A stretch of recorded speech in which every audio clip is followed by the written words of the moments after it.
The following podcast contains naughty language and ridiculous situations. Listener discretion is advised.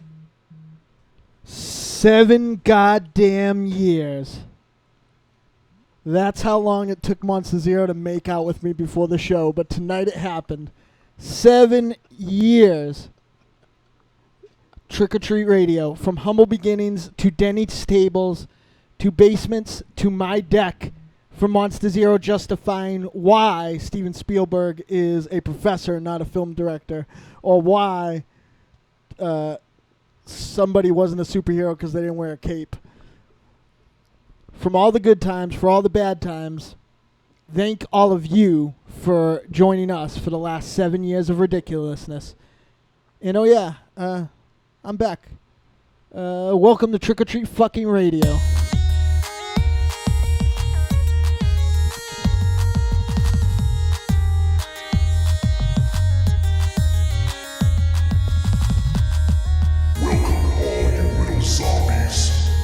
Listening to Trick or Treat Radio, starring the Deadites.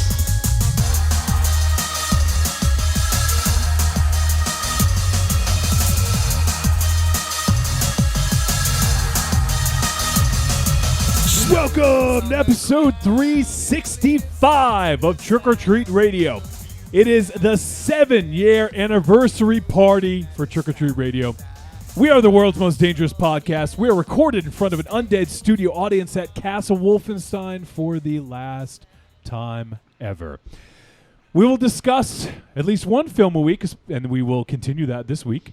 We'll probably argue, make fun of each other, we'll reminisce, and we will eulogize Castle Wolfenstein the only way we know how. Burn it down. Exactly. Burn it in effigy.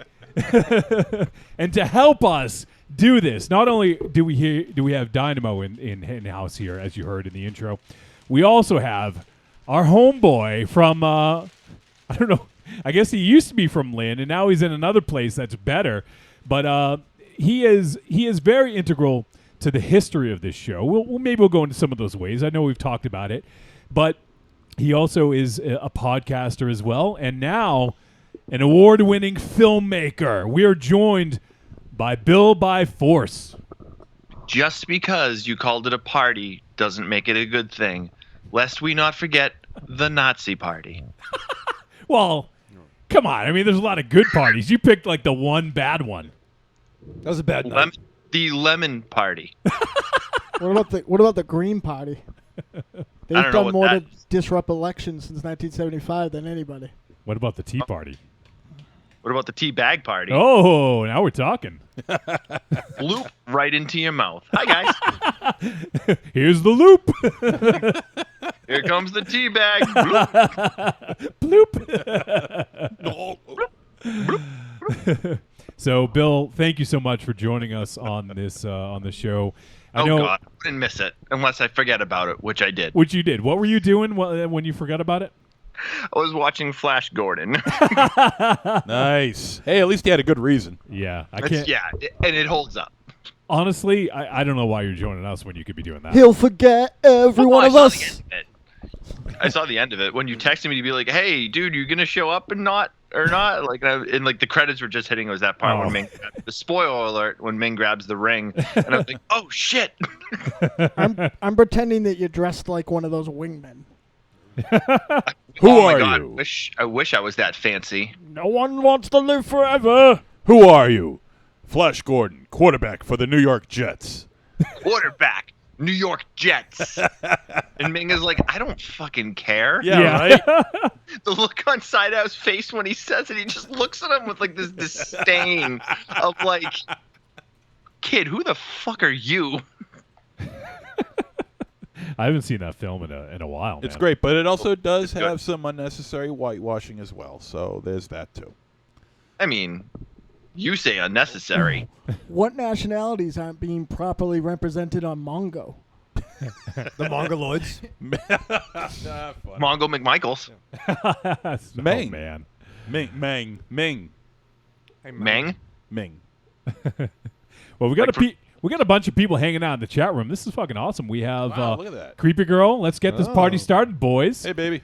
Evil Corny's hanging out. Evil Corny says, Bill. Yo, Corny's my boy. Tell him that his Survival of the Film Freaks Blu-ray is in the mail. Oh. Not to Raven Shadow's house, but to Smart Corny's move. house. Smart move. Going trust the directly mail. to Corny's house. Skip the middleman. You don't need this fucking middleman. Yeah, having the middleman kind of sucks That's- in all situations. If it's Ain't that Raven right, Shadow, Wolfie? The little left. The middleman. It's Raven Shadow's indie gimmick, actually. Skip the middleman. Yeah. You don't need that. Pin me, pay me.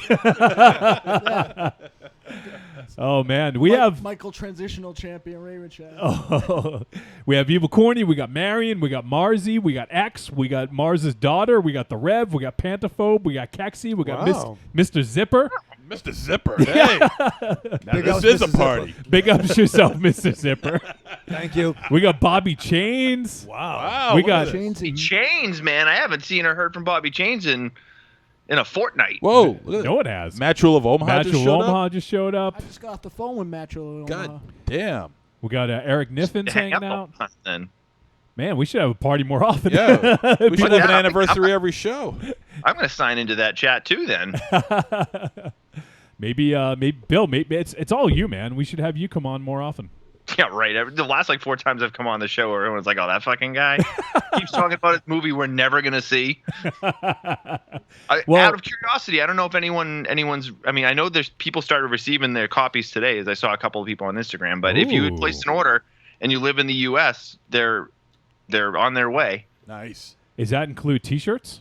Yours has not been mailed because I was trying to meet up with you before you leave, Oh, I know. and I wasn't gonna mail it because I didn't know what day you were actually shipping out. So, if I don't see you before you ship out, I will get it in the mail to your new address. Okay. If Just send it to Raven Shadow. no, please, please, no. I've been holding your shirts over there. I don't mind. I'll hold your shits, kid. I don't care. What Then I'll size get is it? pants, too. I can hold your pants too. Keeping it warm for you, Got a Johnny. strap on there? Your type of distribution is called storage. Yeah. There's many links in the chain. What? A lot of links. A lot of links in the chain. Yeah. Do you know how the chain works? I don't know. I mean, I hung out with Bobby Chains before. Like the Zelda. Yeah. That's not the same type of chain, man. We're working on it. So before I want to ask Bill a big important question about Survival of the Film Freaks. But before we do that, let's address the 80-pound gorilla. I guess more than is it Is that 800? Is it Shadow? 800 pound? Is it what is it? 8,000, 8 million pound 80 gorilla? pounds is Raven. 80 pounds is Raven. But let's address. We have someone else joining us for this show. Mars man, what are you doing here? Sweating. It's not. Good thing No, you it's weren't good. here the last few times. You probably said that at most shows. Yeah, I'm here. I wouldn't miss this for the world. I miss this guy, and I believe it. He made me a lot of money in the death pool. Yeah. You almost broke his arm there. I mean, I do worry. It's okay. Oh, it's Muffin. nice. Yeah, You- I kissed there's- Monster Zero. There's that you literally made out with Monster Zero. Yeah. I don't know if it was accidental or not. It was completely accidental. They will claim I don't accidental, know. but The blowjob was real, though. That was intentional. No, that was an accident too. You wouldn't believe how that happened. Yeah, how did your pants get down and your cock in his mouth? Welcome back. No, what happened? Oh wow. What happened was that I haven't seen Mars in such a long time, and it's been at least a couple of months. Yeah, you've come to the store a bunch of times, and I didn't come out of the back. I mean, I wasn't there. In a meeting. And so, we greet each other, with a big hug, and we usually give each other, a little Wait, friendly give each kiss other on what? on the cheek and stuff like that. And You know, we both had hug. They give Yeah. each other mouth hugs. yeah, well, we ended up mouth hugs, but we ended up thinking the Scissoring. same thing. We ended up thinking the same thing, and then we accidentally kissed each other on the lips. Yeah, we were thinking the same thing. Like fucking finally. Oh, Jesus Christ! And there was a I- hairbrush somebody dropped it. And I'll tell you this: those DSLs are all they're advertised to be. That's good. I mean, it's been a lonely couple of months, MZ. So I don't think I didn't appreciate that. Oh, I did hang out with Mars yesterday. We went to a fine dining establishment. Yeah. And apparently it had been a while since Mars had been there, and he told the woman making his burrito, He says, "Oh, it's been a while. My skills are down." Because he didn't know how to order. But out of context. I meant my burrito ordering skills, but yeah, it sounded bad. I have a more important question. Why is Raven Shadow wearing a blue shirt? I don't know. I have that. Oh, same is that shirt, the one though. you sweat in last time? I'm not sure. I have a couple blue shirts. Yeah, it is. might Yeah, have been. I remember that shirt. At least it's a little cooler today, right? Yeah. It was, Okay. it was It's bad. a lot It cooler. was bad. There was like 2 weeks ago, you were fucking drenched. That Oh my thing, you could God. see your sweat from the fucking You were pissed. 720p. The show where you had the black shirt on too. Was that last week or the week before? You were fucking surly. You were so hot. It was hot. It Yeah, was you hot. were- I was like, And it's hot too. yeah. I was- Yeah, like, do you own a T-shirt? Yeah. Yeah, he's got one Raven Shadow, one. Well, and I know. one with Yeah, I know. Raven He's Shadow got, on it. he's got at least one T-shirt that I gave him. Yep. I have my, I think, band now, film threat club, film freak club. Oh. Done up like the Oh. Bullet Club. You have Cease and desist, bro. I know, yeah, I got that. do you have your Down Boy shirt? Yeah, my Down Boy shirt. I have. So all Yeah, your but T-shirts that's are for me. framed. What's that? It's framed on the wall, isn't it? Listen, yeah. I have 2 Raven Shadows, a green and a red one, and a Monster Zero one. Which you never wear. It's in the back Yeah, of the for closet. I don't some wear reason that. you never wear it. I wore it once. It He wasn't a good wears night. it to bed. Yeah. Oh, we also have Pantaphobe hanging out. Did I mention I her know earlier? Pantaphobe, You yeah. did. Oh, okay. Say it twice. Yeah, might as well. And Creepy Girl says, "Why is Mars wearing shades?" You'll find out eventually when I unleash my laser eyes. And Corny wants to know, "Damn Wolf, he asked Mars what he's using on that dome. I need my head to shine like that." It didn't until Monster Zero kissed it all over it. All So right. you need zero But yeah, no, slaughter. I'm Yeah. really happy to be back. I missed you guys. I've been doing a lot of things in the absence. A lot of days I wake up, I cry. That's a thing I do a lot. I often, Well, to be fair, you did that when you were on the show too. well, I did it on the show. Right. I often shake my fist at the angry gods and ask why they've done this to me. They don't answer. Never Yeah. one time. Yeah, stop blaming me. Why? Yeah. Yeah. Why are you blaming Aries? Aries had nothing to do with this. I'm walking very gingerly with Aries because I may or may not have been partially responsible for getting Aries stung by a bee. Just a little while ago. No, it was 100% your fault. Oh, I'm sorry. God damn. All right, now let's go back to Bill. Bill, so you just Yo. mentioned you kind of buried the lead a little bit on me, but hey, it's cool. It's your I'll be announcement to bearing make. something else if you're not careful. I learned so much from him. But tell everyone about all the exciting news about Survival of the Film Freaks. I mean, it's exciting. It's out. It's out. It's out. Yeah, it's available now. All pre-orders for the U.S. have shipped. International pre-orders will be going out in segments this week because we did not charge enough money in shipping, and Of course. international shipping is way more money than I thought it was. Yeah. So Yeah. they're going out in segments. They're going out like 4 or 5 at a time by country, just to try to. Also, my buddy Steve that works at the Wakefield post office is like, "How many do you have?" And I got like 30 international orders, and he's like, "I swear to God, if you bring those in all at once, there's gonna be problems." And I'm like, "You're a postal worker? I've heard stories. I'll bring them in 5 at a time." But yeah, it's out, man. It's out. We'll have an announcement about streaming for digital, to purchase digital or rent digital copies in hopefully for OTC next week. I don't know. There could be a Prime option for that to say it at some point. I'm not entirely sure. But we'll know.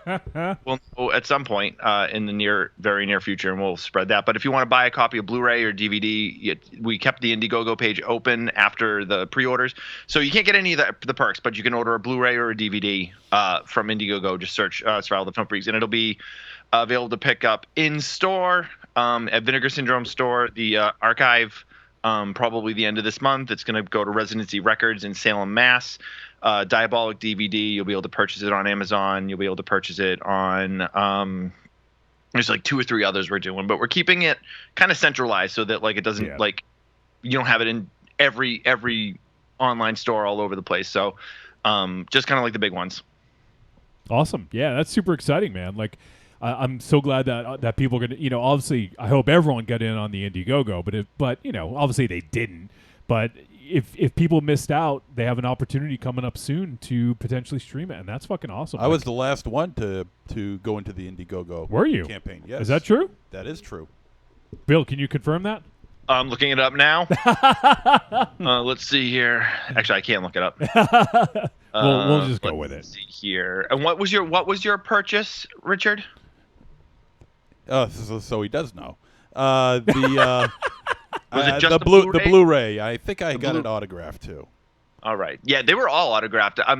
This is gonna sound like a total kind of like dickhead thing to say, but yo, I've never had to sign my name so many times. Like, we You're were right. like, That why is do a we give dickhead this thing to say. option? Why do we give this option? That's amazing. Let's see here. Oh well, let's see.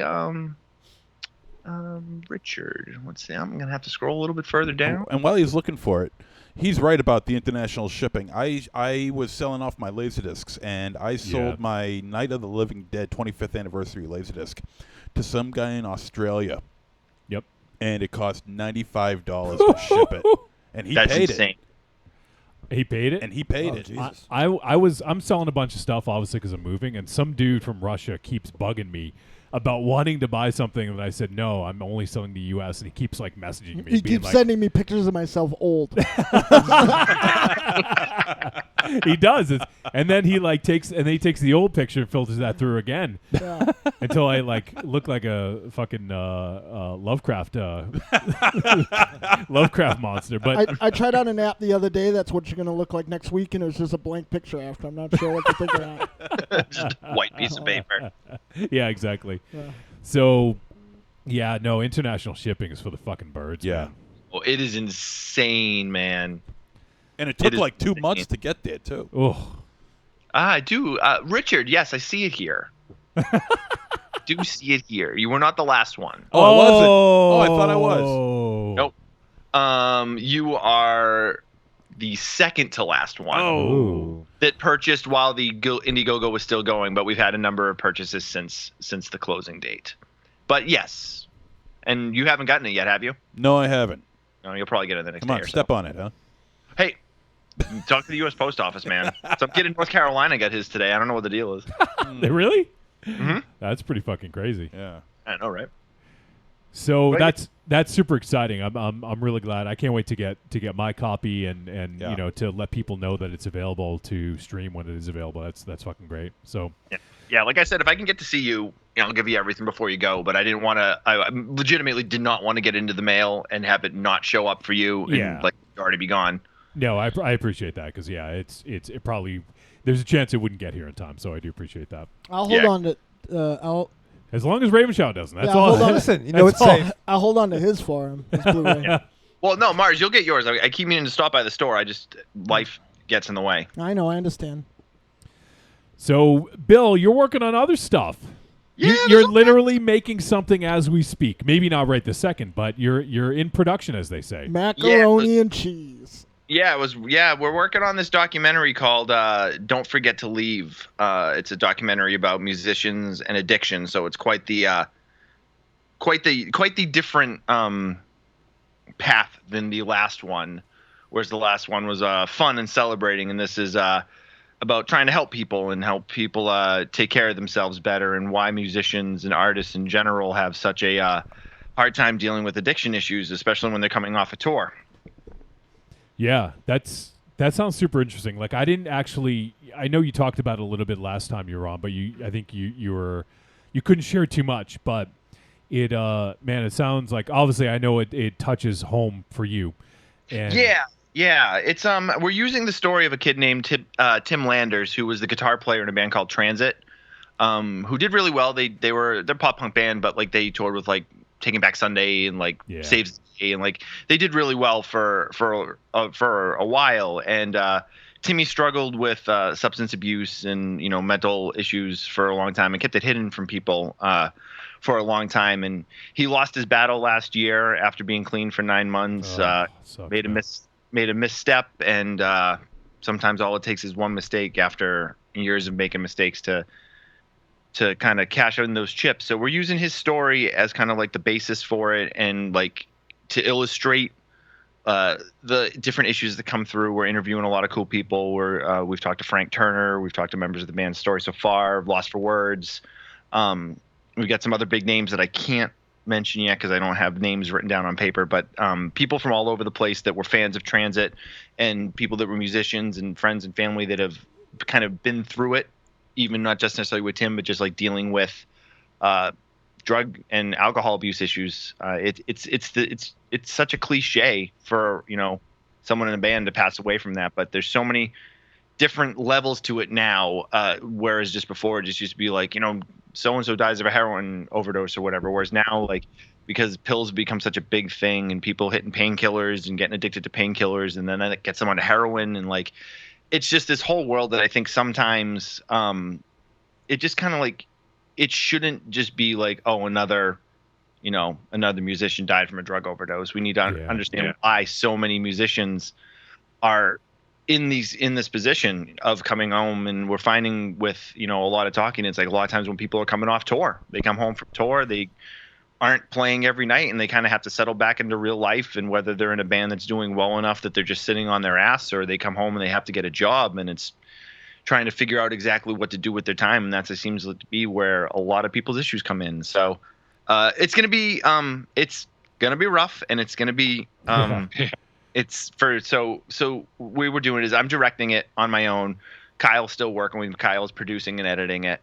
So it's the same team behind Survival of the Film Freaks, but since it's a personal thing for me, I'm kind of taking the lead on all the direction, and then I asked Kyle to edit it because there's no way I can go through that footage and put that movie together without being closely attached to it. So yeah, I imagine that would be very difficult. But man, it's definitely some deep shit. But it sounds like it's gonna be like just really shine a light on things, and I'm sure a lot of people don't quite understand how coming off touring and all like how that can affect someone. I mean, just look at a film like The Wrestler. I know that's mostly fictionalized, but but there's a part of that where you just can't get over that rush, and in between performing in front of people, like you have to sort of keep things going to kind of keep that rush going.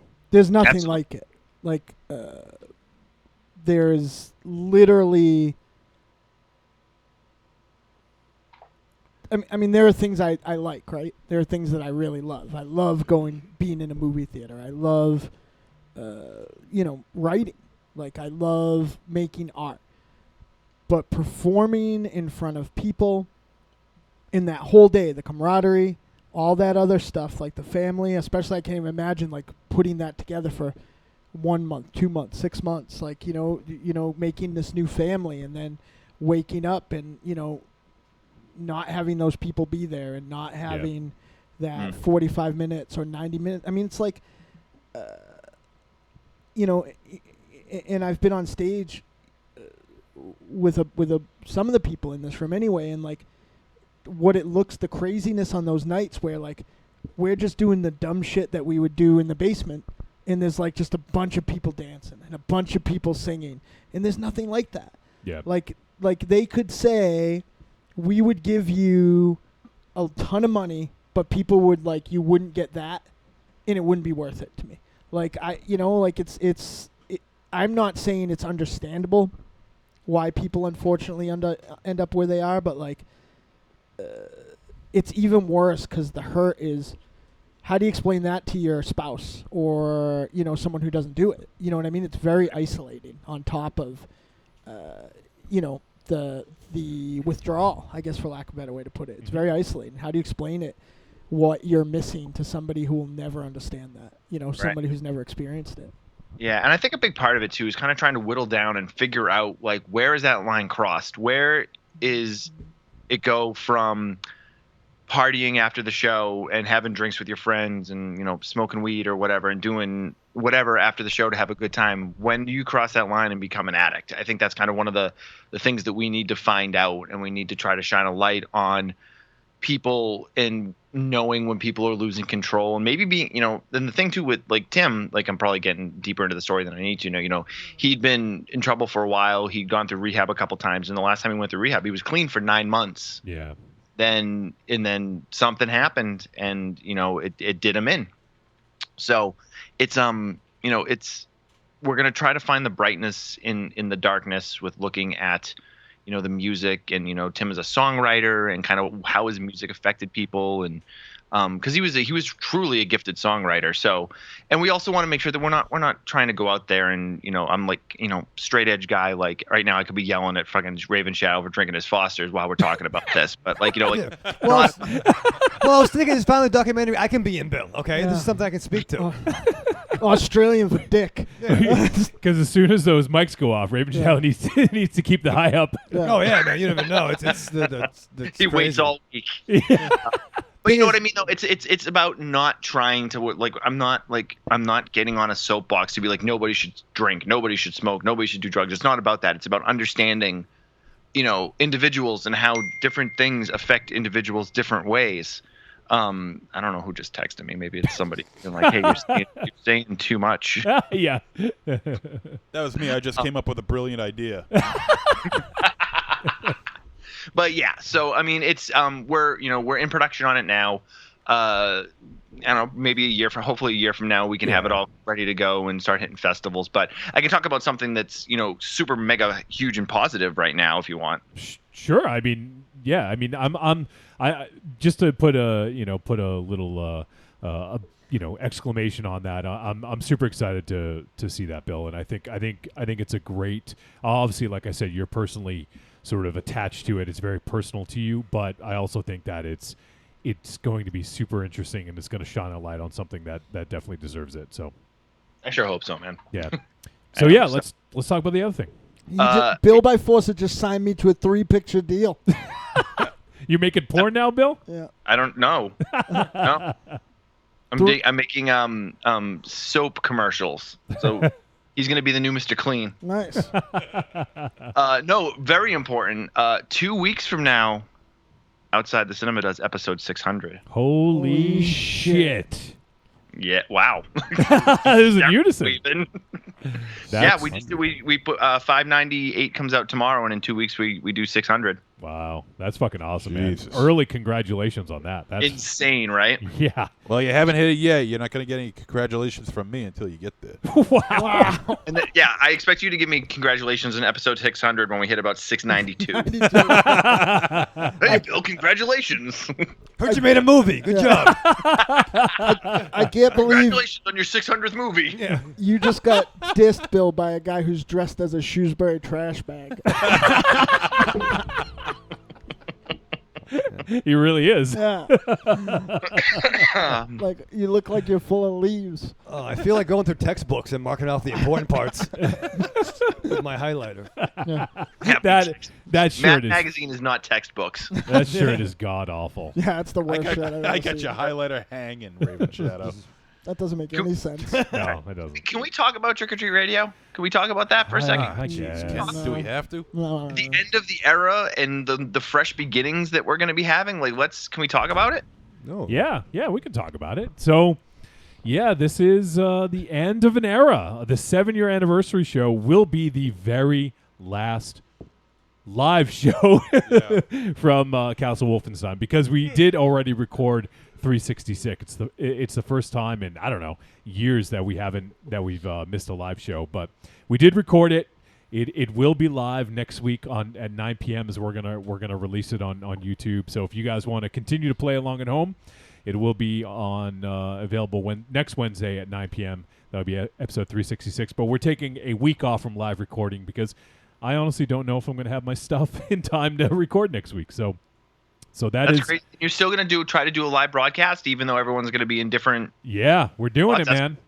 Good luck with that. You're going to you. need it. Yeah, no, we're doing it, especially because Raven Shadow is going to be in charge of the other studio. Oh my God, no! Oh, yeah. I'm It's a gonna- reality. I'm going to announce this before. You guys have Ares to your disposal. Why would you ever let Raven Shadow touch anything? Well, that's here's the thing. I'm not going to say that's what I say. We're utilizing his room, Yeah. but yeah, I'm gonna be the tech guy. Yeah, Yeah. to be fair, Bill, I mean, I'm paying the mortgage, and then Aries is going to push the buttons. That's all we're going I to mean, that's the saddest thing though is I'm gonna be the tech guy involved. do. You were in a band. You know how to unplug things and plug things back in. Carry stuff. Yeah, I understand tubes. You realize that my last amp had tubes. Yeah, but that's still good. That's still the best sound. Oh yeah, but that's not cutting edge technology. And I love the blank stare I'm getting from Raven Shadow right now. What tubes? Tubes. Fine. He doesn't Tubes. He doesn't understand that. Tubes. He's talking about tubes. Do you think Aries got his tubes tied? Yeah, I don't know what he does. He's a fucking weird guy. If only Mama Raven Shadow had. Oh, the tube. Yeah, tubes. Well, with if the Aries, loops. if you need any help, now that we are friends on Facebook, Oh, wow. finally! Really? you can gladly reach out to me, and I will help you. History. He because reached out to you. Those jokers are going to be no help to you at Oh all. yeah, no, What a, absolutely nothing. what a fucking nightmare. Suddenly me getting you stung by a bee probably makes me a hero. Yeah, no, it's gonna be exciting. It's gonna be good. So this is the very last live show recorded in Castle Wolfenstein. This is on Monday. I'm heading down to Maryland. It's insane. Yeah, so I'll be moving, and we will be doing the live show, and we'll see how that goes. It'll be interesting, but we're gonna do it, and we are moving to Thursday nights at 8 p.m. So we're new bat time, Good. new bat night. Yeah, the highly coveted Thursday night. So- Well, you can't be going up against the AEW show when it rolls. Or so that's smart. SmackDown. Yeah. Oh yeah, that's a good point. Yeah, that's gonna be Wednesdays at 8, right? Is that what it is? Wednesdays at 8. So yeah, there we go. We won't be going Starting against October AEW. 2nd. Yeah, I saw that. Is it 2 hours or 1 hour? Do we know? 2 Oh, hours. dope. Wow. Oops. I'm gonna have a. If only I had a show that all I got to do is talk about wrestling and not bring this one down. I'm gonna have an AEW party. Every week. I'm gonna have an A and W party. You, Nothing but root beer all I over the want place. one with zero. damn Yeah. you know when you drink root beer, you're supposed to take it out of the barrel, right? You're not just supposed to swallow it, right? Yeah. Take it any way you can get it. Yeah. Oh, He just shit. swallows the barrel and dissolves the wood. Swallows the barrel. And Mars would know because they made out earlier. It's true. Oh yeah, he's just pulling the fucking splinters out of his tongue. It's So much slobber. Oh my God. it was very dry, all things considered. You know, I thought it would be like getting hit in the face with 2 like glazed donuts, but it was Oh my god! it wasn't bad. It was fine. I've kissed worse dudes. I picture like sandpaper. We were bumping stashes. That's true. What is happening? That's a good question. We need an The adult worst in here. party I've ever been. Yeah, this party sucks. There's no dip. We got 2 guys looking at each other. Oh, we got plenty of dips in this fucking room. Oh, God damn it.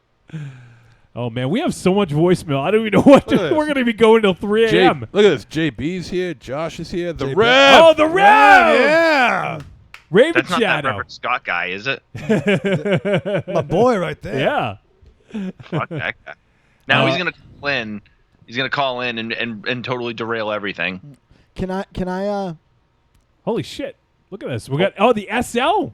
Oh, Mars, the SL is here. I'm blushing. JB, EF. We got all the fucking man. two letter names. EF Contentment. All the 2-letter names. We got Tom C. holy shit! Tom fucking C. Wow. The other day, Wolfie, I asked SL if she still loved me, and she said yes. So I called her, and she didn't pick up. That's what she does it. Yeah, She so- said happy 7 years. Thanks. Thank you, SL. Thank you. Mars, what is her full name? I can't say it. No, you can. I can say the first part, sexy What's the second part? librarian. Sexy Was that close? librarian. No, not at Damn all. it. Librarian. Yeah. Isn't that where Dr. Doom lives? Yeah, she don't phone. Oh, she said it on phone. What's that even mean? I don't know. I'm strangely disappointed for some reason. Well, it's gonna be quiet in the library. That's good. Yeah, See, that's that was true, it. that's You gotta be true. quiet. Shh. What is the Rev offended about? I was talking shit about him. Well, Oh, no, is it's that, a oh different wow. Rev. Is that Yeah. all? Hey, can I quickly say my favorite trick or treat remote radio moment because I just thought about it. Sure, yeah. Remember when we sat through 90 minutes of Monster Zero talking about movies that had never been remade or redone, just to Yeah. find out that most of them had been remade or redone? Yeah. Tiny was checking them off as he went. Yeah. It was just like, well, of your list of 13, 7 of them have been remade, including your number 1. Not Friday the 13th. No. My favorite memory though was banana fingers. Oh. Yeah, I just- banana fingers. Oh, I mean, actually, if I'm being honest, when I want to show people what Trick or Treat Radio is all about, You just tell them to listen to OTC. yeah. I say, yeah, go back and listen to an early 200s OTC show. Yeah, the one that me and Mars are on. Now, don't listen to that one. It's a 7-hour music segment. And I guess if I'm, getting down to like brass tacks, this is maybe one of my favorite comedy moments ever. While it pains me, it comes from Michael Ravenshadow. Yes. The Finnish flashbacks, maybe the funniest thing that I ever like. I still get like pains in my shoulders and back from thinking about how hard I laughed at that. It's been exciting. That was a whole little bit for a while. Mm-hmm. No, the banana fingers. I love that. Well, yeah, no, eat a banana. Raven Shadow, maybe you can do Maryland flashbacks. Hey. Yeah, well, I mean, I'll teach you, Johnny. Yeah, you could teach me. I'm gonna I've been tell you- learning about it, but maybe there's some stuff I don't know about. Because I'm scared about you. Because I saw some pictures of Maryland, and it's bad. You saw Baltimore. I don't know. No, it was Maryland. It was Maryland's Maryland. big. Yeah, well, I mean, there's a lot of fucking pictures. I had 2 fucking screens going on. Johnny, he was pale, Yeah, and he it's didn't weird. have any genitals. Is the Marilyn Manson. Yeah, it's rough. It's not Don't like move there. it makes Detroit look like the fucking vineyard. No. Yeah, it's bad. There's not like Detroit. Like I feel bad that the people who made RoboCop had no idea that their Detroit looks like fucking paradise compared to real Yeah. Detroit right now. Yeah, right. No, actually, Baltimore. For a while, Baltimore was looking pretty bad. Yeah, It was looking Still really bad. does. What about Sandy yeah, parts Fork? of it are pretty bad. You gonna live near the Briscoes? No. Look at this. Hey, Raven Shadow's starting to sweat through his shirt already. Oh. Didn't take long. Oh, a little bit. A little bit. Boy, Not he as- really, boy, the Italian's really No. coming out No, of no, you, no, huh? he's just lactating. It's Under his arms. Aries, yeah. It's fucking hot. Aries is like an assassin. Yeah. When he shoots, he fucking kills. yeah. The Italian is coming out of him. He's excited that I said something nice about him. Yeah, it was Oh, weird. shit. Yeah. Let Kid's me- been marinating all night. He's just stirring the Oh, sauce. I'm just sitting in sauce right now. It's not even fucking funny. That's what we call They a call sweat. it gravy, Michael. Ooh, yeah. Only in America. That's an American thing. That's not like a real Italy-Italian thing. It's an Love American American Not style. a real Italy-Italian thing. thing. Yeah, no, Tim- it's different. It's Tim different Italian. Chuma is in. Yeah, Tim Schumer's on. I was gonna try and catch up. Let me read. So Bill's boy Adam Portress says, "I'm at work, can't stay long. I love all you bastards. Best of luck to all of you. And if Raven Shadow doesn't do a weekly podcast talking about something, you're really missing out on some gold. Make it happen. Love you all." That guy's wicked fucking smart. Well, we're not stopping the show. Oh, yeah, I don't know if Ra- Adam thinks. Raven Shadow's been doing a podcast every week. He just doesn't know how to record it, so he just gets He's a talking to microphone nobody. and then just goes, "Podcast go." I was doing as that soon last as everyone hears it. last night. I had my my headphones on. They weren't plugged in. I was walking around in my underpants and the dog and just yelling about Is stuff. that what you're gonna do when they start going to your place? Oh, you guys don't even fucking, you don't even know what I'm going to do. I'm hanging stuff up over the weekend. Nice. I'm getting a black light. There better be pants, or I'm bringing a taser. Oh, listen, you don't even know. I believe him. You're so gross, Raven You Shadow. can get in, but how you getting out? I'm telling You you, and- it's going to be exciting. You in your underwear must look like Moon Boy. It's gonna be like the I don't know Poughkeepsie what Thieves is- over there. Devil Yeah, I know. dinosaur and That's exciting. Steve Van Samson's hanging out. Thank you. Hey. He says, just wanted to pop in. Gonna seriously miss these ugly mugs all in a row. It's great seeing Mars in the castle one last time. Best of luck to Wolfie, and I'm looking forward to whatever the future holds. Peace, love, and vegan donuts, brothers. Nice. Thanks, Steve. Steve's an awesome dude. We got a chance to hang out with him. Obviously, he was in studio a few weeks ago, but then we got to hang out with him some more at Scarecon. So Yep. That was a good episode. Awesome dude, Steve. Yeah. Sligoth says, I'm here. The best will be when you get my voice message, and I'm congratulating to the 700th episode instead of the 7th year. Hey, we're better than you, Bill. What? in Sligoth's mind. Yeah. He might be drinking. Happy birthday, Slagoth. I'd like to. Yeah. Happy birthday, Happy Sligoth. birthday It's to his True birthday. that. Sligoth. Yeah. I'd like to think all the times I called OTC and got what the milestone was wrong would make their best. Oh, every thing time. is. Yeah. Every single time. And you would always be like running on like a bridge. True. Always be Like a you'd troll? call it, Yeah. Under the bridge. Bill, Chris, congratulations, episode 400. I'm going to come. I'm going to come. And why this kid got us out? Tom C says, hi, happy 7 years. Isn't it time to stop? Why keep this thing going? Jeez. Wow. Thanks, Thanks Tom. for the positive reinforcement. Yeah. Tim Chuma's hanging out now, and he says, happy anniversary. Stop drinking that cat's piss, Raven Shadow. I did it Whoa. for you. That's all they had. Oh. They didn't have fucking spider milk or whatever the fuck you drink over there. Spider milk. Spider. They milk tarantulas over there. It's weird. That's No, how. I'm very- That's what's coming through Raven Shadow's shirt. Yeah. Yeah. I got nipples. Can you milk me? He also says the Dead Letter Club is the name of an event my friends run. Not sure if the domain is available. All right. I don't know. Go, Daddy, go. Yeah. That's for suggestions for the And he votes for Lair of Lost Swag also Interesting. for the name That's of not a Raven bad one. Shadows. It's good. No, I think it should be understood that like it will still be the Raven Chateau, but the studio will have its own name. So it's gonna be all my rooms have names. I know that. True. Yeah. The sexy Chateau. speakeasy. The bathroom, You guys- The bathroom. That one's. That was not that original. the kitchen. Unless it's Jesus. the room without the toilet. I mean, Yeah, no, that's it's what- great. Oh, It's like the Clue board game at your house. I have a downstairs bathroom. I don't let anyone go in. That's yours, So- only yours. It's a secret one. I guess I hide Do stuff in you, there. do you guys remember when Raven Shadow was seductively reading that erotic novel at Rocket Shark? Yes, yes. You know what? We never released that. I have it though. Oh, Oh. it's so Is that the good. dinosaur erotica?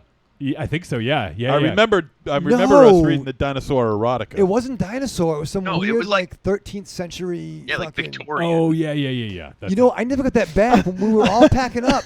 Someone had it in their bag. I'm like, okay, bring this to my house later on, and I've not yet seen that since then. It sucks. Whoever has Tiny Tails They- has they're that. gonna mail it to you. Home with them. She might have, yeah. Yeah. That's nothing that a million dinosaurs or more will never do. I remember the dinosaur erotica. That stuff. How was do you pretty know awesome. the dinosaur erotica? What's that? What are No, Because you we bought- talked you about it on talking the about? show. Sexy Librarian told us about it, so we looked it up. What show are you listening to? It wasn't a show I was listening to. It was a show that I was on. Were you dreaming? No.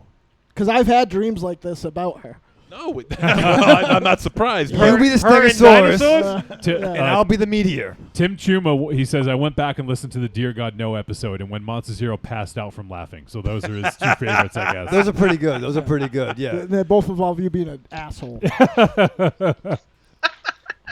I think definitely you passing out is definitely one of the highlights in this fucking place. You almost killing yourself. You asshole. I'm the asshole. You're there looking at your television, your monitors My here. television. Your monitors here. This one over here, Raven Shadow, is no more than 3 feet away from me. He doesn't see anything happening. I was looking at something else. You weren't here. You were Skyping in from home. and I you think were I not here saw at it, all. but I just. Oh, look, MZ's taking a nap. How cute. I was like, well, that's one chair out of the way. Professor J popped in the chat. He says, "Congrats on 7 years, friends." Wow. I Again. love that dude. I'm actually going to be closer to that dude. All right. You know, Yeah. yeah, it's true. You know what?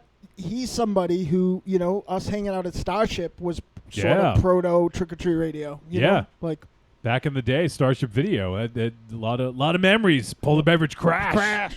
Rocky, our boy Rocky's hanging out. He says, "Hola and farewell, Castle Wolfenstein." He says, "Mars knows about dissolving wood." I do. Oh, Jay says, "Boy, since this podcast is going virtual, I might have to get in on this more often." You sure? Fuck yeah, Professor J. Yeah. I'd Yeah, love to it's hear about that. yeah. We Do it. we love you, man, and we always love having you on talking movies. So Monocle. yeah, I have a monocle friend. Oh. None of you guys. Oh. Subtext. Important film. So yeah, that'll be fun. We definitely open up some more possibilities, I guess, if we start doing that. So awesome. Well, I don't know, man. Like it's almost 10 Yeah. p.m. I feel like we just started I talking to know. Bill. Bill, That's is, what I do, man. tell us a little bit more about what's going on at OTC, because I know last few times we had you on, we mostly talk about the filmmaking, but Yeah. well, actually, before we do that, I kind of alluded to this a little bit last week, but you are integral to this show.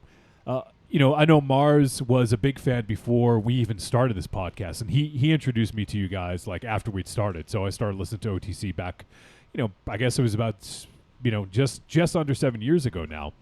And, the first time we met you guys, I think we relayed this story before, but it's worth telling again. We met you at Rock and Shock. It was the time that you guys were the official podcast of Rock and Shock, whatever that means, right? Right. That was a title that I pitched to them, and they were like, "Yeah, whatever." And I was like, "Cool." And at the time, I thought it meant something. It didn't mean anything. Yeah. So and we went and we introduced ourselves, and we hung out with you guys for a little bit. You guys were cool with a bunch of upstarts like us, and then I remember towards the end of the weekend when I asked you like a question about editing. You're like, what the fuck are you editing for? Don't fucking edit. you're like, I barely knew you, and you're like, don't fucking do that. and like that definitely influenced me, and very shortly after I did stop editing, and we ended up going doing the live to tape thing, and then you guys were doing the live video thing, and we're like, oh man, we can't let these guys have all the fun, and so we decided if we're doing live to tape anyways, we might as well just broadcast, and and we started doing that. So we definitely have. And we stopped doing it, like almost like just like, oh, these guys are doing that. No, fuck that. Yeah, fuck these guys. But you guys were definitely integral in a lot of the growth of what we did, and I'm glad that we've been able to remain friends and become even greater friends over the years. So we owe a lot to you and Chris and outside the cinema, and we appreciate all you guys have done for us. No, and I appreciate that, and believe me, like I can relay the sentiment back from my side, not from Chris, because Chris is never around. Yeah, like yeah, you guys. I mean, thinking back to those times, like it originally was like, who are these fucking weirdos? Like, why is this guy wearing bug glasses with one's red and one's blue? Why was he? I'm like, and why does this other dude get this ponytail? What is happening here? Like, but then like, you guys were cool, like, and everyone was cool. So like, it's just kind of one of those things where like cool people just kind of end up gravitating to each other and becoming friends. And obviously, like all of you guys except for Aries have been to my house, so like. But Aries, don't worry. Somebody's gonna have to bring everyone to the Royal Rumble. You're gonna have to do it, right? That's true. Yes, Johnny has a very important responsibility on Rumble nights. Yeah. He brings us all there. Also, he is the first one to get Sweet Lovin' from Mark Wahlberg. Yes. Yeah. Oh my God. I was or MZ. Yeah, you were. No, MZ got the. MZ got the most. You were the moosh boosh. Yeah.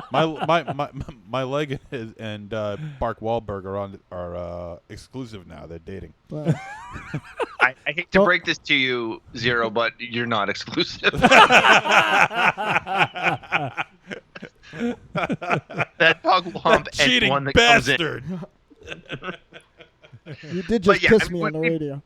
Yeah, we've become friends, and like you guys have become good, like not even just like friendly. You guys are like good friends, so it's it's like it's a bummer to have you moving further away, but then it also gives me an excuse to head out that way. So that's, I'm going to look at that in the positive instead of crying. And I'm definitely going to be up too. Like I know that it's not something we can just like make plans to get together, but one of the big things is I'm obviously the first time I'll probably be up is Rock and Shock, so I'll definitely be there if you guys are going to be around. Do you know if you're going to be there, Bill? Do you have any idea yet? I have already worked out all of the information with Michael from that, and we are already planned to be next to each other, and we have it under control. Oh, nice. Man. Now I'm even more excited about it now. Ooh. Wolfie. Yes. Will you be upset if I walk over to like the border of the table, like where the two tables meet? OTC take a shit? and no, that's gross. Don't be gross.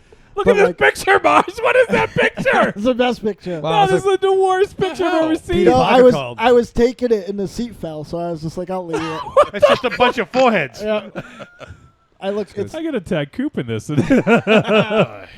Yeah. Coop's a big fan of my photography. Yeah, but what photography? What if I go over there and flash outside the cinema industry? Is that okay? Get the foreheads in the Oh, foreground. you can do whatever you want. Yeah. Thank you. Yeah. You're stern, but fair. You can you can hang out like in between both booths. You can ride the we'll pole. get you a You're chair. Ride the pole. Oh like my God, MZ. that photo, Mars. What are you doing, dude? That's the best photo. What? Come on, man. You The don't like only that? person.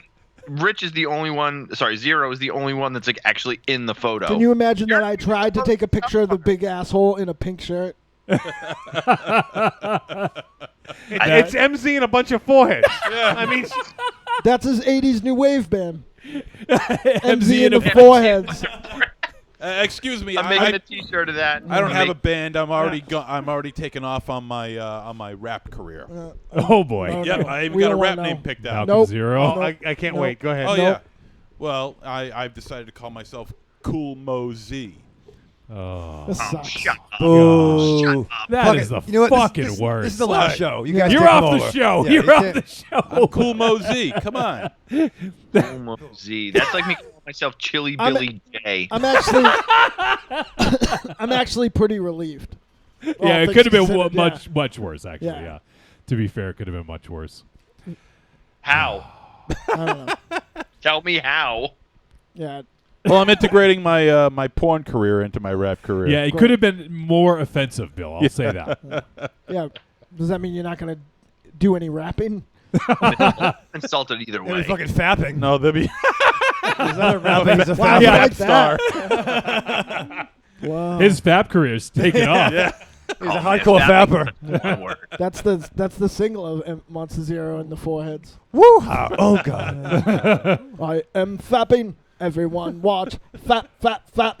Because I'm your watch. Fappy, fappy, fappy. All of the time. It's fap, fap, fap, fap, fap time. How about I that? am a big fat hag. I look like a Shrewsbury trash bag. Roll me down the hill and put leaves in me. Oh, shit. Patsy's hanging out. Patsy the Angry Nerd. Patsy, what's Oh, up, man? shit. Patsy says Mars, Aries, MZ, Wolfie, and the rest. Whoa, what the fuck? Fuck, you know what I mean? Hey, it's Wow. great. You know what? Give me a real talent. Where's fucking second Patsy, okay? Get your boy up here. He's better at you, and your wife wouldn't know the fucking difference. I named you. Oh, wow. I'm your father. No, you're a big talent. You're a big talent, Patsy. I'm your father. And I'm a liar. I was going to ask Pat if he had received his Survival of the Film Freaks Blu-ray yet, but now I don't care. Holy shit. I love when Raymond Shadow gets so mad, he gets so Italian that the words that he's saying aren't like the meaning to say aren't the words that he's like actually saying. Like I feel like he just told Patsy that he's father away twice. your father. Father from what? It's not I like got bad eyes. well, it's like he's gotten to the point where he's so Italian that all he has to do is just, just scream out a couple of words. Next thing you know, he's whipping out the handkerchief and starts dabbing his forehead like Is this. that an Italian thing? I know. That I is a think- very Italian I thing. think that's a These were- fat person thing. Or that it's fucking 90,000 degrees in here, Yeah. maybe. That might be a thing. Yeah. No, it's all Thomas Millian. What? Thomas what? Yeah. What's Right. the last? Oh. Mian. Oh, We sounded we different. literally have 22 voicemail right now. Stop it. Right. We're going to be doing the show until Uh. fucking 3 a.m. All right. Do you guys want to, what do you want? You want to intersperse them throughout? Or you Yeah. want? Yeah, That'd be fun. let's Yeah. do Throw a that. few out Let's do here. that. All right, yeah. all right. Bill, I figured while you're here, this one may be of interest to you. Oh. It means it's Scott.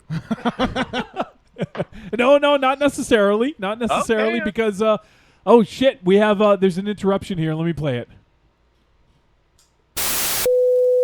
We interrupt our program to bring you this important message. It all began in 2012. Police were called to stop a naked Florida man from eating a homeless man's face for 18 straight minutes. Then, less than 1 month later,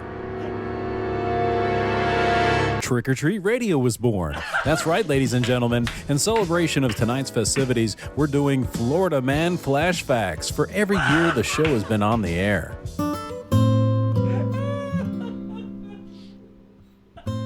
Hey there, Johnny Wolfenstein, Dynamo Mars, Monster Zero, Raven Shadow, Aries, and esteemed guests and listeners. This is Reverend Scott interrupting your show, and we're already off to a great start with tonight's Florida Man Flashbacks.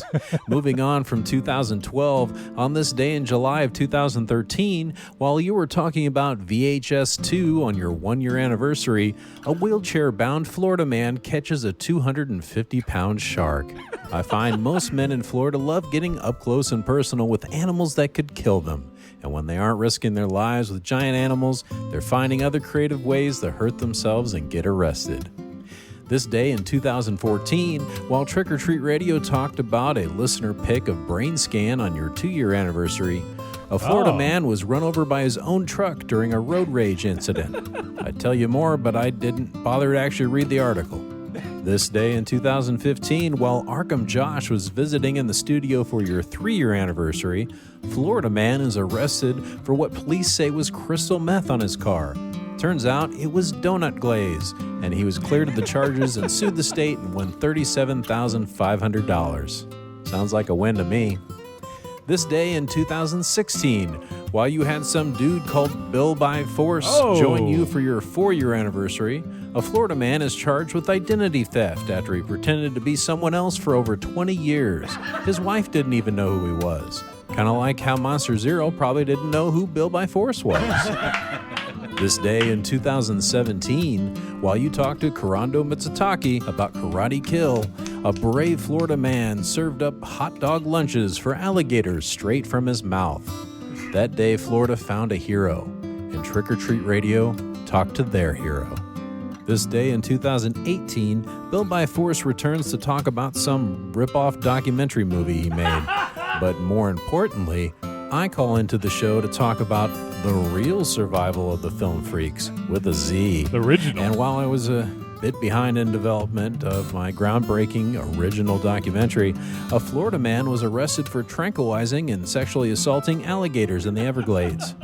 Wow, that's an awful one. I can't end on such a terrible flash fact, but I'm gonna, because 2018 is over and 2019 is here, the year of the 7-year anniversary of Trick or Treat Radio, and the last time you're all together in Castle Wolfenstein. I will always miss your time live in the studio together, but I'm also excited about what you're going to do in the future when everyone talks to Wolfie from their new location at Raven Shadow's Eating Potato Skins with a Knife and Fork studio.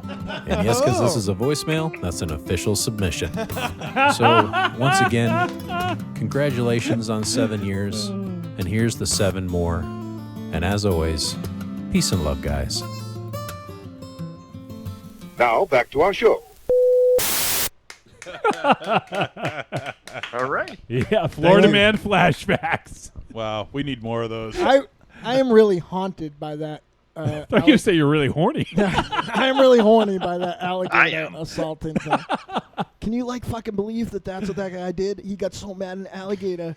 He All of those were true, weren't they? yeah. Oh, yeah, he, yeah, yeah. He restrained that alligator and did rape on him for weeks and weeks. What a fucking terrible. The I Spit on Your Grave Yeah. remake is weird. I'd actually rather see that than the fucking new one, Deja Vu. Well, yeah, but at least I don't know. He did it for 2 weeks. That other movie's only 2.5 hours. That's a lot of amphibian assault. Well, Reverend Scott, that was fucking hilarious as Yeah. always, and we appreciate it. And Bill, it just reminds me how many times you've joined us on our anniversaries. Mm-hmm. Yeah, now it doesn't seem as special. I know. You were on episode 50, I think. No, 50, 52. No. Well, actually, was he on 50? I feel like whenever it's an important episode, I come on because I can't not be part of things. Yeah, because you're part of us. You're we like you. Yeah, You're part of things. you're my legit brother, man. It wouldn't be the same without having you on over I the don't years. care what that paternity test said. I'm not legitimately your brother. I don't know. I have a lot of kids now. Why does Scott have to do such good work? I don't know. I want to hate him, but all his segments are awesome. I know.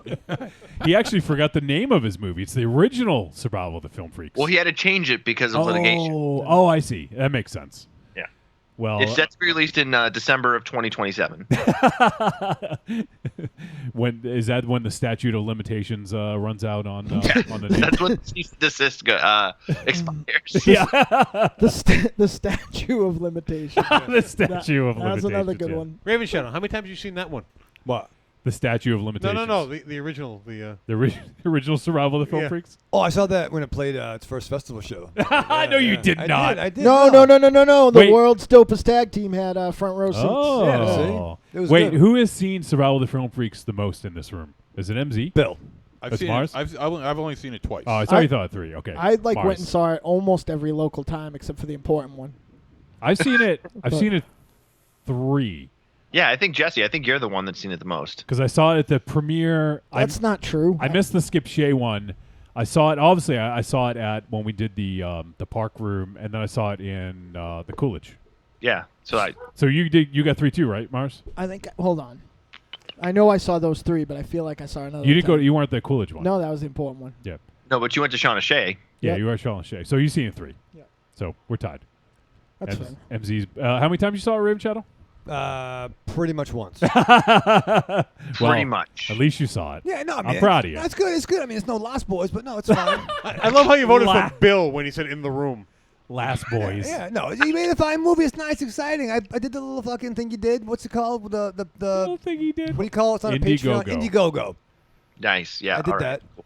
I used a gift card Also, you eat potato skins and pizza skins with a knife and a fork. because I got class. No. The weird thing is he eats pizza with a knife and fork. Yeah. No, I don't. You do. Not I've here seen you you don't. do it. Not here you don't, but Not when we here. go out, you do. Whoa, fuck you, fuck you. And I've Whoa. seen the proof as to why you do it watching you eat that slice earlier. Yeah. No, listen, no. He's right. I've seen you eat knife and forks with pizzas. No, you Knives haven't. and forks with Seen you eat knives and forks with pizzas. He Whatever eats the knives fuck. and forks? He's a god. Wow, how do you cut a knife and fork with a pizza? I've seen you do it. It's not easy, but it's a lot of determination. I've seen you do that plenty of times. You do the little thing you do. I do not. You do. I have. Vicious to do. bastard, aren't you? Wow. No, listen. Sometimes you want to when you enjoy a meal, and you don't want to stuff your face with things. You just don't want to get anything in your beard, you friggin' weirdo. No, I don't. That I is don't. true. I don't That like is true. I don't like things. You do have a messy. very dense, grayless beard. It's You're strange. very thick, Raven. Yes, I it matches am his very head. thick. It's just for men. It's not just for men. It's my Italian Okay, for biological women do it makeup. too. Okay. No, I'm enhanced by Earth's yellow sun by this fucking heat in here. It's like I'm in fucking a fucking Alabama The fucking. heat makes your beard black. Prove me wrong. What color is it? Yeah, but if you're gonna use that, then Aries' beard should be black too. Then. Yeah, see? Yeah. All right, well, it's not exact science. And Bill. motherfucker, I work outside. You work in an air-conditioned building. Well, you should My get beard should be the black that doesn't exist in nature. like navy. This is true. Yeah. Yeah, but it's weird how things turn out.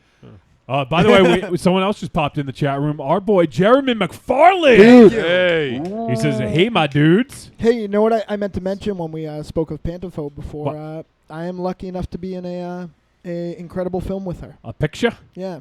Nice. We don't have a scene together. Oh, that's too bad. Except unless you count the time that they set up a shot and no one noticed that Pantophobe and I were at the craft service table in the background and you could see us in a mirror. But and then to reset it up, people liked me that day. Good first day. Yeah. Good first day. We also have first time Mike is hanging out. It says, "Happy anniversary, family! Congrats on your 7th anniversary. Sneaking in while drinking on the lake." Nice. And then Patsy posted a picture for Raven Shadow. Was it? I think that's from his closet. Just the crust and the wads in the middle. What is that? Crustless bread wads. That's weird. Is that a thing? That is weird. Yeah. I thought that was from your closet. No, I got other things in there. You don't. Yeah, I'll show you. First time Mike says, "I have a fork on the side in case toppings fall off." Thank you, first It's time. Mike. understandable. Yeah. That's more not savages. No, not complete. Anyways. Hey, I have a question about the Raven Chateau.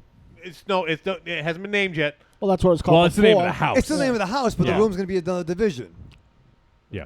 The different division, the whole- kitchen, the Yeah, bathroom. everything's got names. Oh, God I, damn it. I got a cabinet named Ted. Are you trying not to get me to walk into this place? You're fucking going. Please. Make me.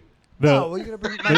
Yeah, the more you talk about it, the more The cabin and that. unappetizing it sounds to be in there. Here's my question though. Now that it's there, are you ever going to invite me on, or is this my last?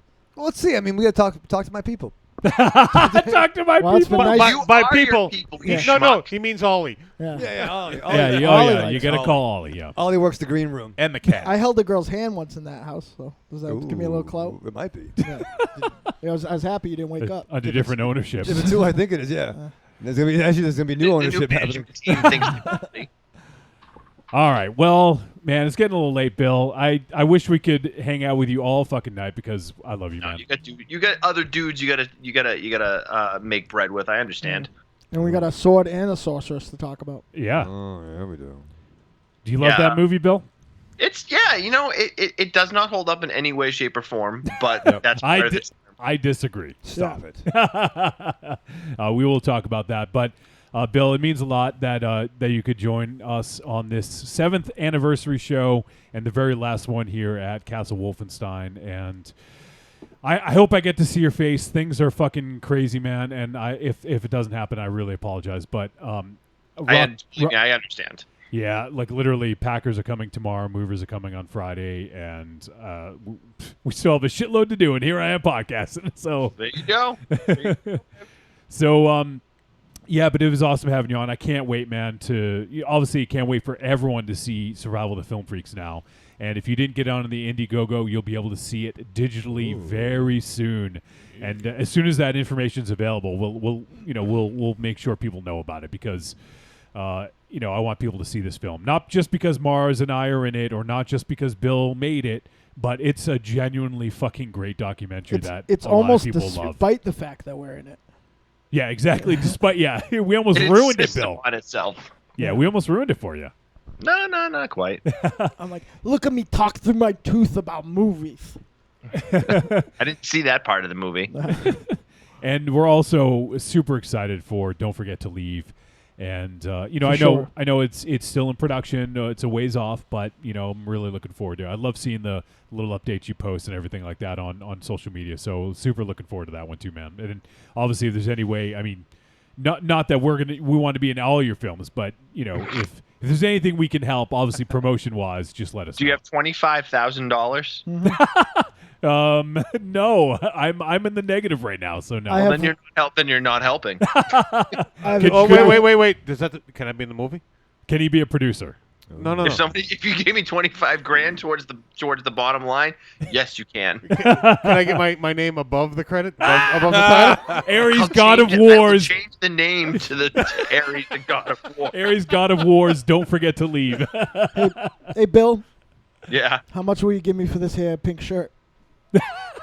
Nothing. Wow. I will pay you. You will pay me $5 to not have to look at it. Wow. I need a better negotiation ploy. Yeah, you got to work on that. Yeah. Yeah, I got to ask. You're obviously watching. Is the pink shirt like throwing off the balance on the computer screens? It's it sticks out. I think it's fucking up the white balance. Yeah, so it's like glowing. No, it is. It's auto white balance. Look at the shoulders on it. Oh my God! Look at that thing glow. Look at his fucking nipples. That's the real question. Look at those. Wow. Look at those sidewinders. Wow. Is there like an overhead light directly above zero? Yes. It's like he was hit by a crossbow bolt. And Yeah. It's like sticking out. Under the front. It's true. Yeah.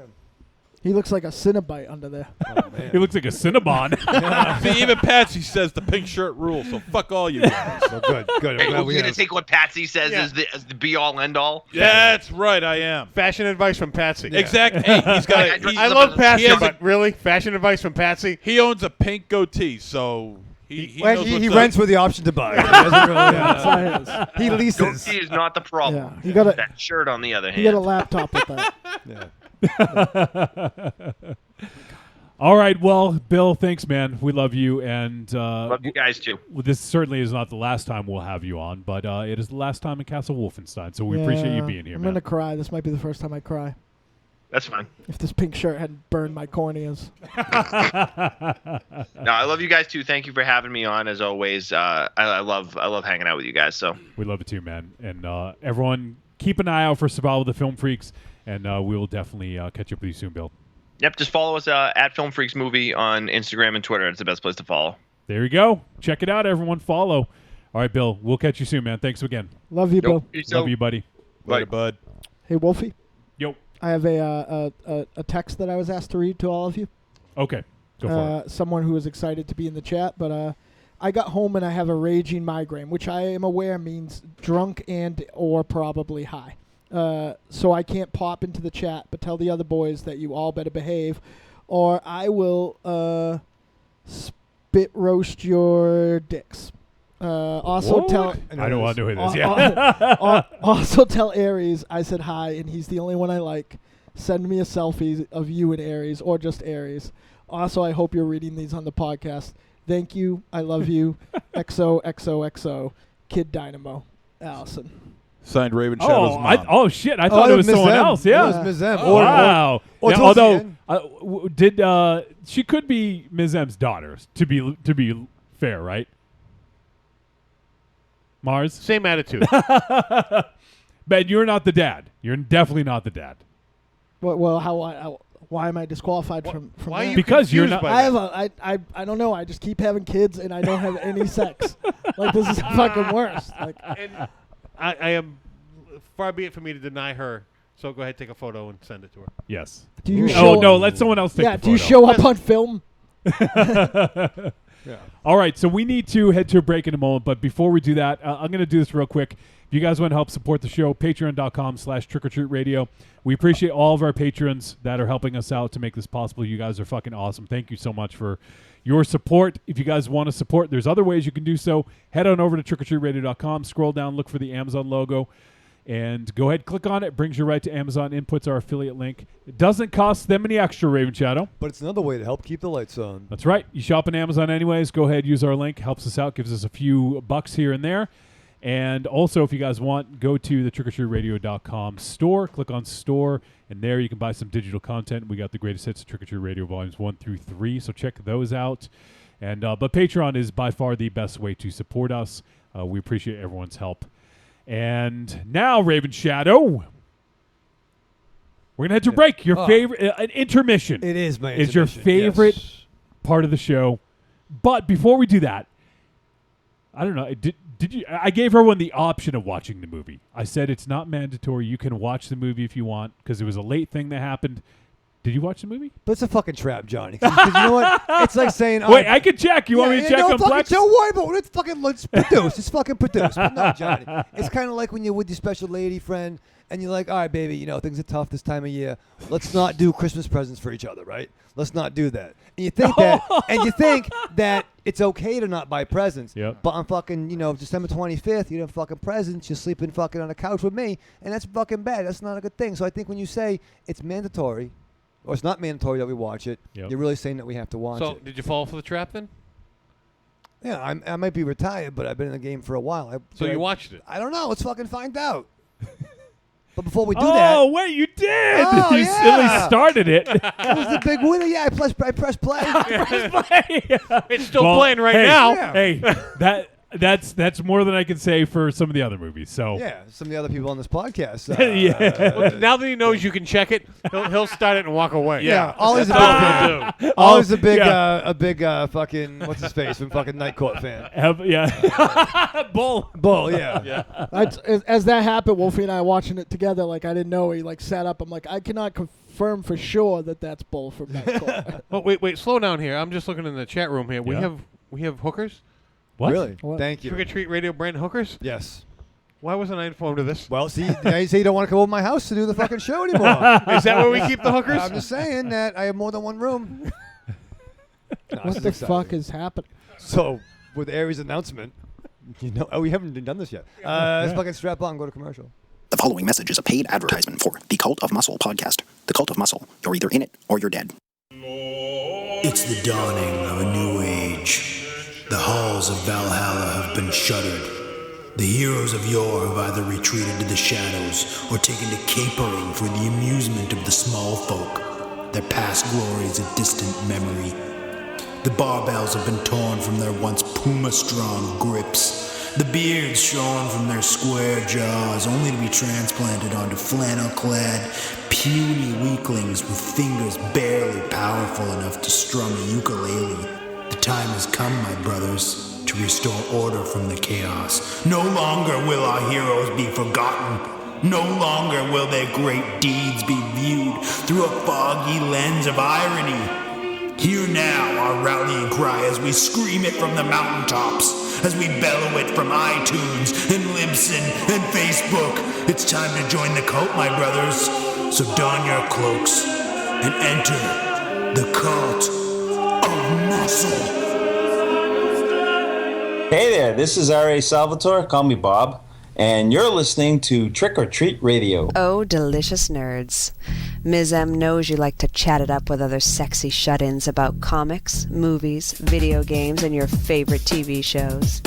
If that sounds like you, cuddle up to the Trick or Treat Radio Facebook group, or the FIB. That stands for Fan Interaction Board. Just go to Facebook and search for Trick or Treat Radio and have more fun than a Jedi at a lightsaber sale. Not enough? Watch us on YouTube, The Deadites TV, all one word. Last but not least, check out the world's most dangerous talk radio show, Trick or Treat Radio, at trickortreatradio.com.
right, we're back on Trick or Treat Radio.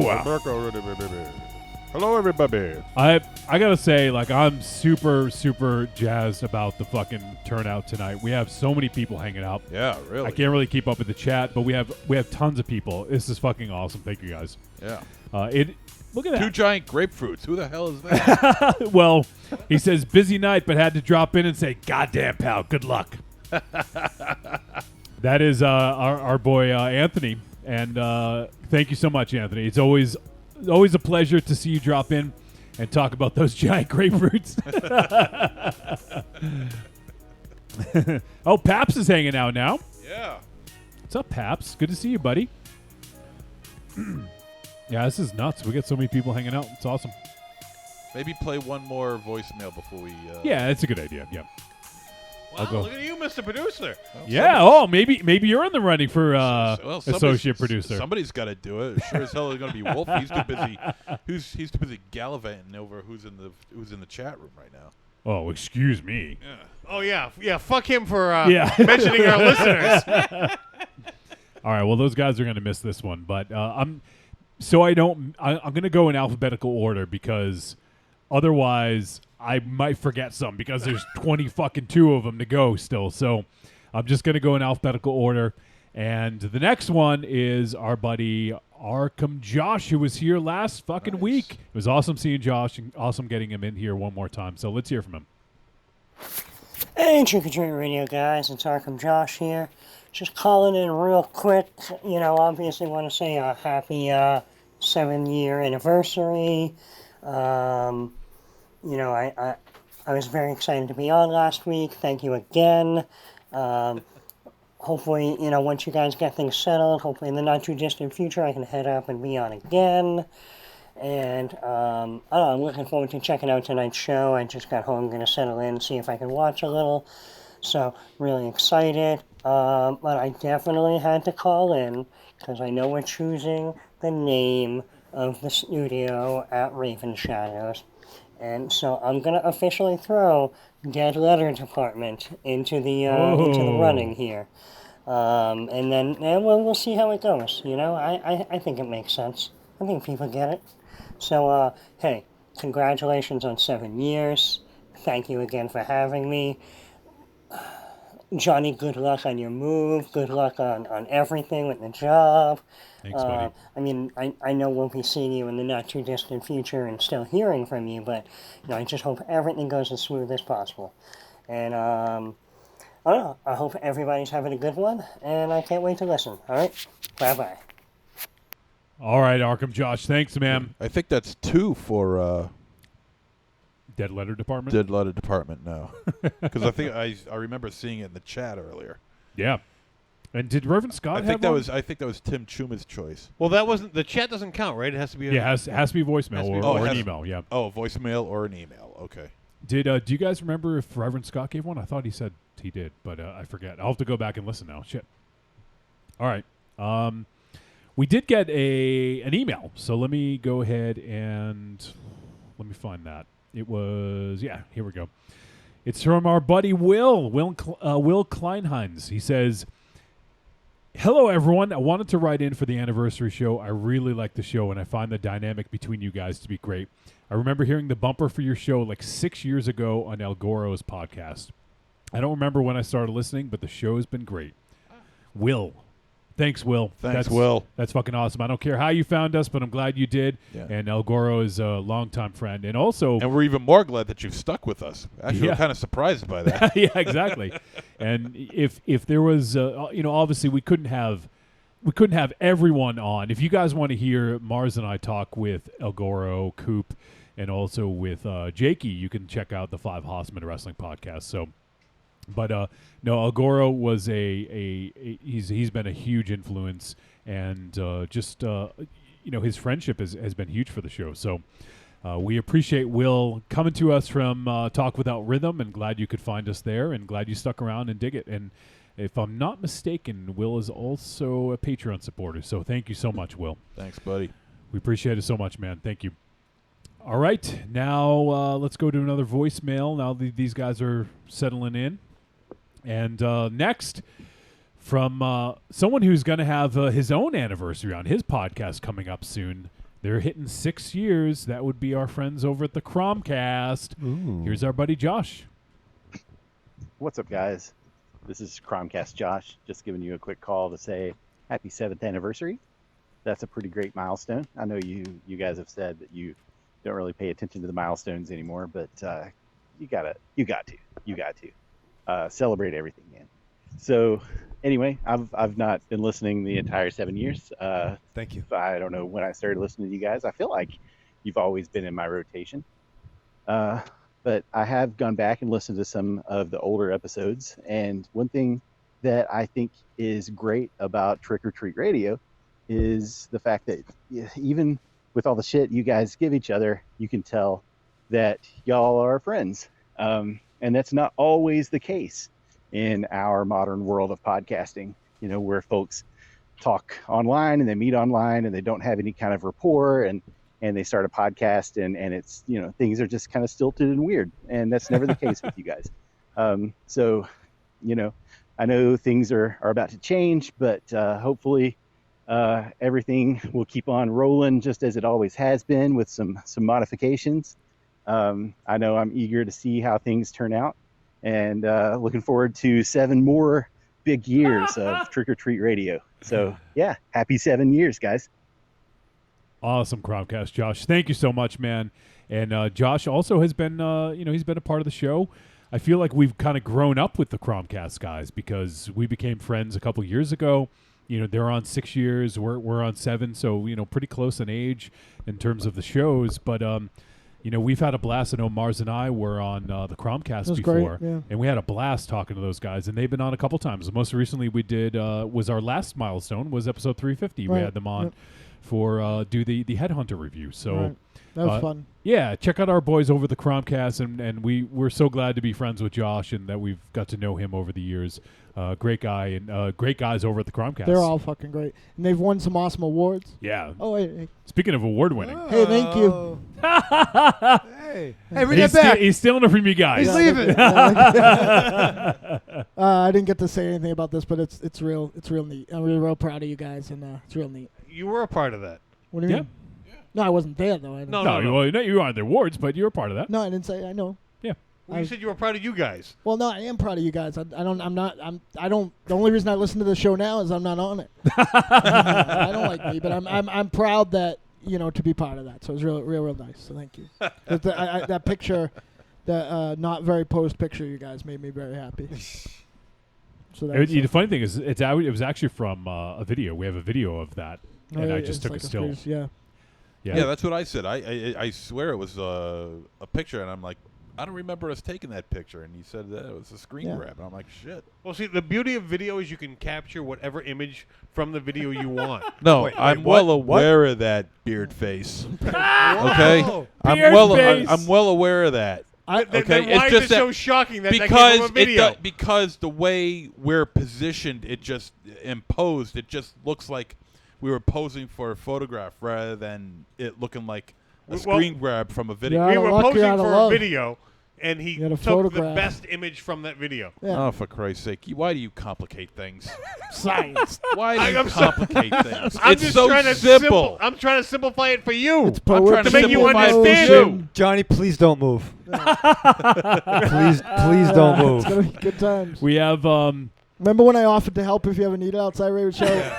Retracted. Oh yeah. when we move, you're sitting in between us. I'm thinking about that. I'm working on some layouts. Oh yeah, no, I've you're been- great. No, So we you're can, in between us. great. So we can both smell his cigarette smoke. I don't Yeah, smoke we both have to upstairs. suffer. Yeah, you won't have to smell that anymore. Oh, I can't. so That's good. actually what I'm looking forward to most about. No, I'm moving. actually gonna mail Mail you you some some smoke. smoke. I'm going to Mail smoke? Yeah, I'm Put gonna- it in. Don't worry, it'll be long gone by the time he mails it. He'll put it in a plastic bag and he'll tie it off and just I'll mail get it it over a to you. year later. What's the shipping on that? Why do I have this empty bag? Oh look, a present from Raven Shadow. Hey, Johnny. Yeah. Could you find out what international shipping on smoke costs? It's expensive. No, but shit. seriously, I was really proud that that Trick or Treat Radio won that award, and I'm proud of being part of Trick or Treat Radio. It's It's in my IMDb bio. If only I could figure out how to post it. Seriously. Literally, I turn into. You I still fucking, haven't done it? No, I turn Oh, into man. fucking Raven Shadow on that thing. I'm Yeah, just it's not easy. Maybe once I. Dynam. Oh fuck. Mars is in movies. Jesus Christ. I'm catching up on you though. I've been in 4 pictures now. I better start. That's me. Yeah, I did it again. God damn you. Motherfucker. I'm trying to look at the feed because I can only have so many fucking feeds of it up. So I'm trying to make sure I can keep up with all the chat. Oh and, yeah, God forbid. Three monitors isn't enough for you. I was just in a. I think I can't remember if I ended up showing it to Wolfie or not. That's how fucked up my brain is now. But I was just in a show with Skip Shea. Yeah. And I can't say too much about it, but I'll be excited to tell you guys when it goes down. And man, alive! Like all I could think of while I was playing this fucking creep was like, well, this is a total MZ part. Is that how you like got into character? Thought about It's true. WWMZD. Yeah, what would MZ do? I got. Well, according to IMDb, I got 4. But does that include Morbid Tales and Septic? No, not yet. Okay, so you got 2 Cryptic more. Plasm, Signal to Noise, Fetus, and Blood Pigs. So yeah, you got more. Oh, you know, because you were in what's that other Brian Paulin joint? The he did years ago.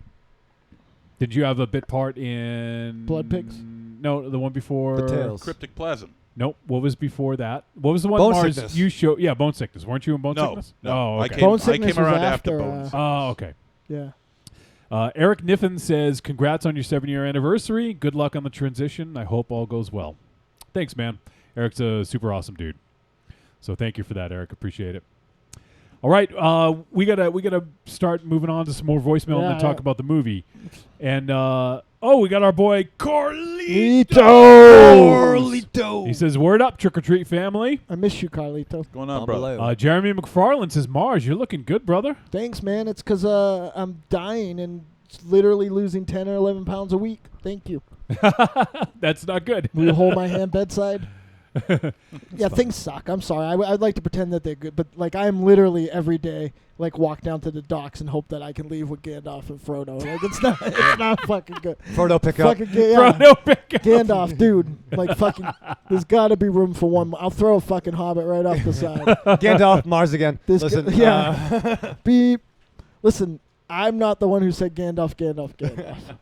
Like, let me on that boat. Yeah, seriously, every day. I don't want to go another way around. Like, honestly, when he said happy 7th anniversary, like 7 more, like, that was the worst thing anybody's ever said. Like, I don't want to go another time around. Please kill me. Two Giant Grapefruit says, I caught a sneak peek of one of Mars's upcoming roles. It's good shit, pal. Nice. Oh, pal. That's it's our boy Anthony. Oh, grapefruit. Two Giant Grapefruit. Did I show it to you, Wolfie? I can't remember. I saw it. Yeah. Was that? Well, you didn't show it to me, but I saw. Oh yeah. Oh, the actual. Yeah. No. I saw the picture. Oh, Sorry. Yeah. How about the anyone catch the end of the Raw reunion when drunk old Stone Cold was fucking just had to be shut off? Nope. It was great. Wow, he was really that drunk. Huh? He was basically came out doing the beer thing. And then basically kept like yelling called everyone into the ring, and basically they had to go. And as he kept talking, they played his music, basically like wrap it up. Wow, you gotta go. And I guess he got Academy awarded. Yeah. I'd like to say for the dot man. Pretty much. First time Mike says, I agree with Jeremy. Mars, you are a sexy man tonight, as are all you guys. Thank you. First time. And Jeremy says that shirt is firm and fits sexy around the chest. Thank you. The only feedback I got from anybody that matters is that I got a message of, do I always wear glasses at night? So, J-Mac wants to know, Raven Shower, you got some powder baby blue boat shoes on? No, I'm wearing my fucking boots, right? Boots. Fucking boots. Your boots. Yeah. I'm buying you some fucking tennis shoes. Tennis shoes. Wait. What was that? What am I wearing tennis shoes for? Because it's fucking like summertime. On the You're fucking sweating court? through a shirt. Yeah, well, I wear boots. Can't dunk in those, that's for sure. That's right. I can't dunk fucking. You look like Frankenstein on those motherfuckers. They're my fucking Say boots. Italian Frankenstein. Say what you will. Oh, that's my double tap from last week. The editor's song, Frankenstein. Everybody should check it out. A couple weeks ago. Yes. And by the way, I'm not going to say the films, but trick, treat, tepic, treat, trick, treat. Jesus Christ. Yes. All right, we seriously got to move on. We're like literally gonna end the show at fucking 3 a.m. if we Well, don't continue. fuck it. Let's just on get we're some. not doing alright, that. This package is open, right? Let's go get some. that. Well, fucking I gotta beer. get up early to fucking for the Packers. All right, so so But if you're let's up- do the film review then. If you're up all night, you don't have to go to bed. up all Every time you say that, I think that like it's yeah, like Aaron 1980 Rodgers something. and Brett yeah. Favre are gonna show up. Yeah, Jerome Bettis is gonna come over.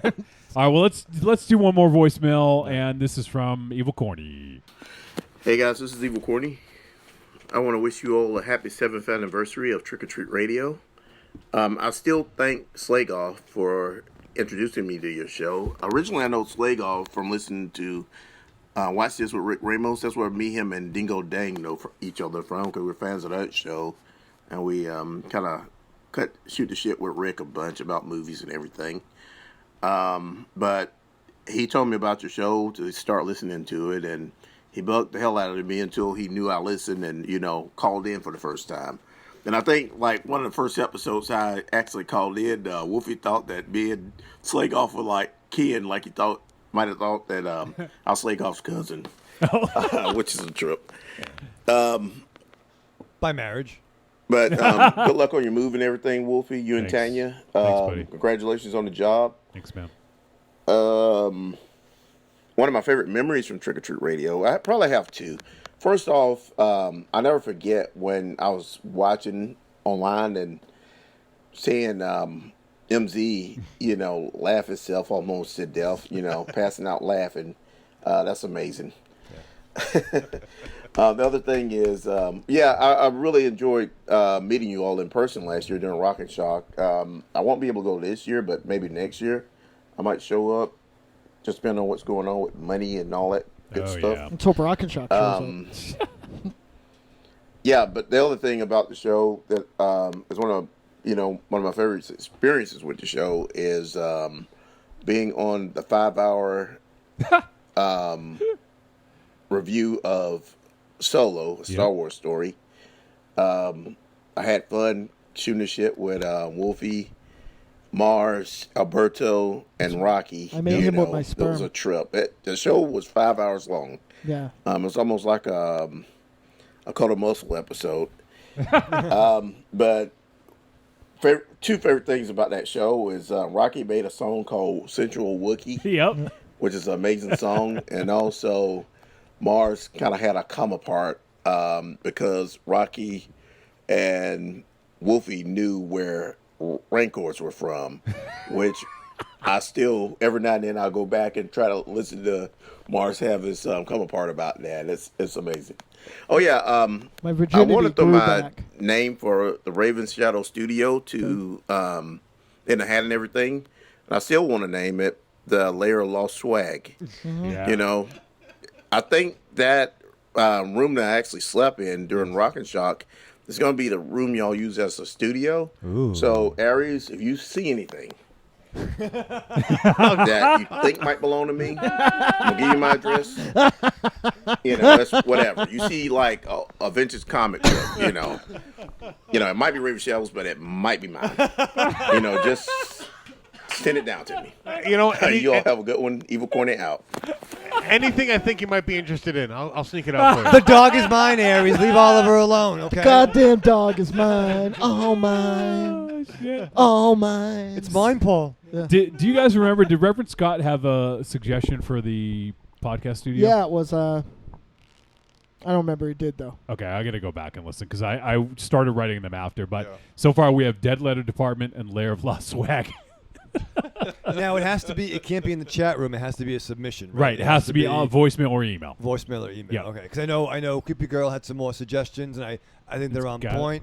But please, I don't know how it happens. I asked Johnny. Oh, see, but make it to the email. you like hers. Yeah, I like her. Okay. No. I know what she put in the chat room. Yeah, we And saw. you're it. hoping those make it to the. Yeah, something about sexy time. They're not, Raven because Shadow they're House. not. No, fuck off. Because they're not insulting towards your incompetence of mailing out swag.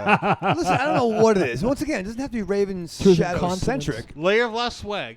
is where it's going. Oh, you slow it down there. Layer of lost swag. Hey, is I my heard vote. somewhere he's like the producer now or something. Oh, like, yeah, you like don't the even executive producer. Self-proclaimed. Where'd you well, hear that? He's paying for the studio. Where'd you hear that? From Johnny, him. and Yeah, Johnny he's paying said, for the Johnny studio. said last week. Johnny said tells you. what? That why are you giving me a producer Wait, credit? we haven't done this in a while. As your legal advisor, let me handle this. It's been a while. Oh, Right? that's crazy. Michael Raven Shadow.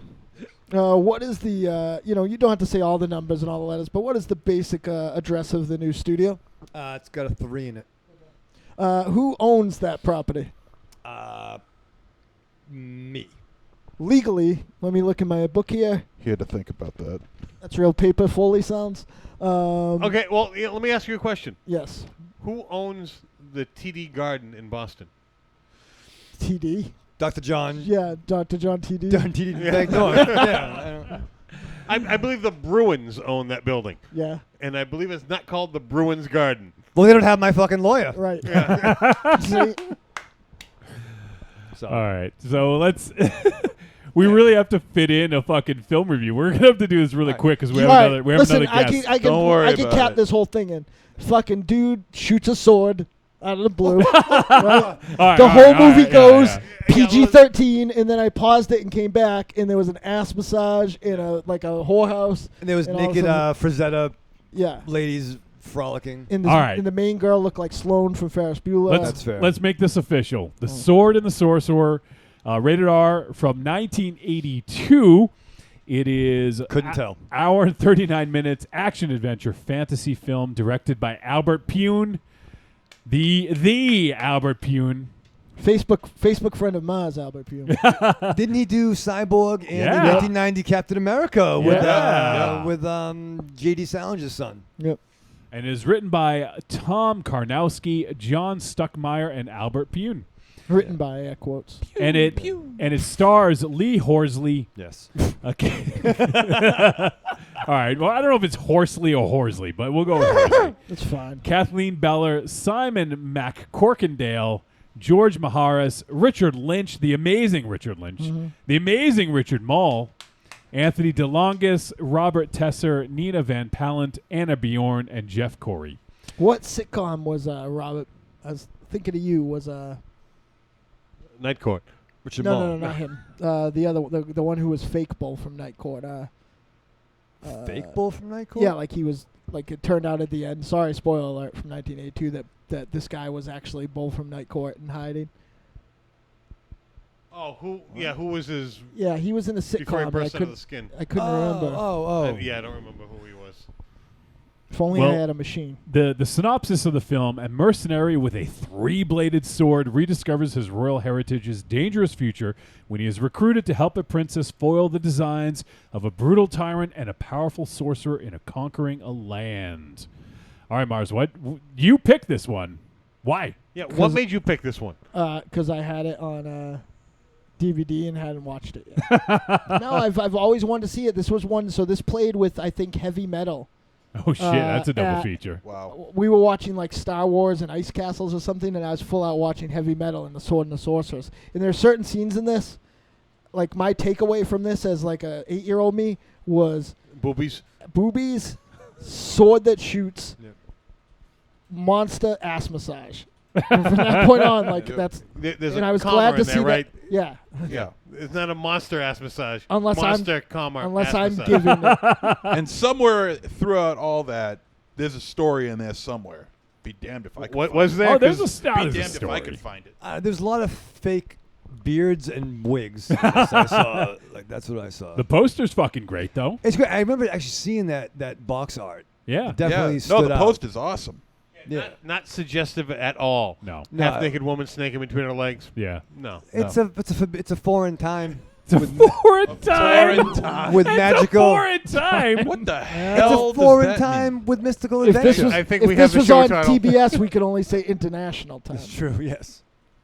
I don't know. A foreign time. I can't.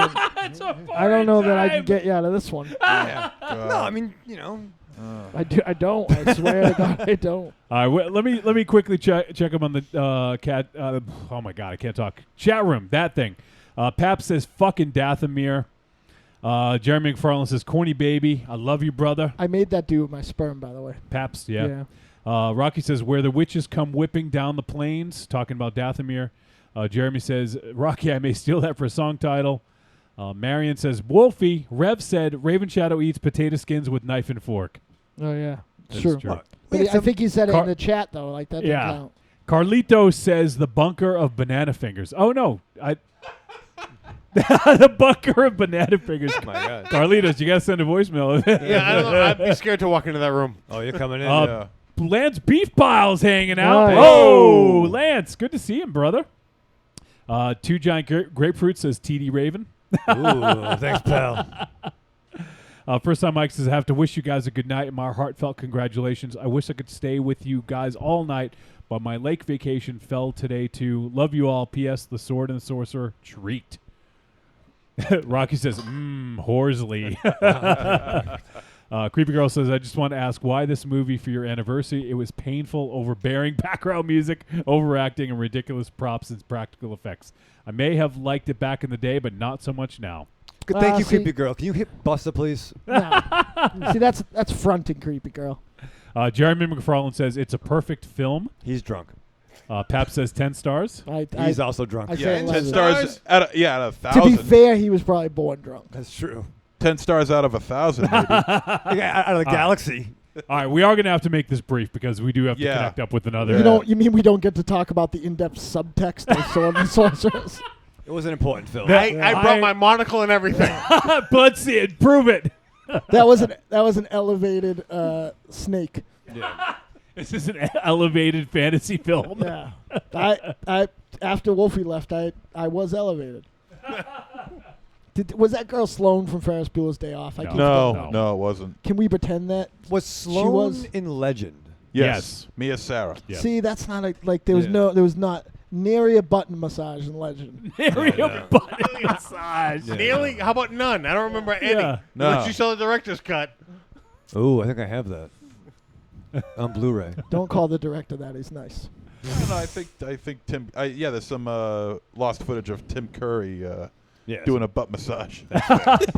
Two Giant Grapefruits just gave me a Naito fist bump. Nice. Thank you. I really liked Sloane though. If I was Ferris Bueller, I wouldn't have gone to school one time. Yeah, no.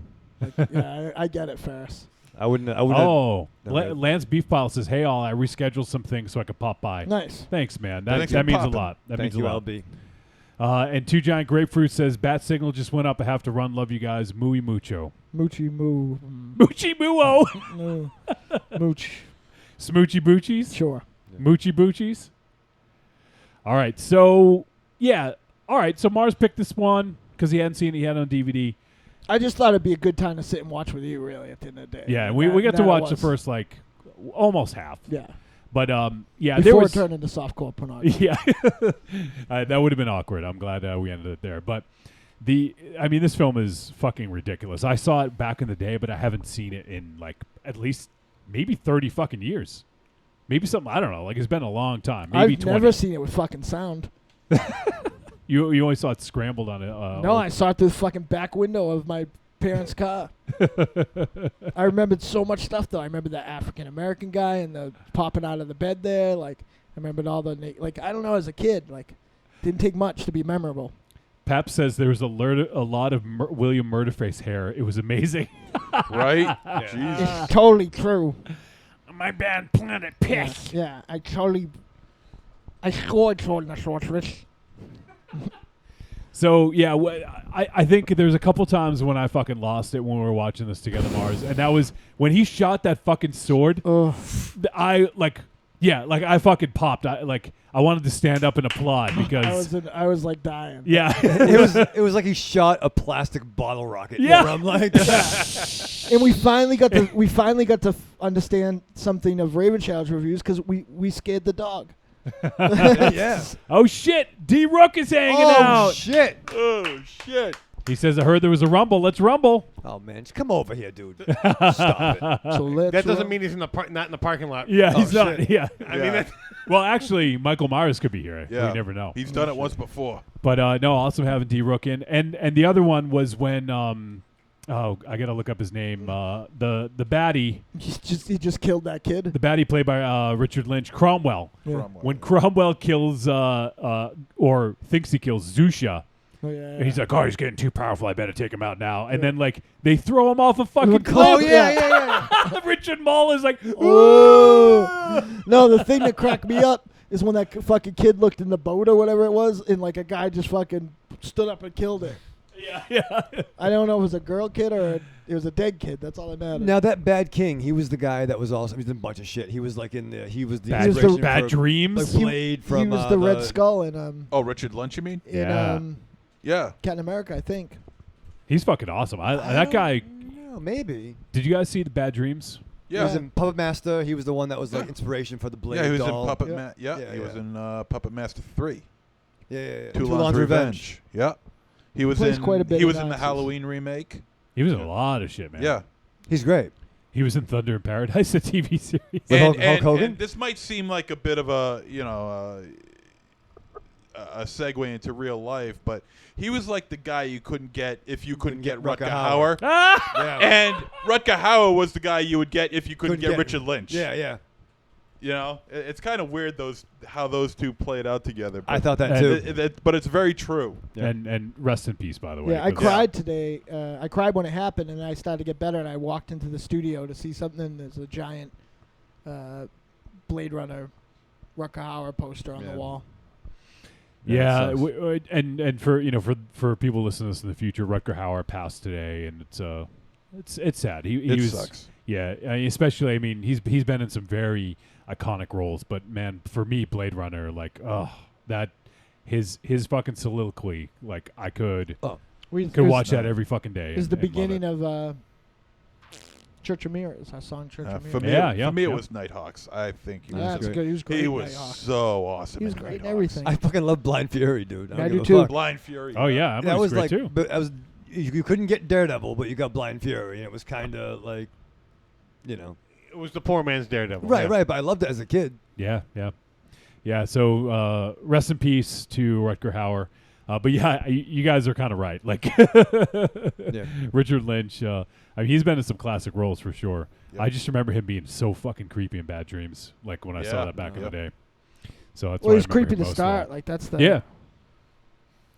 So no, it's interesting. One thing I was talking with my friend Jen Ever today, and she brought up the good point that Blade Runner happened in 2019, and Roy Beatty died in 2019, and Rutger Hauer died in 2019. It's true. That's a good point. Yeah, that's I didn't even know that. Weird. Yeah. Wow. Well, I mean, he probably died in a lot of movies, but sure, yeah. But I mean, that's what he's synonymous with, I think. Carlito says loved him in The Hitcher. Oh yeah. Yep. Yeah. Creepy Girl says the same thing. Hitcher is my favorite. He's in. No, Hitcher. He was just great. He was just great. Very we've one thing Wolfie and I have both said to death on this show is appreciate these people while you got them, because you don't realize he was. We all hate the term underrated, but he was, in my opinion, the epitome of underrated. He made everything he was in, whether it was schlock or, a masterpiece by Ridley Scott, brilliant. So. Yeah, for sure. And even down recently, he had a small part in Sin City and even Batman Begins. He's fucking great in Sin City. Yeah, you know what I mean? yeah. I actually thought about that character when I was doing my own lecherous clergy in the last show that I was in. So yeah. By the way, party people, I got some Oreos here. Nice. I like Oreos. I haven't had Oreo in a long time. I've been on a diet. Oh, Raven Chow, you can't have those. Why? No, just kidding. Your dentist wouldn't be happy. Are those more of the Game of Thrones? Yeah, Game of Thrones. Is this the same box or this new one? Oh no, I just opened them. All right. Like today. Oh, I'll pass them around. The other boxes By disappeared. pass them around, you mean eat them? Yeah. Well, guess who can't have one? You want? Mars is playing. You want? Yeah, you want some? Yeah, Mars isn't going to pass up a cookie. You know Mars? All right, take 5 and pass. All right, so we do have to wrap up because we have another guest coming up. So, do you guys want to? Is there anything else you want to say before we head to the verdict on this, or just head? This is no Hawk the Slayer. I'll tell you that much. Yeah. Giants never die, Michael. They don't die. And that's it's one of my favorite memories. Giants don't die. Giants don't die. That was from the old Castle Wolfenstein. It's true. Castle Wolfenstein 1, where they live in our hearts and our minds. And if you do that, then you're all immortal, Tiny. How do you remember that? Because I said it. Because he has 8 million 8x10s around his house. That is true, actually. I found one of those 8x10s. I brought it in last week. I don't know if You you want me to saw sign it. it for you? Embroidered in his Maybe. pillow. That's all I'm gonna do. Oh, wait, is it on the golden pillow? Oh man, you don't even know. Embroidered? I'm gonna have the whole one side of the studio all my face. I don't want to come now. can I was come. going to ask if I could come right before Rocket Shock, but now I don't. No, I'm just kidding. I'm just having fun with you. Can I hold your hand in there? Yeah. Okay, good. We're just funning. Wrong noun, but yeah. Grab. Yeah. That's a verb, but sure.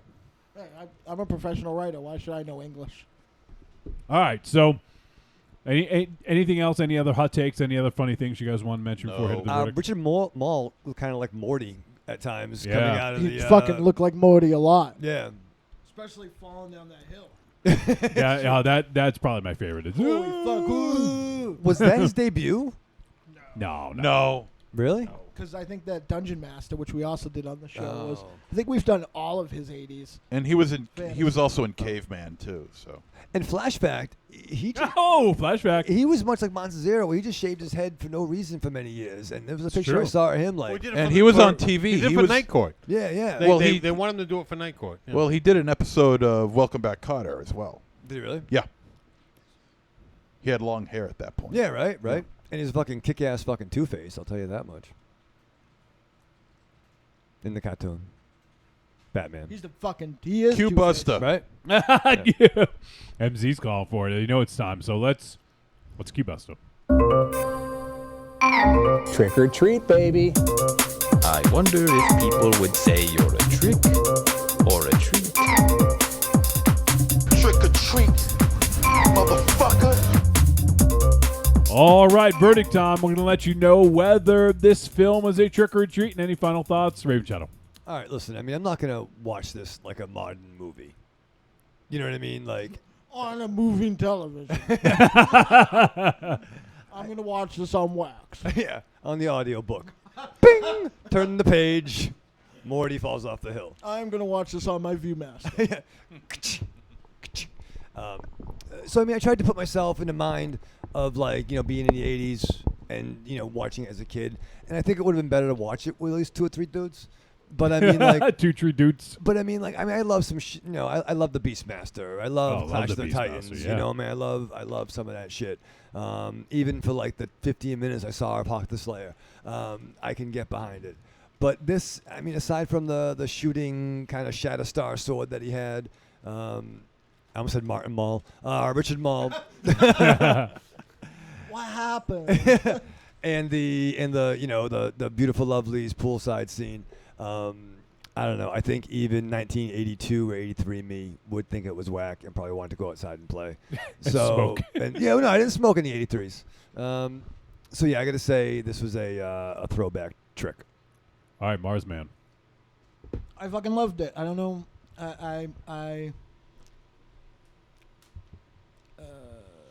Maybe because upon seeing the director's name, I knew what I was getting into, and I got what I wanted to get. I will say there was probably fucking more money in set design in this movie than 11 other Hume films. Like, That's without fair. a doubt. Yeah.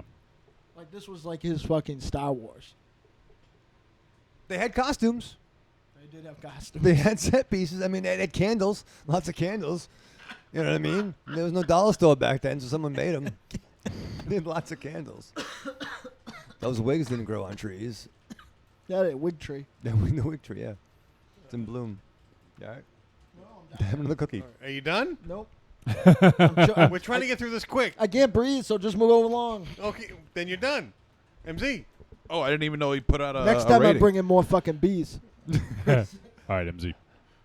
Man, I gotta find better time to spend than watching this. This was. Oh, fuck you!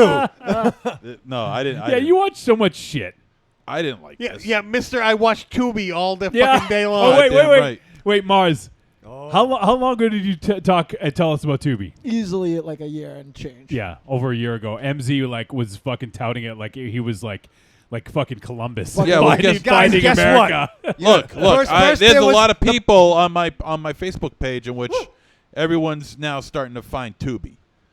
Mars so is a I'm not trendsetter. the only one. So I'm not the Everyone only one. but Mars told him about Tubi, so now we discovered Tubi.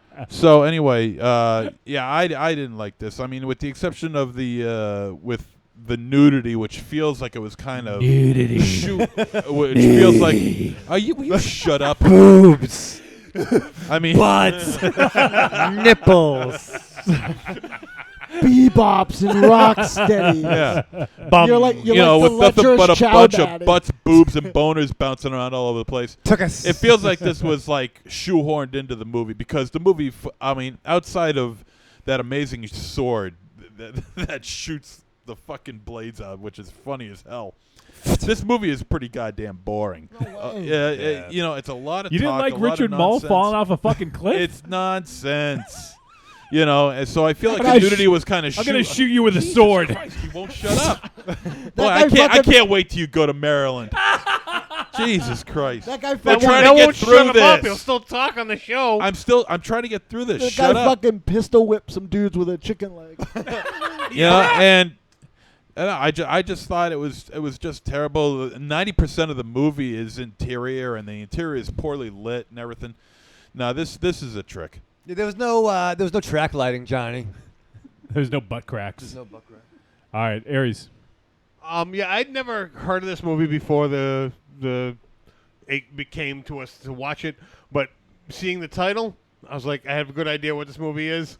Seeing the poster art, I was like, I know exactly what this movie is. This movie does not hide itself at all and what it is. This is an early 80s fantasy movie involving swords and boobs. That bottom line, that's exactly what the movie is. That's exactly what they give you. You're not going to get Emmy-winning performances. It's going to be on TV. Yeah. Tubi. Excuse me. Oh, Oscar. It's on Tubi. yeah, it's going to be on Tubies. It's not going to win the Tubi Awards. We're here at the Tubies. We're live here at the Tubies. Monster Zero. Monster Zero. What's the best movie of the year? Open the envelope. He's on his fucking phone. Asshole. He's watching Tubi.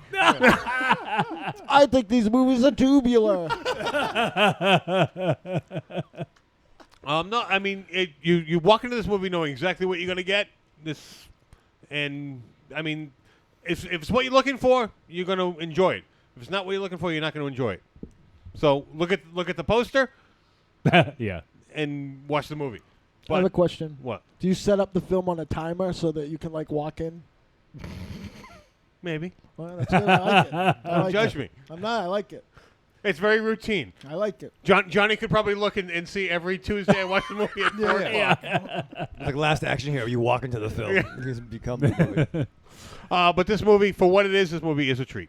Wow. All right, and mine's pretty simple. This was, I did see this years and years ago, so it had been a while. I honestly didn't remember a lot of it because, like I said, when I was watching with the Mars, I forgot about the fucking sword. You know, the shooting sword. I forgot about fucking Richard Mole falling off a cliff. So there was definitely some high points here, and it's not a great movie. It's not a movie you're gonna watch and be like, oh, that's a fucking classic. This movie is like, 5 stars, 10 stars, whatever the fuck your rating system is. But it's just a flat out fun fantasy movie with some ridiculous things, and it's almost like. The funny thing is, I think you might have mentioned this, Mars. Wasn't it put out by the same company that put out Conan the Barbarian? Did you mention that, or did I read that somewhere? I don't remember. Because it came out the same year, I think, by the same company. So I think they wanted to take advantage of, the fantasy boom at the time, anyways. So I don't know where this fell on that timeline of fantasy films, but I'm pretty sure Conan kind of really kicked things into high gear. 82 fantasy was hot though. People thought Yeah. like that Dungeons and Dragons was like Yeah. killing kids, and the Ralph Bakshi did. True, the yeah. Lord of the Rings. I mean, I think they Yeah, stole I just some of wa- the sets. Yes, matter of fact, I watched Fire and Ice a couple weeks ago, and That's the fucking bomb diggity right yeah, there. yeah, that's pretty good. So yeah, it's if you're looking for like a great movie with a message, you're gonna be fucking disappointed. But if you're looking for just a flat out fun fantasy movie with some ridiculousness, like this is down your alley. So I'm gonna give it a for fun factor mostly. I'm gonna give it a treat. But you know, it's hard to recommend everyone go check this out. It's kind of a niche thing. If it's your niche and you want this and this is what you're looking for, then go for it. Otherwise, you know, you may want to skip it. Yeah, But I mean, if you don't get excited about that poster, don't watch the movie. yeah, that's fair. That's fair. So there you have it. That is our discussion, our albeit brief discussion of The Sword and the Sorcerer. Think about how many fucking hours of our lives we'd have right now if we could have done them all like that. That is true. That's a good point. But the show's probably going to be longer than any of them because of all the voicemail that everyone sent. So next week, though, it's been a while since you chopped him in anger. He was pinching the cheek of Betty White here. That's no cheek. That's no cheek. Looks like she had an accident. So next week, we're going to be doing a film from Artsploitation. We're going to be talking about Blood Paradise. I'm excited for this. Are you? Yeah. I heard that episode, and I don't think you are. Because you get to say paradise. Yeah. Oh, I thought we were No, doing... he gets to see Swedish boobs. Do we? Yeah. You saw, Yeah. Oh, did you watch it? You didn't watch it. Swedish butts, too. Wait. You should probably go back and watch it. Are you saying you didn't watch it? No, I'm trying to think. To know we were that's Swedish the future. boobs and butts. What movie are you thinking of? I don't know. I think it was so hot. Did you watch? Yeah, fucking fever Did you watch dream. the movie? Yeah, I did. Oh yeah, I hated it. Yeah, no, I didn't like that. I didn't like. Sorry. Whoa! Jesus Christ, Oh, dude! God damn it! I don't You know how to fuck everything up, don't you? Okay, folks, no bother listening next week. No reason to listen to next week now. Yes, there were Swedish nudity. That was very good. Christ, oh, fuck. As your lawyer, I Almighty. advise you to stop talking. Let's go to commercial, John. That's good. Good It's choice. about time somebody just puts a piece of tape over his mouth. Cover the nose too. All right, well, we're going to try to hook up with our guests in just a moment. But, yeah, actually, so we're doing Blood Paradise next week.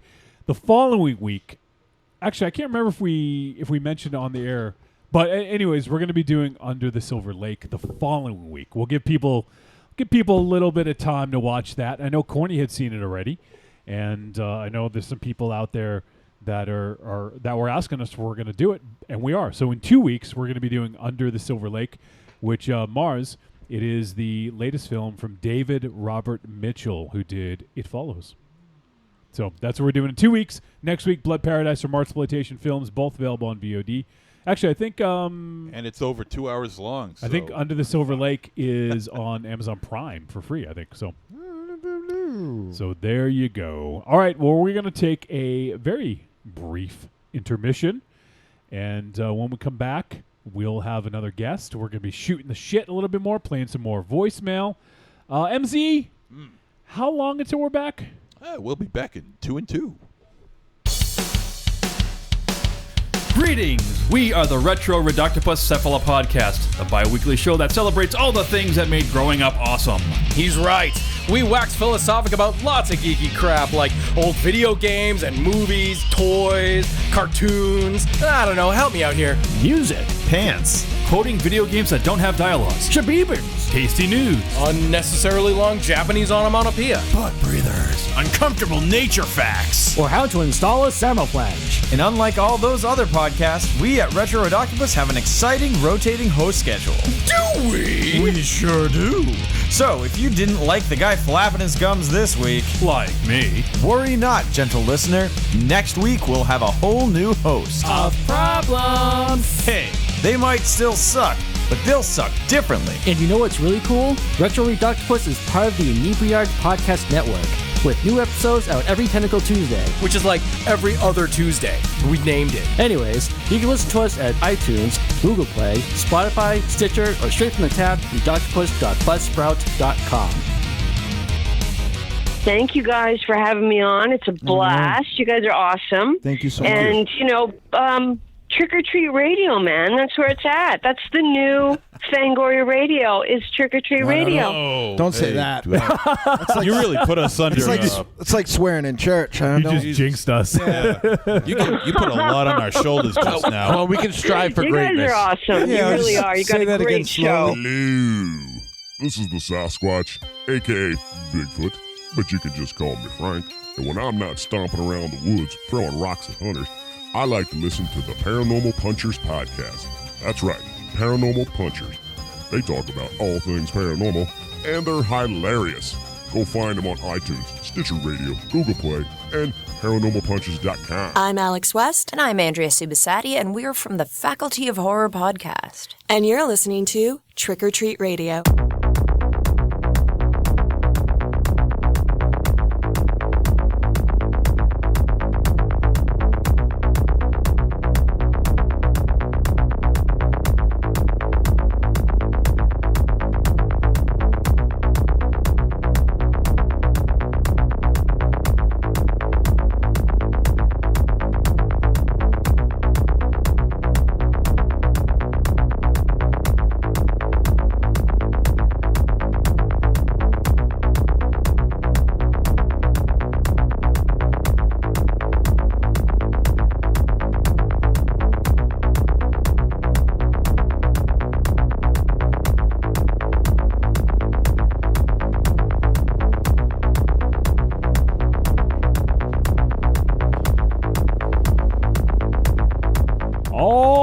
We're back on Trick or Treat Radio, and we're actually going to wait a little bit longer for our guest because we have a bunch more voicemail, and he needed a little bit more time, so it worked out well.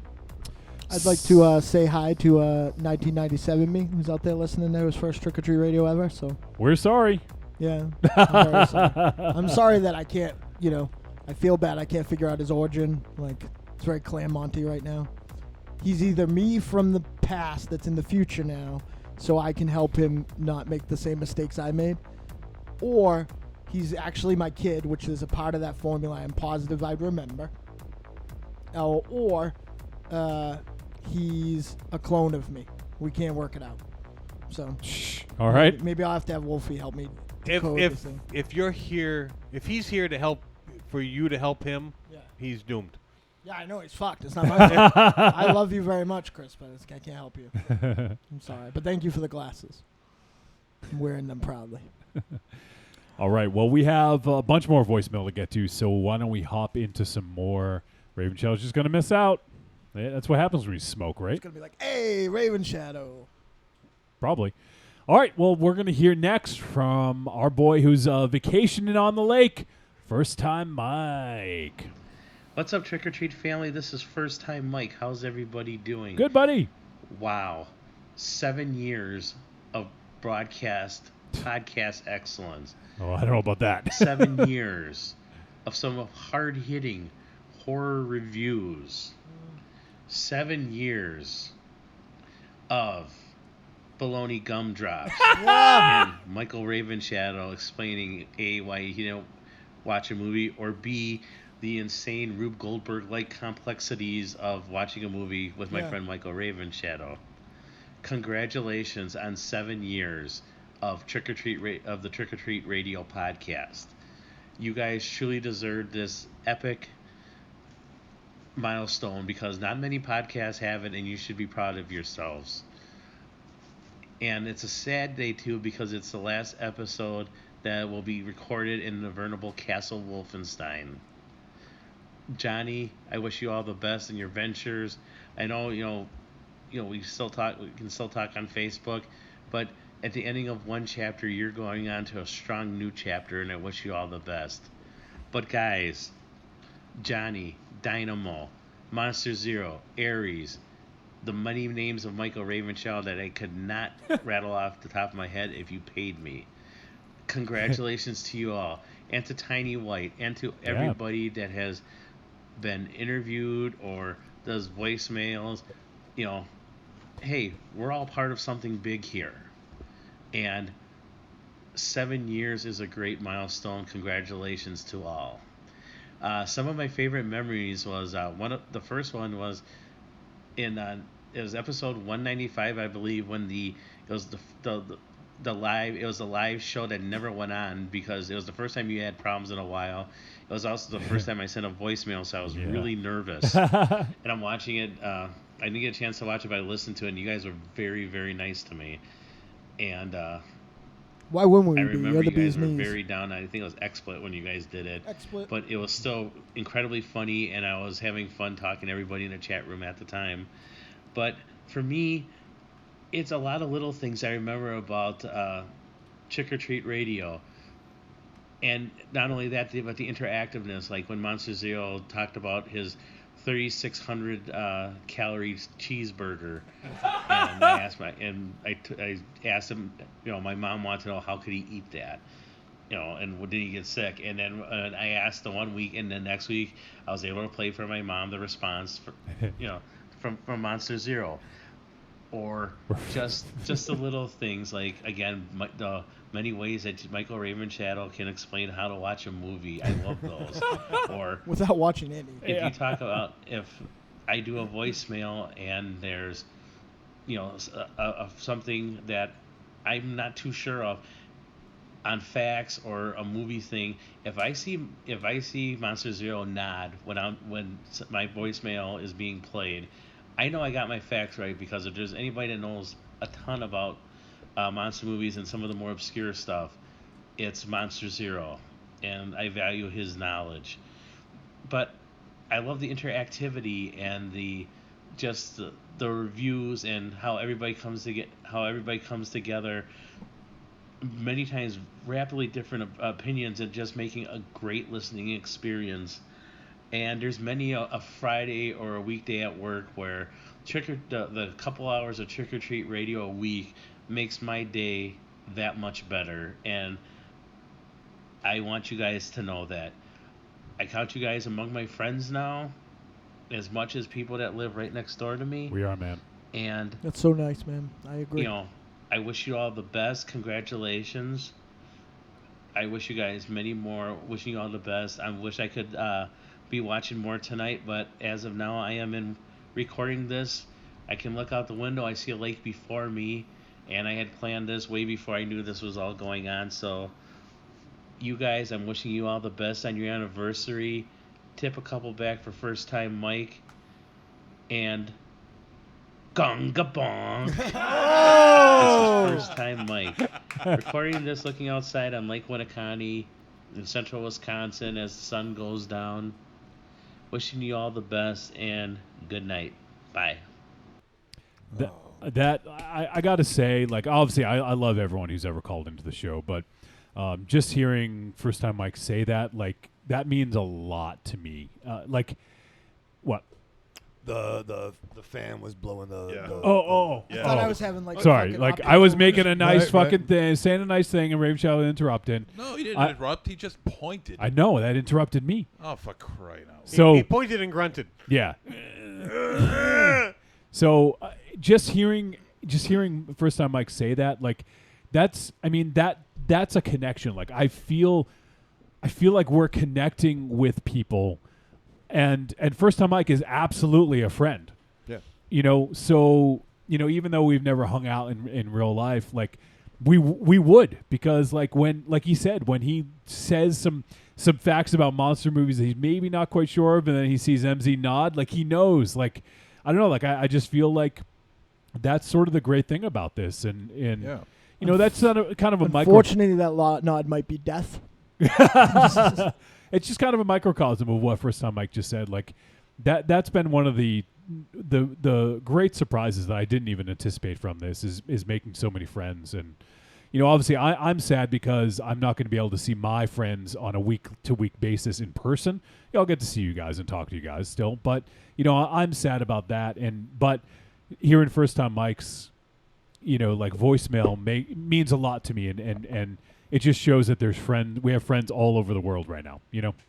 It's pretty fucking cool.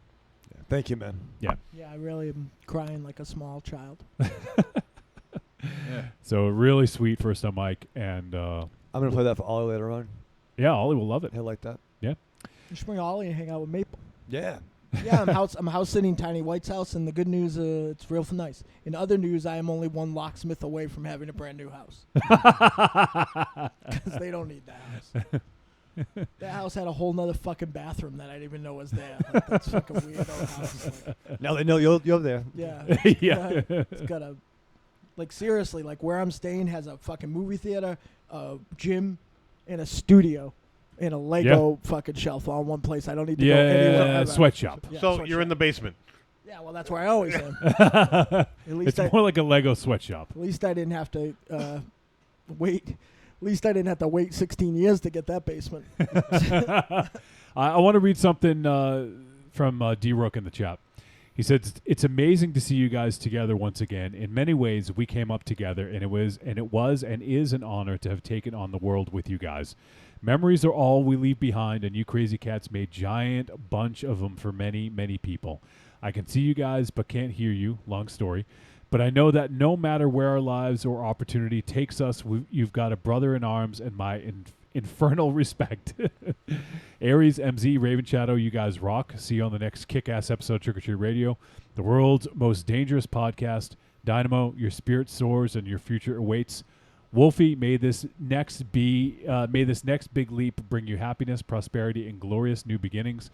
My best to everyone, and long live the fight. All we got is the fight." That's very true, D-Rook. Thank you. Thank you, buddy. And I got to say, like, it's kind of like, pulling back the curtain a little bit. Derek sent me a really nice private message. I actually haven't responded. I feel like an asshole now, but really sweet. And he's just a class act, and he's kind of right. Yeah. Like, he's been doing this longer than he's been doing his thing longer than we've been doing our thing. But it means a lot that we've formed like a friendship and a brotherhood, and he is our brother, and he's been on the show many times. I know his job now doesn't allow him to be on as frequently, which is a shame, but he is definitely part of the family, and I'm gonna miss seeing him on a regular basis as well. So thank you, Derek. It means a lot, man. All right, next, let's hear. Actually, this is someone who MZ and Raven Shadow have spoken to recently on another podcast. Oh, that would be our boy JB. Yeah. Hey, it's your buddy JB, and I want to congratulate you guys on 7 years of podcasting. That is incredible. You guys have sat there and been able to do this for 7 years without missing a show. It's incredible. I absolutely love it. Everything about the show. It's an amazing show. You guys do a great job. Mr. Wolfenstein, you rock shit out. You make everyone sound great. Not to mention, you go on camera as bootylicious as you are. Oh boy. Every fucking week, and just make everything incredible. It's awesome, man. I love what you guys do. I love that you guys inspire other people, encourage everyone to do things. Without you guys, I wouldn't be doing the show that I do either. And it's just cool everything you guys do. It really is. Anyways, you wanted to know our favorite moments at Castle Wolfenstein? Well, mine probably is going to be when MZ almost died laughing at his own joke. And honestly, that's probably almost everybody's, I'm assuming. If it's not, then they might have missed that episode. But you also wanted to know names for the new place over at Raven Shadows. Ooh. I think you guys should just keep it simple. Stick to something like the Raven's Nest. But anyways, this has been JB. I hope you guys have a great night. Hopefully you guys can be podcasting for 7 more years, and maybe eventually finally fit Journey to the West 2 in there. Yes. Anyways, have a great night, guys. Love you all. You guys are awesome, incredible fucking guys. Have a good night. Bye. All right, man. Thank you, JB. Thanks, JB. Thank you. We appreciate that. And, Thanks, you can check out both you guys' episodes available now, right? Yeah. Both Monster Zero and I have appeared on Tales from the Podcast. That's twice, right? First one, I have some more lined up. Okay. Yep. But yeah, if you haven't heard us talk about it, every other week rather, JB does a deep dive into an episode of Tales from the Crypt, followed by a discussion of the comic that it's based on. The dude loves his crypt, man. So your boy Raven Shadow was on episode 6. the final episode of season 1, and then MZ does an appearance. 2 weeks later. 2 weeks later. Yeah, it just dropped this past Sunday, and we discussed about Amicus's release of Tales from the Crypt 1972 film. Yeah. Awesome. I can't wait. I haven't checked it out yet, but I'm going to this weekend. Yeah, I obviously have a lot of podcasts listening in my future when I drive down, so I'm looking forward to checking those out as well. I was supposed to be on it 6 or 7 times. What happened? I don't know. By the time I'm done unpacking, hopefully I find everything that I need to record. But right now, I packed these 6 very small things apparently in 6 different boxes. Jeez. I found my mic the other day, so that was nice. So thanks, JB, and it's really sweet.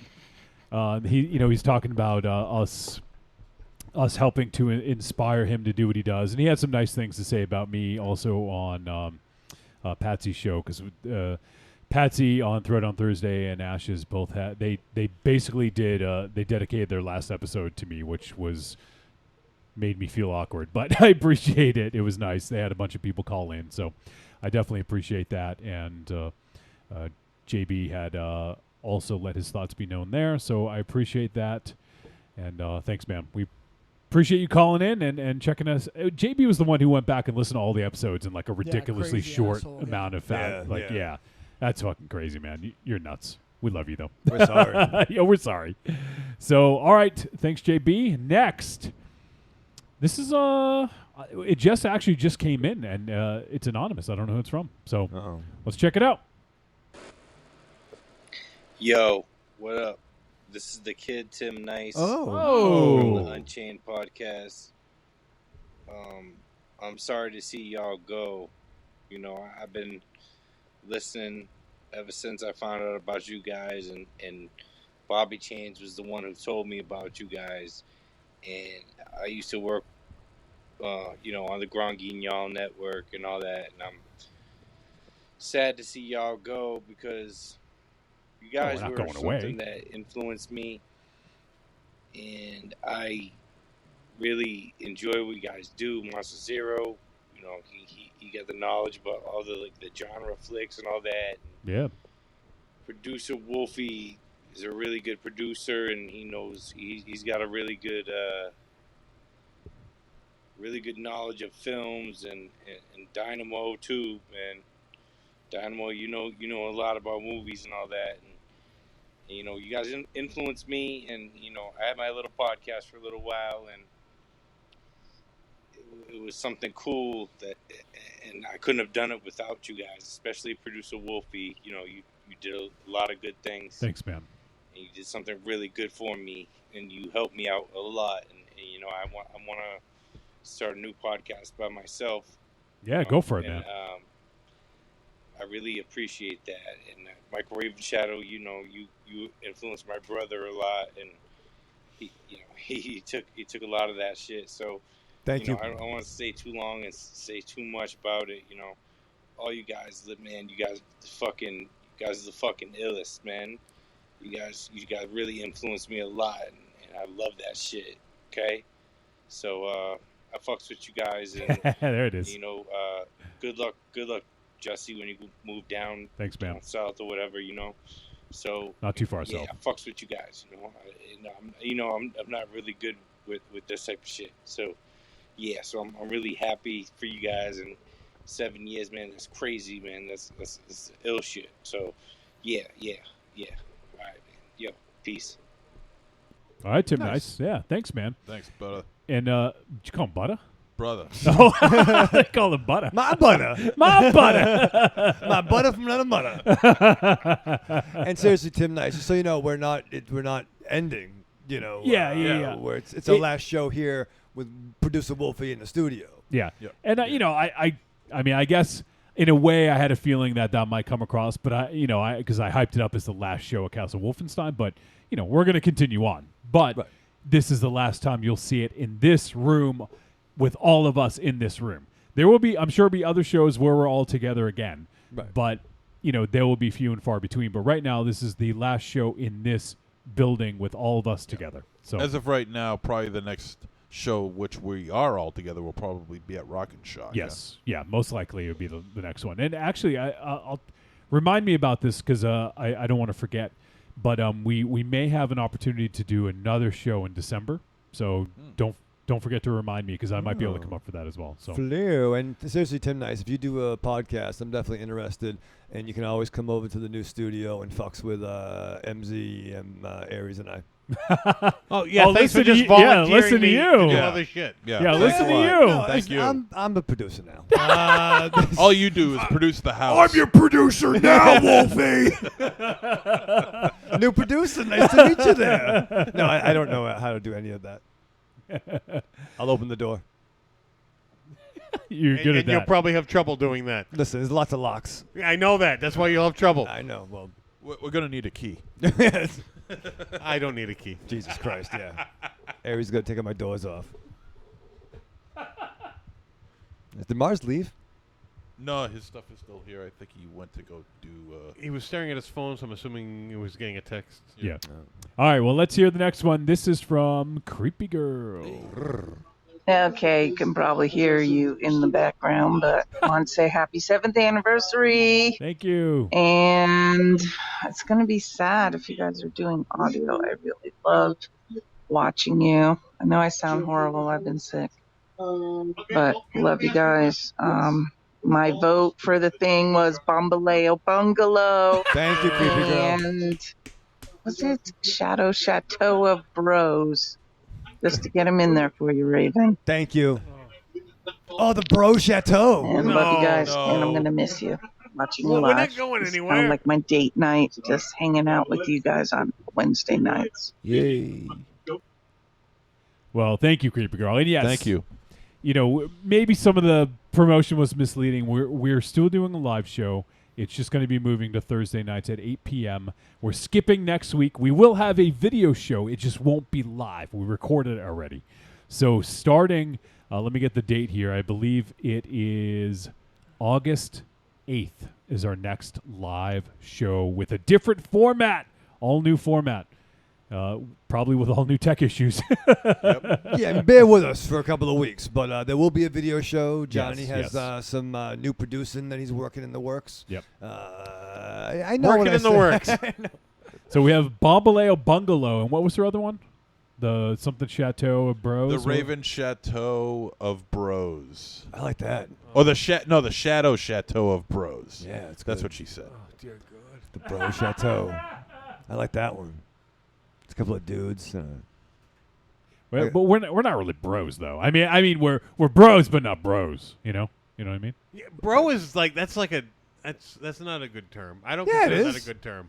Well, I met your brother, so I understand that. Well, no, but I mean, if someone's like broing out, like that's really not a good term. Like that's really douchey. No. You could be bros, but don't bro out. That's a different thing. But bros, that's so douchey. Like I don't know, like there's nothing good that pops into my mind when someone says bro. Nothing good. Well, yeah, maybe not bro, but maybe like Yeah, but brothers. if bro is in the title, then bro ain't going to work. The title ain't going to work. Well, listen. You might as well just call it the douche place. No, you want Hey, now there's a title. Monster Zero, that's gonna blow over and it's gonna break. It's going to bro over. It's gonna bro over. Creepy Girl says, "Yeah, so it will be video." She's excited. Yes. Oh, yeah. Okay, we have our guests ready. Oh, let's go. Hurry Cool. up. All right, so let me go ahead and connect up with our guest. Let's see, trying to avoid the Skype ringing, ringy dingy. I like that. It calms You me do? down. All right, now we are joined by our next special guest on the 7th anniversary show.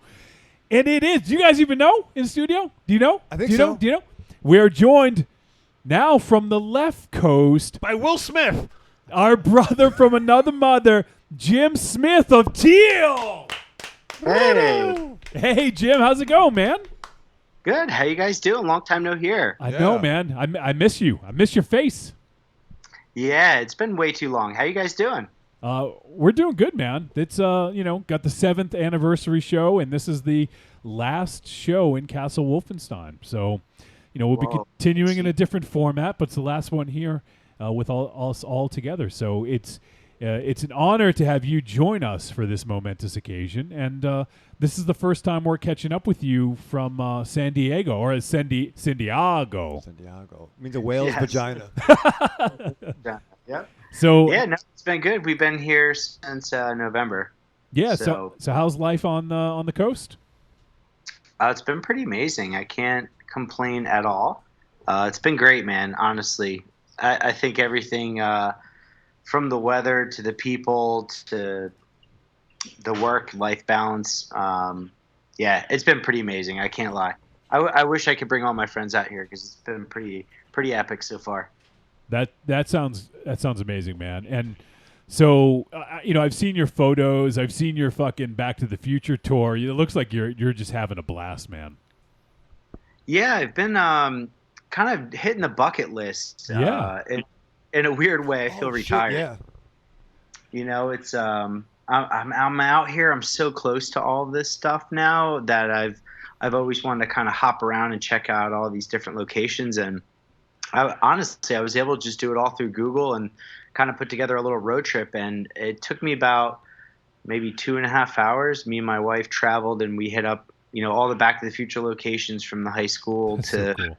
All the neighborhoods, George McFly's house. And like the craziest thing about it is everything looks identical. Like Wow. 30 years later, it's weird. Like the trees, like everything, you're like walking around the set. It's nothing ages out here. It's like crazy. Nice. Yeah, Yes. I saw the pictures, and you did like a lot of like side by sides of like the shot from the film versus the picture that you took, and it did. I was like shocked that it looked the same. Yeah, I mean, the Doc Brown house is actually, you can tour it, and it's known for its architecture. So they had tours going on there, but we didn't tour the house. I do want to go back. It's called the Gamble House, but essentially the garage, where Doc's at, is the little bookstore that you go into and stuff. So they had a little section for Back to the Future, but it really was about the house and the architecture and like Frank Lloyd Wright and more the mid-century modernism, not so much about the movie. Yeah. But very cool, man. I was pretty amazed about how close everything was too. I mean, it was like we'd hop in the car and you drive 15-20 minutes and you're at like the next shooting location. So it wasn't like everything was like a block away, like Freddy Krueger's Nightmare on Elm Street house. Yeah, I saw the picture of that. That was cool. Yeah, that was like 3 blocks from our hotel. We got in the car and put it in the GPS. It's like, you'll be there in 2 minutes. I'm like, what? So we probably could have walked there, but yeah, there's a lot of really beautiful neighborhoods in Hollywood that's kind of off the beaten path. And you just go into it and it looks like Marty McFly Street, beautiful trees. And Yep. I'm sure the homes are millions of dollars, but just really well kept. And they're very strict about parking and all that. So I noticed the Brady Bunch house was blocked off and they're trying to recreate the interior like the set. So that'll be pretty cool. I think that'll be within the next year or so. Wow. And I went over to I'll give a shout out to Claudia Wells from Back to the Future. We went over to her store, Armani Wells. She owns a men's clothing store in Hollywood. And I just kind of strolled in there, and I brought my hoverboard just in case. And sure enough, she was in there, and she was super nice. And we ended up hanging out in the store for about an hour. And it was like amazing. We like became friends. It was pretty surreal. At one point, me and my wife, Dana, were watching her store. She's like, I just got to run next door. Can you watch the store? I'm like, okay. Like, so, but she was really cool. She signed the hoverboard, and I've met her before, and I had her sign the, Save the Clock Tower, little sheet. Yeah. But I didn't have her on my hoverboard, and I had most of the cast. So I'm like, I got to get her. And she was super cool. So that was big shout out to Armani Wells. If you're in Hollywood, check out her store. She's super awesome. And yeah, so it's been pretty crazy out here. Loving it. Yeah, it sounds it. And for those who don't know who Claudia Wells is, she played Jennifer Parker from the original Back to the Future. So that's super cool. I liked her. You like her better than the second Jennifer? Well, no, I mean, wait, who's Elizabeth Shue was. Yeah. Correct. Oh, yeah. I do like Elizabeth Shue. was Jennifer in I part do. 2 and 3. And I mean, not to say that Claudia Wells isn't great, but like that's if you look at in terms of career, that's like not often do you get like a I'm using finger quotes upgrade for casting in a role. Like not to say anything about Claudia Wells, but Elizabeth Shue was a bigger star at the time. And it's kind of interesting how a lot of times when they recast, it's someone who's maybe not quite as she was coming off the success of Cocktail and and films like that. So yeah. Yeah, I think she also she had a took small the window of popularity going on there. Yeah, she also took the character into kind of the goofier world of part 2, I thought. Where I thought Jennifer Parker in part 1 was a little bit more like lovey-dovey with him. It was more of like a romantic thing.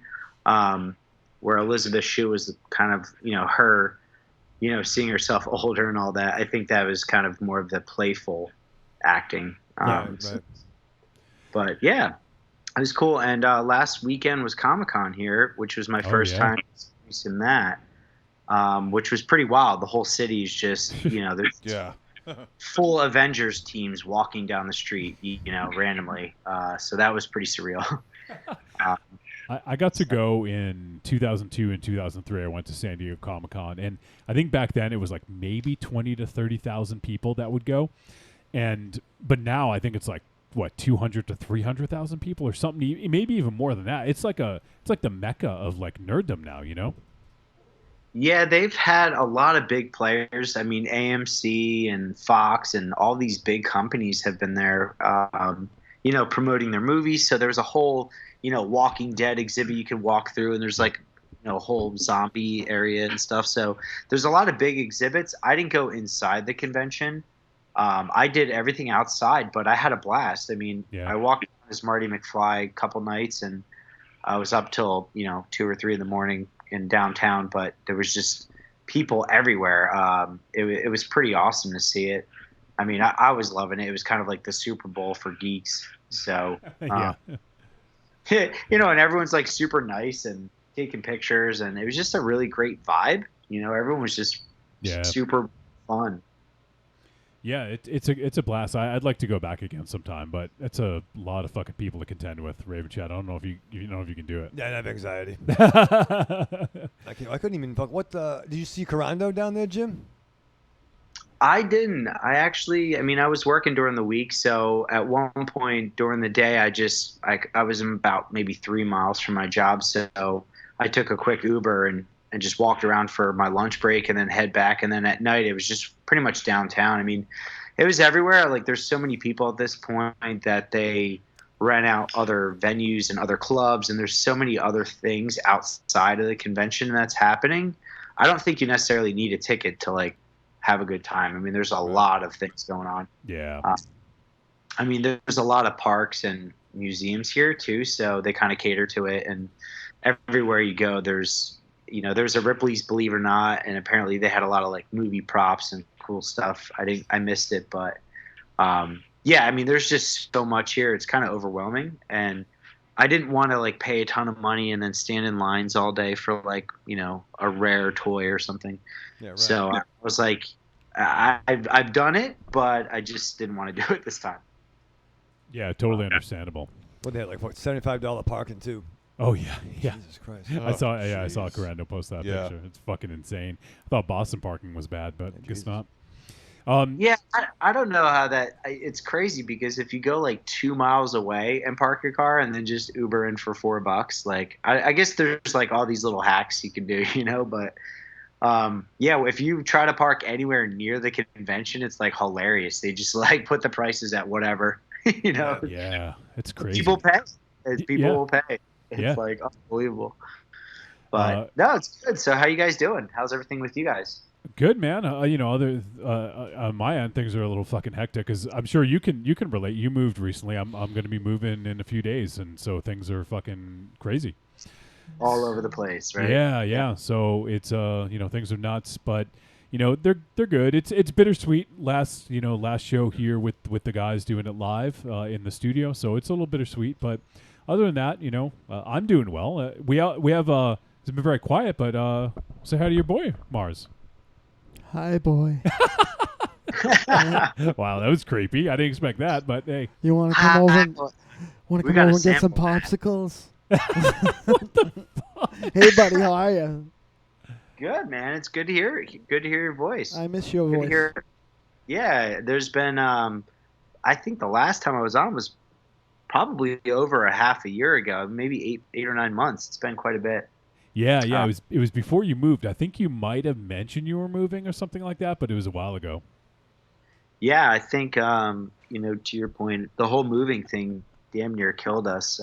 Just stress levels just through the roof. Selling a house and packing up collectibles and meeting people to sell stuff, and it was crazy. But you get through it, and I don't know. I feel like I can do anything now. It's kind of like I'm like, oh, that's it, So now if I just have to work 60 hours a week, it doesn't feel so bad.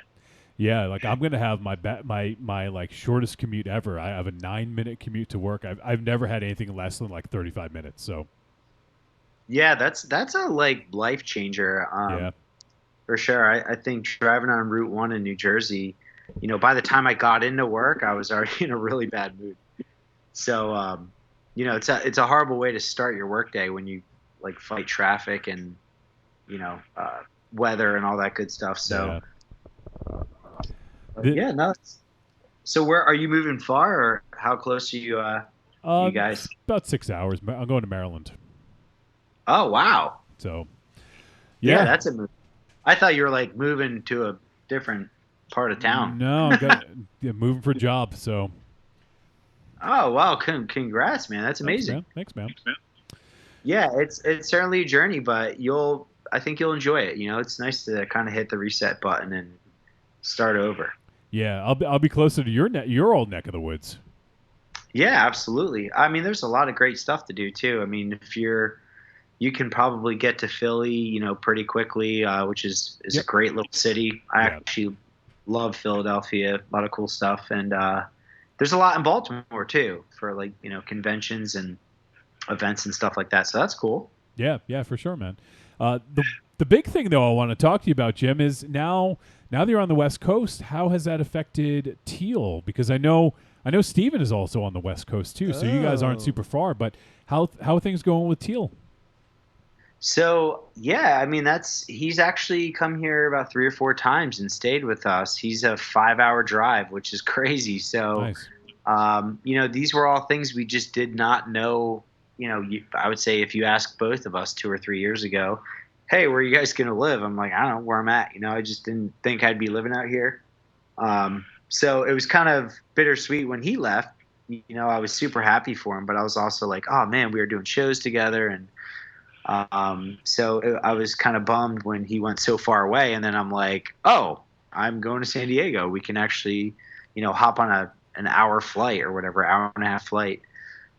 So that's been really cool. He's come down a few times, but we're gonna play our second show here. Our first show we actually did the Hard Rock Cafe in San Diego, which was a really cool introduction show to the city. It was pretty great. We played with Rush Midnight, which is kind of a synth funk guy. He's out in LA, so he drove down for the show, and that was a really great show. Nice. And this one, I'm actually playing at a barcade, so I've been kind of frequently going to this barcade called Coin Op in Gaslamp District, which is downtown, and it's right near my job. And I'm there probably 2 nights a week. I feel like if I was going to start a business, it's everything that I would ever want in a business. I walked in the first time and I was like, someone stole my dreams, Yeah. It was pretty surreal. So they have a lot of vintage arcade cabinets. They're constantly playing, Back to the Future and Goonies and Bob Ross is on every night. So, I don't know. It's just like my kind of bar, I walk in and it's all nerds and, video game kids and kind of throwback. So it's kind of like a time warp, you go back into like an 80s arcade and that's what it was. Yeah.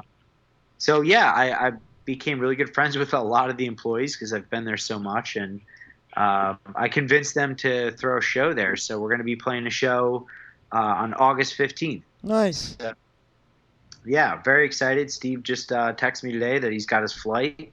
So he's actually going to fly out here and play. So, yeah, that's going to be awesome. We're going to be playing with Tropical Girls, which are two guys from New Mexico. And they kind of do some throwback, kind of retro synthwave stuff, you know? Nice. So, yeah, very, On brand. you know, 80s commercial music, you know, like if you'd hear like for product music, you know, it's they got a really great sound. So they're check 'em gonna out.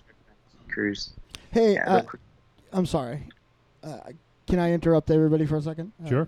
So it wouldn't be a typical me night if I didn't have like a family seemingly emergency thing that I have to fly to right now, and my Uber should be here in a minute. Is it Dave Bautista? I wish. But I just wanted to let I miss you, Jim, and you guys, all you guys. I just want to let you know that you're how important you are to me, and you guys are my brothers. And this being here tonight for this and all the memories in this room means the world to me. So and Johnny, I can't thank you enough for I've said it every time that, and everyone who listened, that is, whatever contributions any of us have had on this side of the table, you've done all the heavy lifting, especially in this room, with both your skills, your back, and your pocketbook. So thank you very much, man, and thank you everybody who's listened through 8 years, and thank you to all you guys. And this won't be the last time we ride together in some form, but it's the last time we ride together this night, and I love you guys, and thank you very much. All right, man. Well, thanks for coming in, Thanks, and glad brother. we could make it happen one last time here in Castle Wolfenstein. Before you go, Mars, Evil Corny says, later, Mars, love you, dude. Thank you. He says thank you. So, all right, take care, Mars. Be safe. Hopefully everything's all right. So, Jim, what is... do you guys have any... I know last time we talked, you had some plans for the next album, but do you have any plans? Are there any updated plans as of now, or you guys still kind of working stuff through? Yeah, I mean, other than the show, we've been, me and Steve have been communicating online, just sharing ideas. The couple times that he's been here, we were able to record a lot of guitar parts. Nice. And, just kind of working through the edits now and kind of sifting through all of the ideas and curating it down to an album's worth of stuff. But we've got a lot of material, a lot of really fun ideas, a lot of a big range of stuff too. So it's just kind of figuring out like what's the next album going to be. We want to kind of keep that Teal vibe going, but there's also I definitely have some influence from here. A lot of the songs and lyrics are kind of based on the journey out here and stuff like that. So I think the next album will probably be more on the chill side, a little bit more, kind of sexy and, definitely a little Cali vibe to it, maybe not as dark and aggressive, but, it's just a lot of listening to a lot of different music lately too. So just some different influence. But it's been great. So we just don't know if we want to do a full length, and just keep people waiting forever because it's just so hard to do a full album. But maybe do an EP or something. So maybe 5 or 6 songs, just so we can get it out sooner. Yeah, definitely. That would be great. I'm definitely looking forward to checking it out, and as always. But to see sort of what the new vibe is from kind of soaking up the Cali sun and seeing how that influences the Teal music. Yeah, it's ironically you end up writing less music because you're outside. Yeah, so that's why it's an that EP. makes sense. That makes sense. Yeah, I'm like, well, it looks like the album might take longer because it's friggin' amazing out right now. So yeah, it's different when you're at home and it's it rains for 20 days. You kind of get depressed and you just go sit in your dark hole and write music. I think that certainly created some of the vibe of what made Teal, just the late nights and, snowstorms and being stuck in the house and stuff. You kind of, you write a little bit darker, more somber music and out here a little bit happier. And, the music's, I'm going from minors to majors and, the music's a little bit more upbeat and, it's like, oh, things are great, you know. So, but you're writing less because I've been trying to get outside more and just kind of explore. So Yeah. Less music time, but life's good, so I can't complain. Awesome, man. Very glad to hear that. And, whenever we connect up, we usually talk a little bit about some pop culture, some music, some teal. But always love talking horror with you. So obviously you've been outside a lot more now in the Cali sun, but any horror films you've been checking out recently that you're really loving? So as far as horror, actually, I did a score about a year ago, and it just came out, and these guys ended up doing. It's kind of a multi-movie flick, and I'll have to send you guys a link because you can download the score for free. But essentially, the movie was called High Death, so HI-DEATH, High Death, and they ended up having a little section of the movie called Death Has a Conscience, and I scored all the music for it, so that was pretty cool. Nice. If you go to my Bandcamp, the teal.bandcamp.com, you can see that I have the music there, and you can download it for free. And yeah, that just actually came out on DVD. So that's something I'd love to just throw out there because I did the music a while ago, but it takes a while for these things to come out, and they had to play at a few different conventions, around the US, and it finally came out on DVD and VHS, I believe, as well. So High Death, check it out. It's really cool. It's got maybe 5 or 6 different filmmakers, and the way they did it was kind of a Trick or Treat vibe. Yep. Or some of the Tales from the Crypt, as far as all these different stories in one. So that was really fun. Stranger Things 3, I'm sure you guys have already talked a lot about that, maybe, but a little bit. Only me and MZ have seen it, but we did talk a little bit about it. Yeah, I mean, I guess tapping into that hair, I don't know if you guys caught all the Back to the Future references. It seems to be a Back to the Future month for me, but yeah.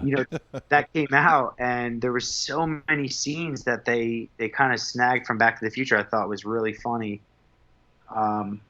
Even to the point when the mayor was talking, they were playing Mayor Goldie Wilson's music in the back, like just all the little kind of nuances.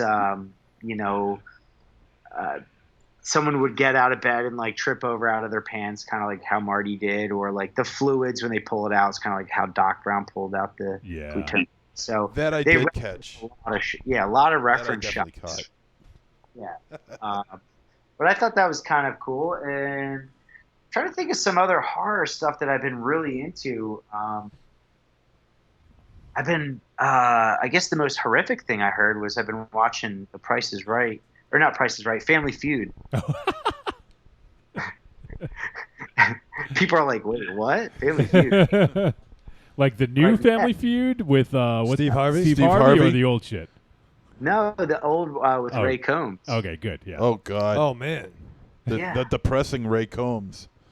So, dude, that's the thing. I didn't know about that. And I'm like, what's he up to these days? Yeah. And I just, he was up all right. More like under. Wow. He was up all right, about maybe a few feet off the ground. Yeah. I thought he shot himself. I thought he hung himself. He hung himself. Yeah. Yeah. I didn't know all that. So I'm sitting there. I mean, me and my wife have been like watching dinner to it. Like, oh, well, let's put on another episode on Amazon Prime. And we're watching all these old Family Feuds. And it was kind of fun to like guess answers for the 80s. It's like top people you'd call on your payphone, like, it's like very like questions are like relevant now. But yeah, we were watching it and they were like, oh, let's look it up. And we're like, yeah, he like had comedy clubs. He lost his wife, lost his comedy clubs, got really depressed and killed himself. I'm like, Jesus. And you kind of watch the show differently now. It's like I watched Fight Club for the second time. Just the little comments he makes are like dark. Yeah. Like, man, this guy's, holy shit, and we watch it with subtitles, and some of the stuff he says under his breath, you can read it, and you're like, oh my God, how did that get on TV? So anyway, apparently that show's insane. Jesus. So that's been pretty horrific. But no, I don't know. I'm trying to think of some other stuff recently. What have you guys been talking about lately? Let's see. Well, let me look down the list. It's been a little hit or miss lately. We did Trespassers, Hellboy, Deep Murder, Nightmare Cinema. So not some great stuff. But then before that, we did Us. Which, have you seen Us? Yeah. So I don't know. I don't know. Oh man. Wow. Yeah. Yeah. I don't know. There's certain things I liked about it. Certain things that annoyed me. Yeah. That's fair. I mean, I've heard some mixed things. I think we all, for the most part, loved it. So I did really enjoy it, but even like thinking about it more, I still really enjoyed it. I think it did fall apart a little bit with you fell apart. I fell apart a long time ago. I mean, I thought that was. I love what he's doing right now. I mean, I think Jordan Peele stuff is like the freshest horror that's out right now. So I give him that. There. I don't know if like I'm like super stoked to see it again, and I guess that's the only thing. I'm not like, oh my god, I want to watch that over and over. Why not? Yeah, it's pretty good. That was actually phenomenal. It's like a little soundboard. Yeah. Yeah, I think that really bothered me. And then when I understood why, I was like, okay, but like I just did not like that. As far as the direction, it just bothered me. I didn't want to hear it that much. But everything, like the acting was phenomenal. I think all the actors did great. Like it was a really cool concept. There were certain things though, like even knowing what I know now, where I'm like, yeah, but it wouldn't have been that way, and I don't know. So, I don't know if it has like a great second, third, fourth viewing, you know. Whereas if I watched an M. Night movie, maybe some of them I would watch a couple times, and some of them I'd just walk away. So, but like other than that, I think it was a really cool, fresh flick. So still good. But yeah. Bothered me. I'm not like, I don't think I'm gonna go out and buy it, and I buy movies. So I guess if that says anything. I think other than that, like in the last several weeks, I think The Perfection was another one that we seem to like fairly well. Yep. And that's a Netflix exclusive, so you might dig that one if you haven't seen The Perfection. Oh, I'll check that out. What are your guys' thoughts on the 3 recent Black Mirrors? We talked about Bandersnatch, but I haven't seen the new season. So, did you see Bandersnatch? Yeah, I think you must have Black loved that. Mirror's, Black Mirror is like my favorite thing to happen in the past few years. I really didn't like season 1, but other than that, it's been like, I mean, each one feels like a better movie than most movie I've seen. So yeah. I mean, even the last season, just very solid writing, solid acting. To me, that's kind of like, I've been more into that and watching some of the older ones again for the second time and enjoying them even more. To my point earlier, like I think I like some of the Black Mirrors better than I liked Us. I know it's a bold statement, but I just think some of the Black Mirrors are like really great movies. Yeah, for sure. Super conceptual, great acting, and I've been watching a lot of stuff with subtitles, and it really changed the way I watch movies, especially with like British acting or just hard accents. I kind of catch some more detail or just even little like background dialogue, and that's been like really. I've been enjoying movies more. Weirdly enough, I'm like, am I getting older? Just like. Yeah.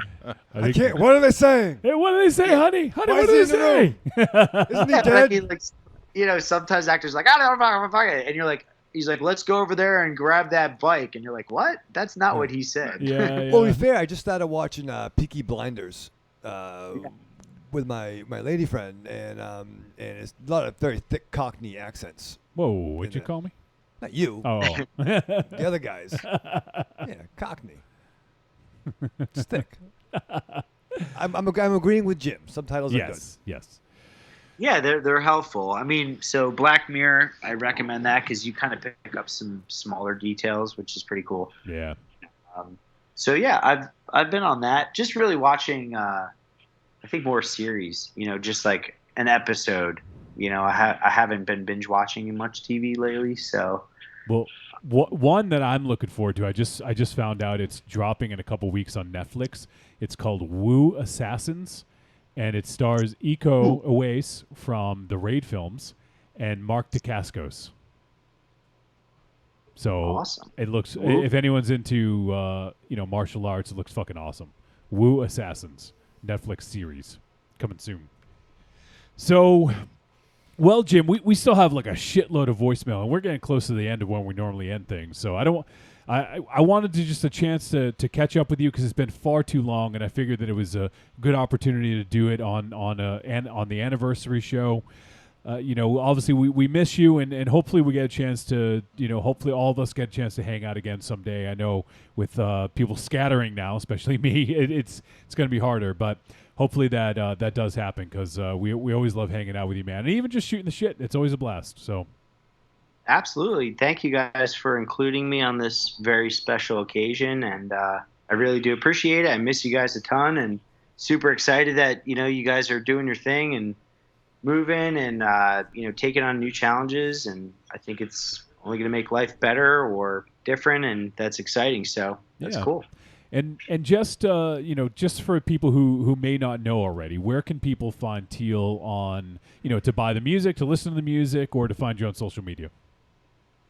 Yeah, I mean essentially Teal T3EsL music.com. I generally will put shows up there and updates as far as what's going on, and also Teal on Bandcamp.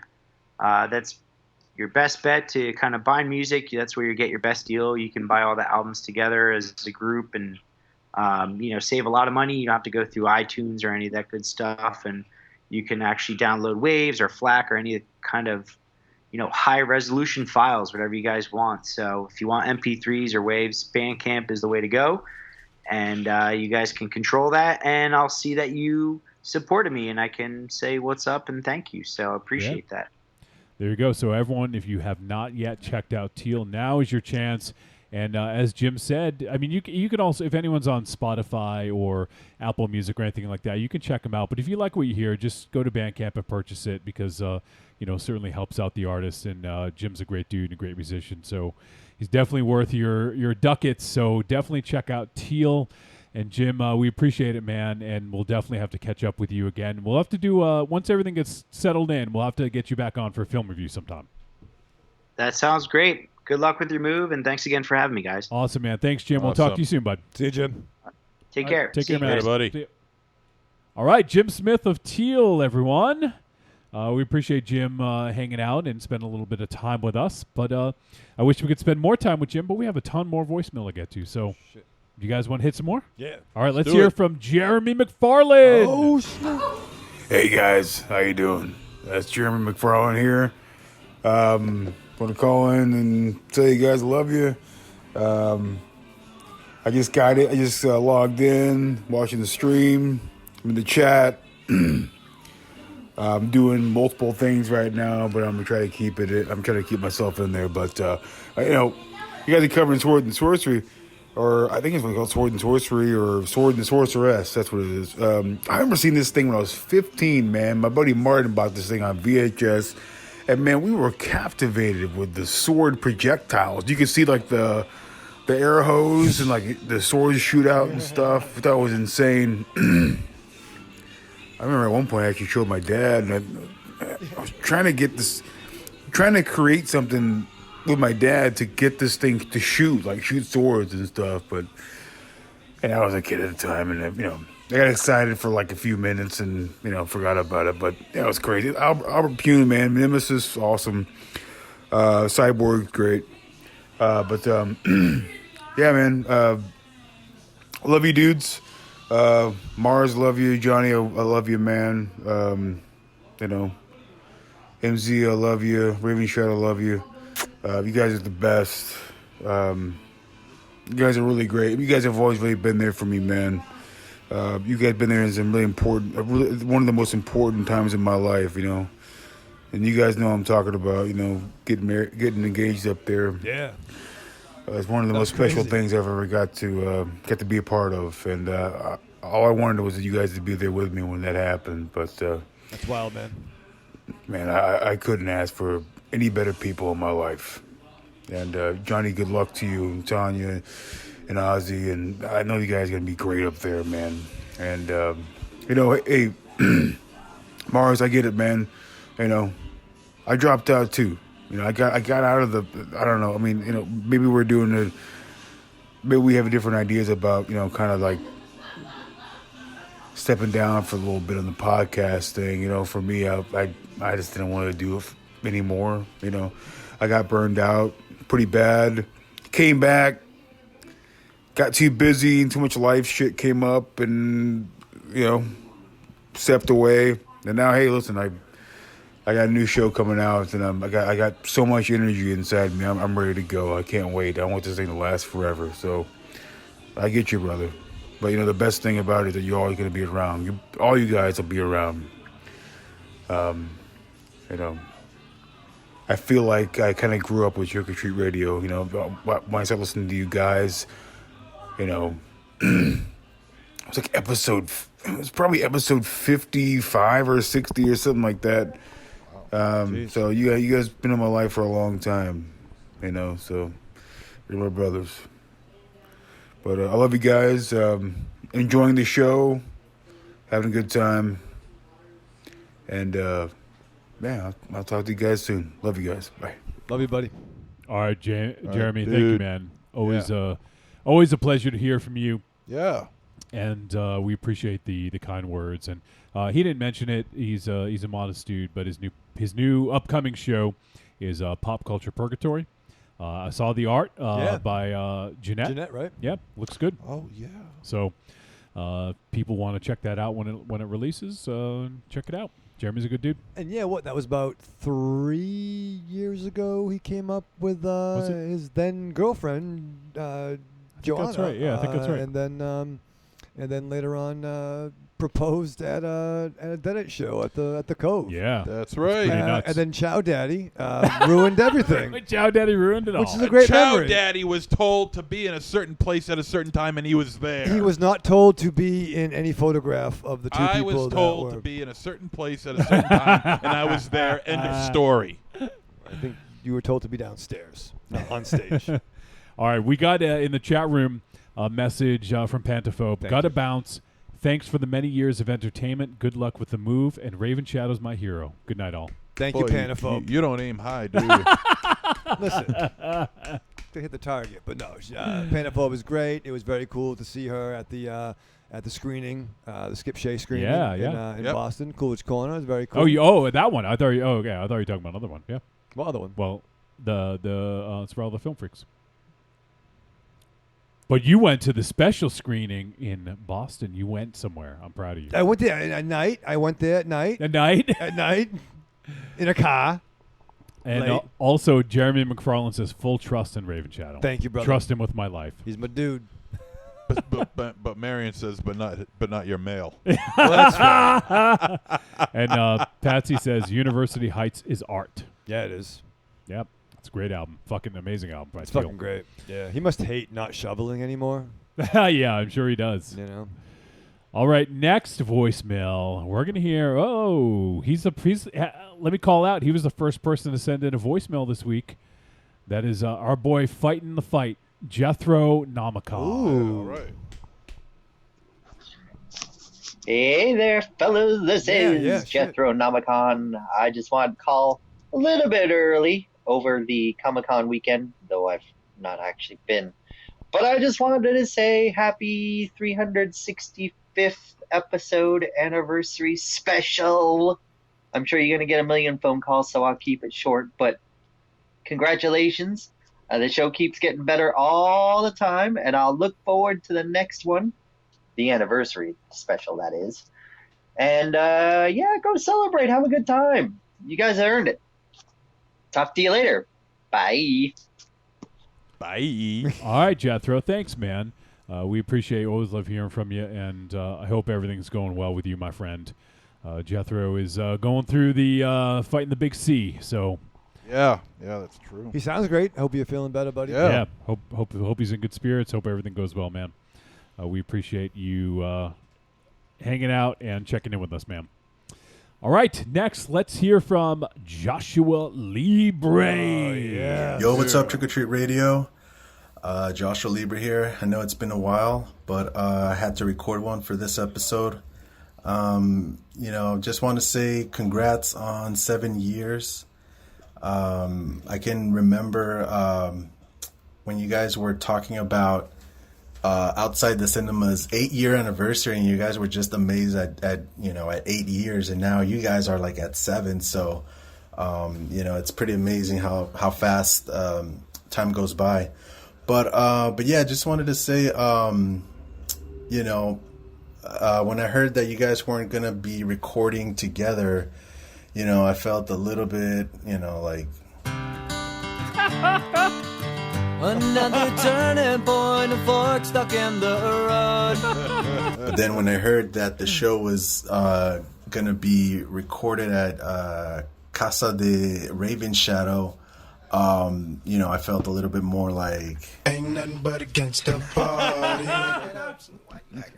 Oh, shit. You done fucked up, man. So it sounds pretty exciting. It's a new thing. You guys are evolving. It's great. And I don't know if you guys are familiar. Something you guys can do is, I don't know if you guys are familiar with the show that's on ESPN called Around the Horn, and it's basically they record different journalists from out of state. So they kind of have them kind of like in picture-in-picture, and I don't know, maybe you guys can do something like that. Have like a picture-in-picture with Johnny, from his studio, and the other picture could be like the Raven Shadows, Chateau de Raven Shadow. Oh, I like that one. I forgot the other name. Maybe do some kind of split screen or something. That would be cool. But I don't know. It might be kind of a headache. But that's just an idea. As far as a favorite moment from the show, I don't know. There's so many. I just like when you guys just hang out and just shoot the shit. Those are kind of my favorite moments. But I think I would have to say when Monster Zero passed out from laughing too hard. I thought when I heard that story, I thought you guys were joking. I thought it was, but when I saw the video, like I couldn't believe it. It actually happened, I've never seen anything like that, so I don't know. I guess that would be like my favorite moment. But yeah, anyways, again, congrats guys on 7 years. It's amazing. Hope you guys, keep at it for another 7, keep up the good work. Have a great show, and talk to you guys later. Bye. All right, Joshua Libre. Thanks, man. Thanks, man. So I liked his little feels with the music there. Yeah. I like that. Yeah. Is that how you're going to feel That's like? exactly what it's going to be like. It's going to be, you're going to love it. Total Aries. gangsta. Yeah, it's going to be nuts. We're gonna have Let's see if you're going to say that again a month from then. Now. I mean, I'll say it. I don't know if you guys will. But no, it's going to be exciting. I told you I'm going to have snacks. You better provide food, man. Yeah, candy. Wow, you better provide food. Opening a bag of chips is not snacks. Why? Actually, it is. Thank you, Monster Zero. Okay, it's not something to brag about. I'm going to have snacks. You're going to open a bag of Fritos. And I'm going to have, what do you like? I'll go grocery shopping. What do you like? You like cheese? I want you to cook something. You like cheese? You like cheese. If you're going to brag about a snack, I want you to put some effort in it and cook something. Johnny, I said snacks. Well, like he wants cocktail fucking, weenies or something he wants like a that? fucking dinner. We'll give him what he wants. Make nachos. Well, not maybe nachos. Yeah. Yeah. Aries is like- Tortilla Sam's. Not Doritos. Why? The nacho Nachos. cheese. Aries is helping me out tomorrow, so you better take care of him. All right. I might need Aries' help too to pick hey, something you out. better take care of him. Well, I think you're already on that case. Yeah, you made out with Mars earlier. No, I so didn't. Shut yeah, up. you did. Yeah. All right, you guys want to go to the next one? Who is Waiting it? on you, man. Waiting on me. Yeah. Aries is staring at him. Hey, cool your shirt, okay?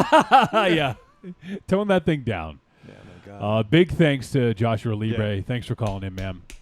That was a fun voicemail, and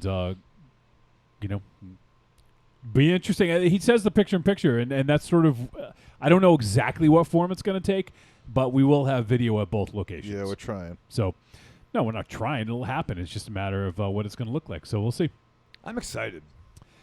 So I'm excited to hear this next voicemail. It is from one of the great friends that we've made over the years. Someone we hung out with 2 years ago at Rock and Shock. He flew in from Los Angeles, from Hollywood.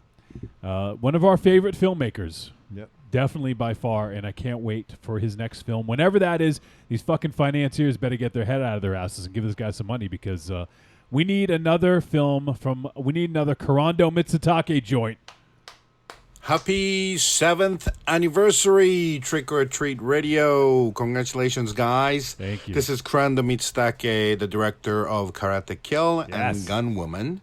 Wishing the show congratulations and, good luck. Keep up the good work. I know a few things are changing with the show. I know Jesse's moving.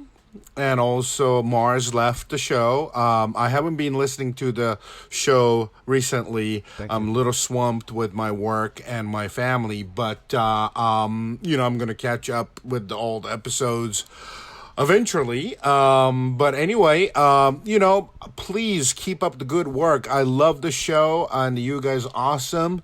So, I'm wishing you the best.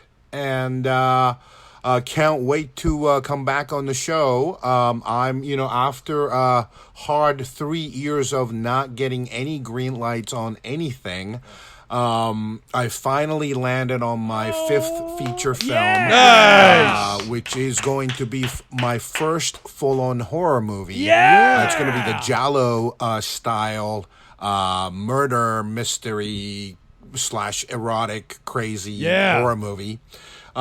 Set to shoot in Tokyo this September. So when it's done, I would love to show it to you guys and have you guys review it, and maybe I can come on the show, talk about it. Then there's another one, possibly based on the Japanese comic book movie adaptation, that's actually waiting to be greenlit. Hopefully, my fingers crossed, hopefully that will get green light sometime this year. So a lot of things are happening with my career as well. Hopefully I can come back on the show with my new materials very soon. So please keep in touch and please keep up the good work, and congratulations on your amazing 7th year anniversary. I'll catch you guys later. Bye. Oh, man. That might be the best news of the night. That is solid news right there. Good for you, man. Kurando making a fucking giallo erotic horror. And potentially a comic book adaptation, too? Yeah. Yeah. That's Look at fucking- this. He's on fire. I'm getting a fucking Kurando tattoo. That's my next one. Just Kurando's face somewhere. That'd be excellent. Patsy just said, "Fuck yes!" Yeah, man. Fuck yes, Kurando. fuck yes, And yeah. Kurando, as soon as that's in the can, definitely would let us know. We'd love to check it out, and we'd absolutely welcome you back on. Yeah, because, open invite. Yeah, you definitely have an open invite anytime you want, man. You're a friend, and we appreciate it, and we're so happy, beyond happy, that you got greenlit, because that has been one of the biggest travesties in film lately, is Kurando not being able to make a film. And now he is. It's greenlit. Yep. So that is fucking awesome. So awesome. This is the cure for all the movie release of Cats. This wipes it out. Jesus Christ. Thank you. That cost a lot. Thank you. Yeah. All right. This is a long-time listener, first-time caller. Someone Raven Shadow knows. Oh, really? And that would be Maid Marian. Really? Yeah. Interesting. Hi guys, it's Marian. I have not left a voicemail before, but I figured it's about time, since it's such a momentous day, 7-year anniversary and last show at Castle Wolfenstein. So I'm leaving you a voicemail. Plus, it's about time because I really like the show, as you can probably tell. And I regret that I didn't start listening earlier, as Dynamo suggested I should, but I didn't listen to him. So sorry, Dynamo. I have a suggestion Ooh. for the name of the new location. Oh. What do you think about the Shadow Dome? Or Ooh. just Shadow Dome. Beyond Shadow Dome. 4 men enter and 4 men leave. I don't know. Just a suggestion. Anyway, I hope you guys have a great night. And Wolfie, you will be sorely missed. But I'm glad the show is going to continue. Yeah. So at least we will all be keeping in touch with each other that way. Again, guys, congrats on your 7-year anniversary and little, bittersweet celebration last show at Castle Wolfenstein. But anyway, have a great night. Marion out. All right, Marion. Thank All you. right. That was That's a good awesome. fucking voicemail. It was a very good voicemail. So, yeah, no, thank you. I appreciate and we've noted your recommendation, the Shadow Dome. Yep, that's the new winner. Thank you, Marion. No, not yet. Why? Because we still may have more. Well, no, that's just no more. Did you feed her that name? No, I Okay, didn't say okay, nothing. I okay, didn't say good, nothing. good. Aries, give me the fucking look. I'm gonna see that look all the fuck. I'm gonna miss you so much, Johnny. it's just I'm getting that scowl. This is that bullshit scowl that I don't believe that you didn't feed her that name. I didn't on my mother's eyes. I didn't. On my mother's, the eyes of my mother, the balls of my father. Yeah, by my father's beard. On my father's balls, I swear. I didn't. On Al's balls.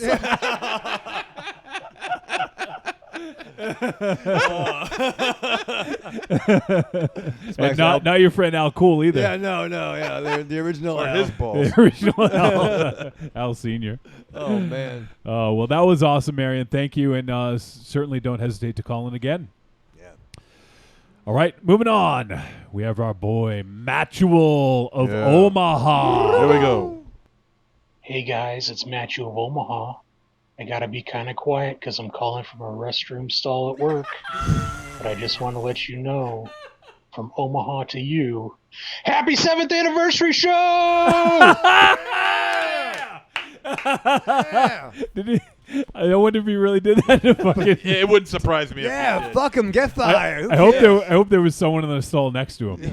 Well, actually, we didn't hear them. It was probably Mars taking a dump. Squeezing out a tight turd. A tight turd. What the Get in there, fuck? boy. Get that turd. Oh, man. Matthew of Omaha, thank you, buddy. He's great. He is great, and Yeah. his art is fucking awesome. I love that. I look at it every day. Absolutely. We there is that piece of art that he sent us. I don't know if that's something you want or if but it's over there. Yeah, that little bonus piece of artwork he sent. Yeah, no, we'll take that. Yeah. Take that with us. All right. Yeah. So there you go. Thank you, Mattual of Omaha. Bumbaleo. Yeah, it's really good. Yeah, this is great. Yeah, no, we're taking this to the new to the dome. I got a box for you, Raven Shadow, by the way. That box over there has some of the stuff in it. I just figured it'd be easier to give it to you tonight. So, so it's got the new computer. And by the way, there's some stuff in there of I have stuff from people. I assume maybe you guys might see Derek Rook before me. He let me borrow a movie, and Jarrett Blinkhorn left his sweatshirt at the Rock and Chalk booth like 2 years ago. See, look at fucking Johnny Wolfenstein. No, I grabbed it and I put it in my trunk, and I forgot about it. I forgot where corny stuff was in the basement. No, you didn't. What size is that sweatshirt? Will it fit me? No, I think it's a medium. I can squeeze into that. I'm a cheap prick. I'll squeeze into that. Well, hey, you can try it. Jerry McFarland says, Chow Daddy is in almost every photo of my engagement. We loved it. Well, at least he loved it. Yeah, you could bring Chow Daddy to any occasion. Weddings, anniversaries, bar mitzvahs, bat mitzvahs. Bat mitzvahs. Yeah, brisses. Yeah, you just bring it to anything. Mr. and Brisses. Yeah. And Marion says, no, he didn't. So, yep, you didn't feed her See? the name. So, all right. I didn't. Moving on. The next voicemail is from someone who we haven't heard from in a while. Someone familiar to the show. Monster Churro. How's it going, fellas? Monster Churro here. Calling in First time in a long time calling in from the backwoods of Grafton. I just wanted to wish y'all a happy 7-year anniversary. Gee whiz, my bunions are really burning just thinking about it. Yeah, but anyways, guys, real proud of you, you know. Kind of unbelievable you made it this far, and to many more years of podcasting bliss. Am I right? Okay. Anyways, guys, love you a long time. Okay, toodles. Bye. Okay. I miss Monster Churro. I do too. Okay. Yeah. Oh, that was fucking awesome. Thanks, Monster Churro. It's always a blast to hear from you, especially on such a momentous show. Yeah. So we appreciate it, buddy. Have you ever seen Monster Churro in the wild, MZ? No, I haven't. No. I can't say that I have. All right. Well, next up, and I apologize if we're just moving along fast, but we got to get through these. It is 12:40 here on the East Coast, and we have a few more left to go. So we will make the comments very brief, but we want to get to them all before the show ends. So next up is Raven Shadow's boy. Well, I guess everyone's boy. I mean, Nathan Cotton Coy Vance Duke. Yeah. My new podcast partner. Hey, guys. This is Cody. I wanted to drop you a line real quickly and say congratulations on going into a new year of the show. I feel like I leave it a different version of the exact same voicemail whenever you guys hit a kind of a landmark of any kind, whether it's a new year or an interval of 100. But I think I listened to the first episode I heard was episode 60, I think, which I think was your first live episode. Wow. It was during one of the worst periods of my life. I don't think there's any correlation between that and your show. Yes. But I have since sort of kind of fallen back to Trick or Treat Radio during when things get tough, or I'm going through an extended period of kind of roughness. I know that I can go and listen to something from, I don't know, like 2014 or whatever, and just listen to a chunk of a few dozen shows or whatever, and Wow. that'll be around. Really have appreciated that. I'm not ordinarily one to re-listen to podcasts, but if the show's like 3 hours long and it was 5 years ago, then it stands to reason it's not all going to be super fresh in my mind. Fair. So it's like going back and listening to a new show again. It's been very valuable to me, and my life, I know, is better with you guys in it. So thank you very much for continuing to do the show. Johnny, congratulations on the job, and good luck with the big move. Just a trip down the coast shouldn't be too bad, but a pain in the ass, to be sure. But, I know you've got it. And I look forward to this new phase of the show. I don't know if any of you are familiar with the Stanford Prison Experiment, but that came to mind immediately upon hearing that the show would now in part be Michael Raven Shadow, Monster Zero, and Ares recording from Michael Raven Shadow's house. So it'll be interesting goings on. I'll be glad I'll have to carve out some time to tune in live and see what's going on there. Now, you asked for my favorite memory, or I guess our favorite memories of Castle Wolfenstein, and I don't have a one, but I used to have a job working in a library late at night where not a lot was going on, and I could just kind of kick back and watch the show live on YouTube, chat with you guys, and I would say that is my favorite memory, was just kind of sitting in my office, watching you guys sit in your little environment up there and talking back and forth with you. But like I said, looking forward to the show, however it goes in the future, wherever it emanates from. There was a question as to what we should call this new recording area in Michael Raven Shadow's house that used to be the Sexy Speakeasy, may continue to be the Sexy Speakeasy. I'm really not sure. I know that I will only ever think of it as the future recording site for Bomber Radio, where Michael Raven Shadow and I will record reviews for parts of movies that we saw on FX and Encore. I love the show, and I'll be listening, and hopefully I can tune in a little bit live. In any case, I will talk to you all later. Congratulations. Bye. Thank you, Nathan Cotton Coy Vance Duke. That was awesome, man. Bomba Radio. Bomba Radio. Oh, so excited. I'm already watching parts of movies now to get ready for it. And the end of it, yeah. Oh, what was the latest movie you caught? What did I watch the other day? I was watching, what the fuck was it? If you saw it from the beginning, you'd remember. Yeah, no, it was a guy. There was that guy from that thing that was out last year. Okay. Yeah, that's a great story. Next voicemail. Wow. Wonderful. Go fuck myself. Yep, exactly. I'm moving to Maryland. Well, is that a name of a, like, should we take Bomba Radio? Is that like, can we work that into a studio name? No, maybe I'll put it on a plaque. Put it on a plaque. Yeah, like the future site of Bomba Future Radio. site of Bomba Future Radio. site. We're doing different rooms. I got all kinds of. I got it's just for the most part, it's me and Ollie. Yeah. This and the cat that hides. She'll be pissed off because she usually squats in that room. All right. Not like bad squat, like squat, Oh, like okay, like yeah, I a thought like like a shitting. No. Yeah, I'm like not going to be sitting next to the litter box, am I? The litter box. The litter box. No. I meant like squatting, like she hides out in there. Oh, I see. Like a squatter. Like a squatter. Yeah. Harry Squatter. All right, Nathan Cotton Coy Vance Duke, thanks, man. And it's interesting. He says he goes back and like listens to some episodes because they are so long. It's like hard to remember everything that happened. So it's like listening all over for the first time. It is. So thanks, man. All right, now let's hear. We got 2 back-to-back from Paps. Let's go to the first one. Nice. Hey guys, just one last little thing about the recommendations. I know fucking Headshot's amazing, and that one that you guys loved, it was fucking insane. The Night Comes for Us, all that stuff.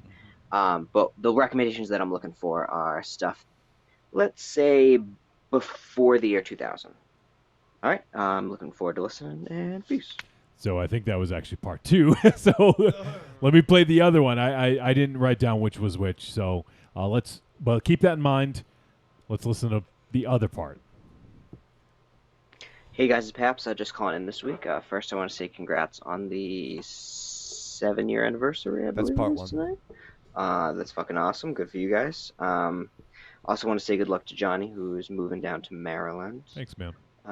Safe travels, and I'm looking forward to the future of Trick or Treat Radio. All right, but anyway, so this week you guys watched the Sword and Sorcery movie, The Sword and the Sorcerer.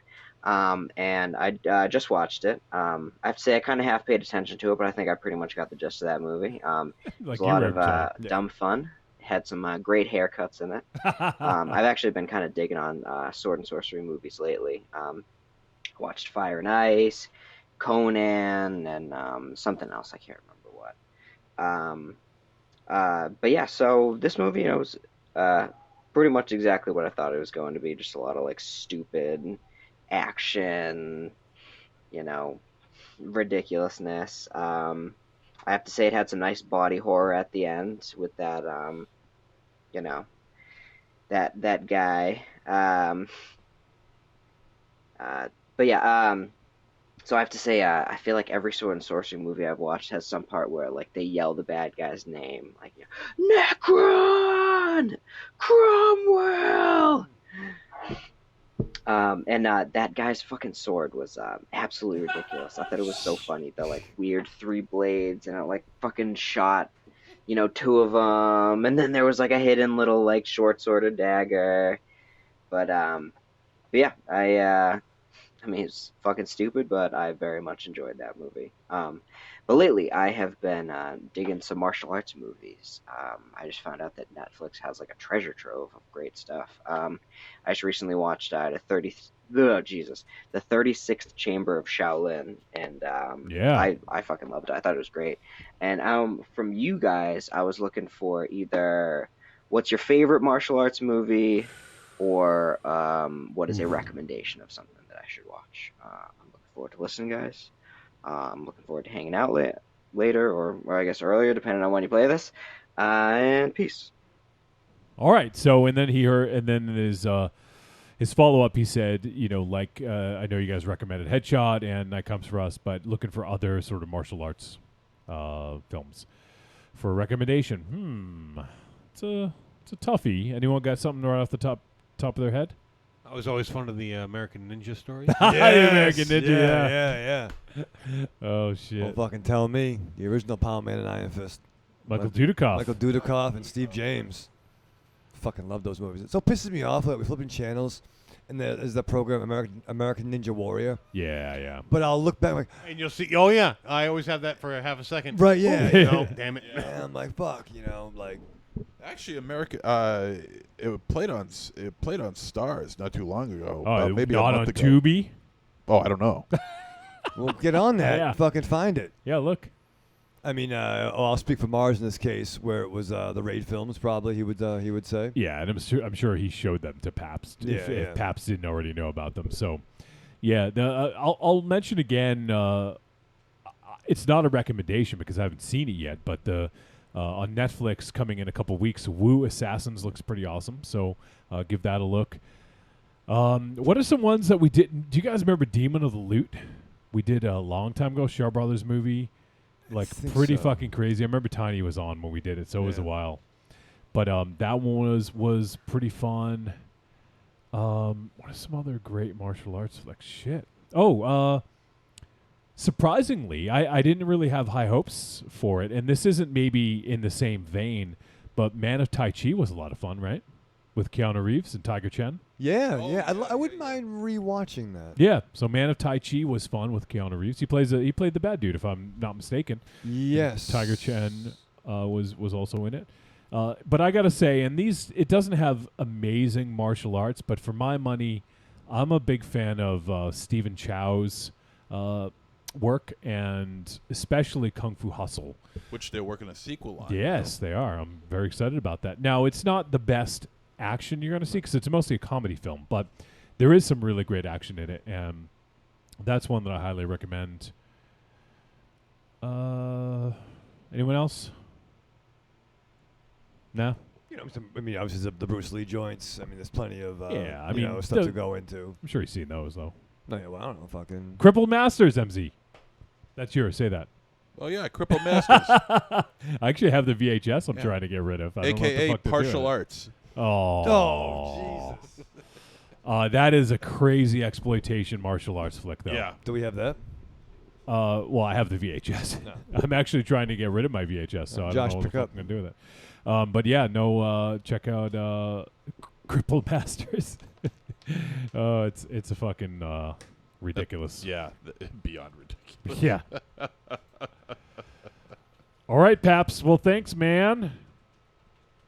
Appreciate you tuning in. And I appreciate the well wishes for the safe travels and all that good stuff. So, thank you, buddy. All right, let's hear from longtime listener Riku. Really? Hey, Trick Treat Radio, it's Riku. So I'm kind of glad to hear that Wolf got a new job. It's sad about the change in venue, but I hope things go better from the Raven Sanctorum. Oh, that's my idea for the new studio there in Necronomicon, the Raven Sanctorum. Because I feel like me and Raven Shadow, we got this love for Doctor Strange. Yeah. Feel it, bro. Yeah. Feel it. Anyway,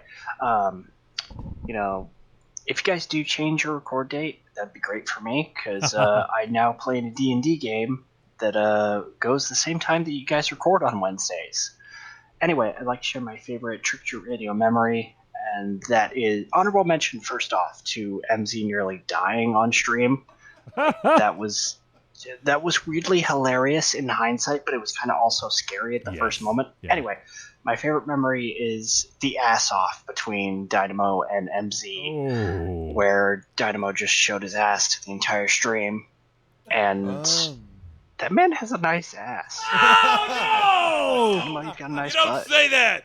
Sorry, not sorry. Anyway, have a good show. I do hope things that go well for you guys in the future. And hey, have a good rest of your show. Bye. I can't. Oh, We'll have a good rest of the show, but man, we're gonna have a tough time sleeping tonight. He would be happy to hear Dynamo is never gonna shut up about that if he listens to this. Yeah. He's never gonna shut up about that. That another man likes his ass. No, that anyone likes his That anyone likes ass. Well, thanks, Riku. And I remember Riku used to, was not one of the first, but he called in a lot back in the early days. He's pretty OG. Yeah, he is definitely OG, and always love hearing from Riku. And also Riku might be able to tune in more often now because he plays D&D on Wednesdays. So now we're moving to Thursday, starting August 8th. That's the thing. I mean, it's at awesome. 8 p.m. 8 p.m. I mean, Easter. it's awesome. Easter time. Easter time. No, it's exciting. I mean, folks we have a lot of cool regulars. I mean, from Marion to Creepy Girl, whatnot. So I hope that they can join us on our new, Thursday time slot. Yeah, and some new friends as well. Yeah, for sure. But yeah, Raven Sanctorum, pretty fucking good. Top 5 there, Rico. Raven Sanctorum. Yeah. Yeah. Johnny smiled. Look at that. I saw It's the pretty, dimples. no, it's pretty good. Yeah. It's pretty fucking pretty good. Johnny likes it, Aries. Huh? He's not going to be there, so he doesn't get a vote. He's Yeah.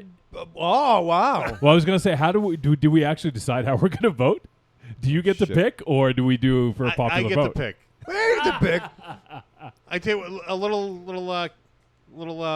fight to the death, and the winner picks. Oh, I like that. Yeah. I like that. It's good. Well, good. Let me finish some paperwork. Well, I can skip that paperwork then. Yeah, you can just sign it over to Aries. Yeah. It's Aries, all Aries. Creepy Girl says Ichi the Killer as her recommendation. For my studio Choice. No. Oh. For the movie recommendation. And let's see. Yep. So it's out in the chat room for right now. Next one. Oh, is from the birthday boy. Our guy. We hung out with him a couple years ago. Yeah. He blew up the cheese in Raven Show's microwave. Yep, still there. It'll be our boy Slagoth. Can you guys hear me? Oh, there we Yes. go. Okay, it's working. We hear you. Congratulations, 700 episodes. Amazing. And You been did. on this journey for some years now with you guys. And in a sense, it's the end of an era, right? Yeah. Yes? But another door opens, new beginnings. And I'm gonna put the show on tonight. I'm gonna watch it. Hang in there as long as I can. And I love you all. I mean, what else is there to say? I've been hanging in there for 4 years. I think it's almost 4 years. Yeah, man. Seems like it anyway. And through all the ups and downs and changes and everything. Love, light, with just a sprinkle of darkness. I still hang in there with that. Yeah, buddy. Just turned 45 today. Happy I'm birthday, gonna hang bud. out here instead of at some bar and getting stupid. I'm gonna watch the show. And I love you guys. I love you all. That's it. Big hugs. If I was there.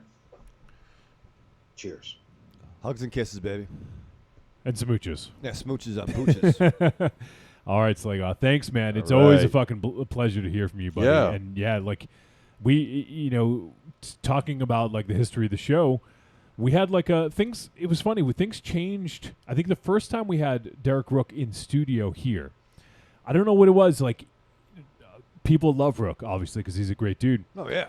But when he was putting it out there on social media, we had a huge turnout on that episode. So we obviously owe a lot to Rook, but then Slagoth also was spreading the virus, right, Raven Shadow? Oh my God! I think he's fair to say probably one of the greatest ambassadors of the show. I mean, or just of art in general. Of art, yeah, exactly. I mean, Yeah. dude just loves stuff, and he will just he will tell everyone in the world, and tell everyone that it's there, and just and just promote and just talk things up, and like it's been said before, he only pimps what he likes, and he just definitely shares it from his own art to other people's stuff. I mean, this is a dude that just wants to share content.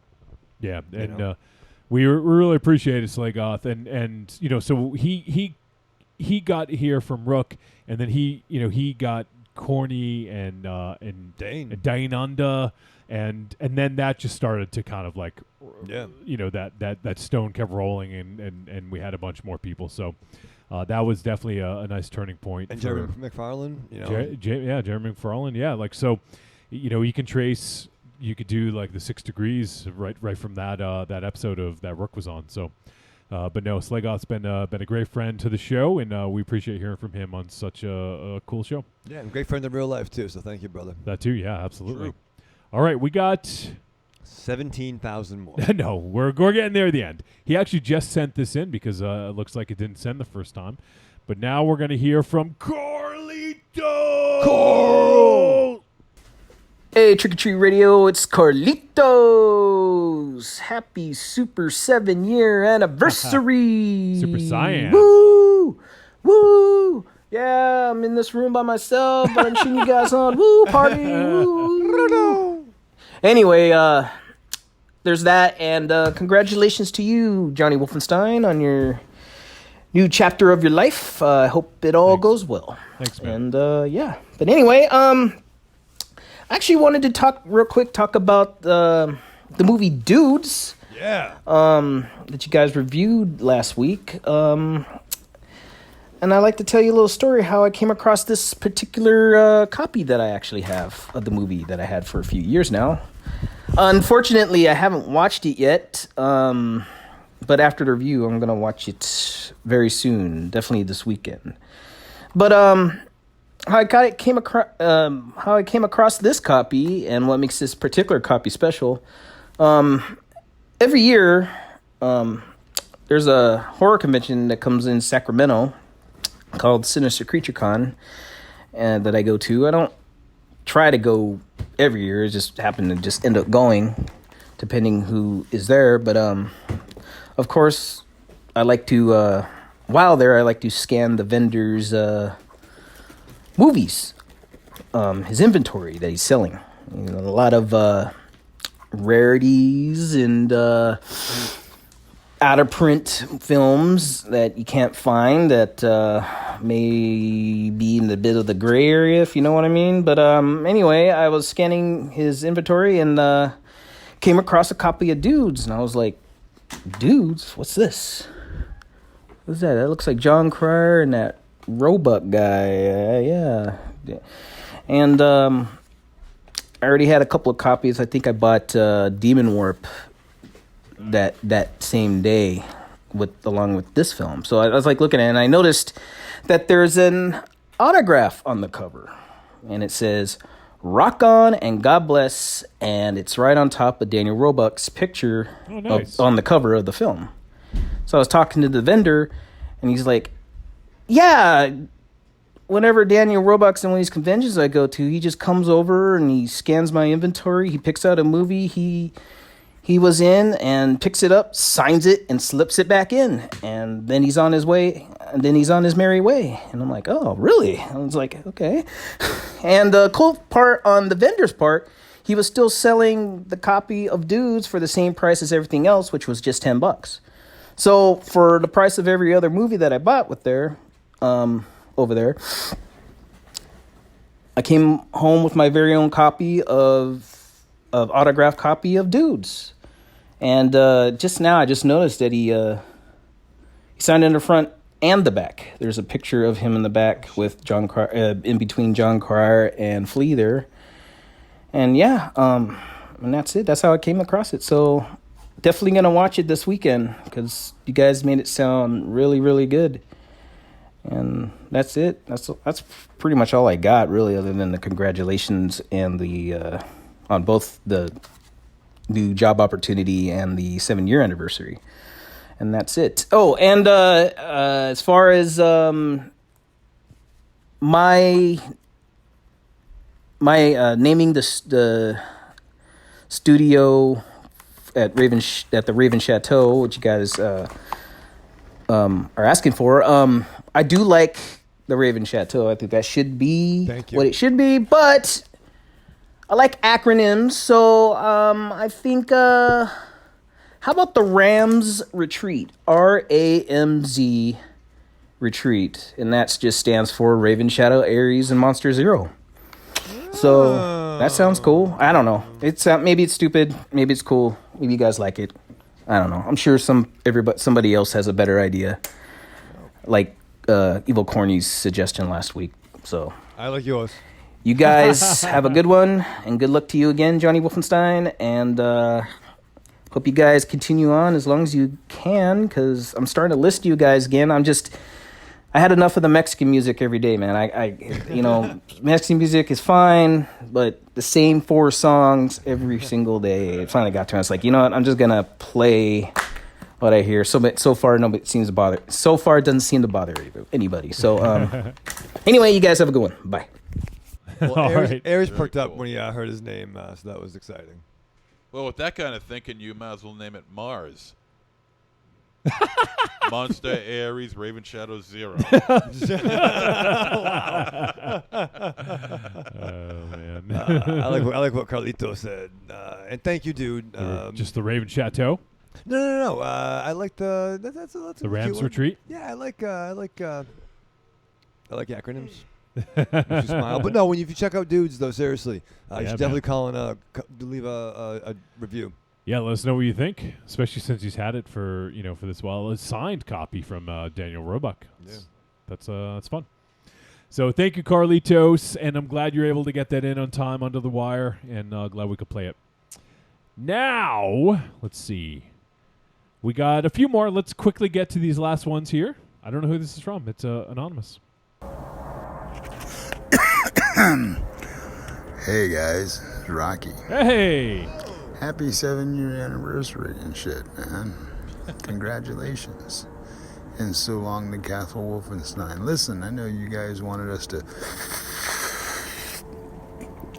tell you some of our favorite memories, but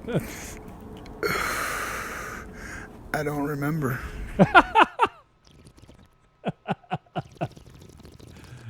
He doesn't remember. All right. That's cool, yeah. Oh, we got another anonymous. Let's see who this is from. Oh, yeah, I remember it. Remember that time when Raven Shadow read /fiction? Oh. That was right after I started listening to you guys. And that was some of the funniest shit I ever heard. You know what else I remember?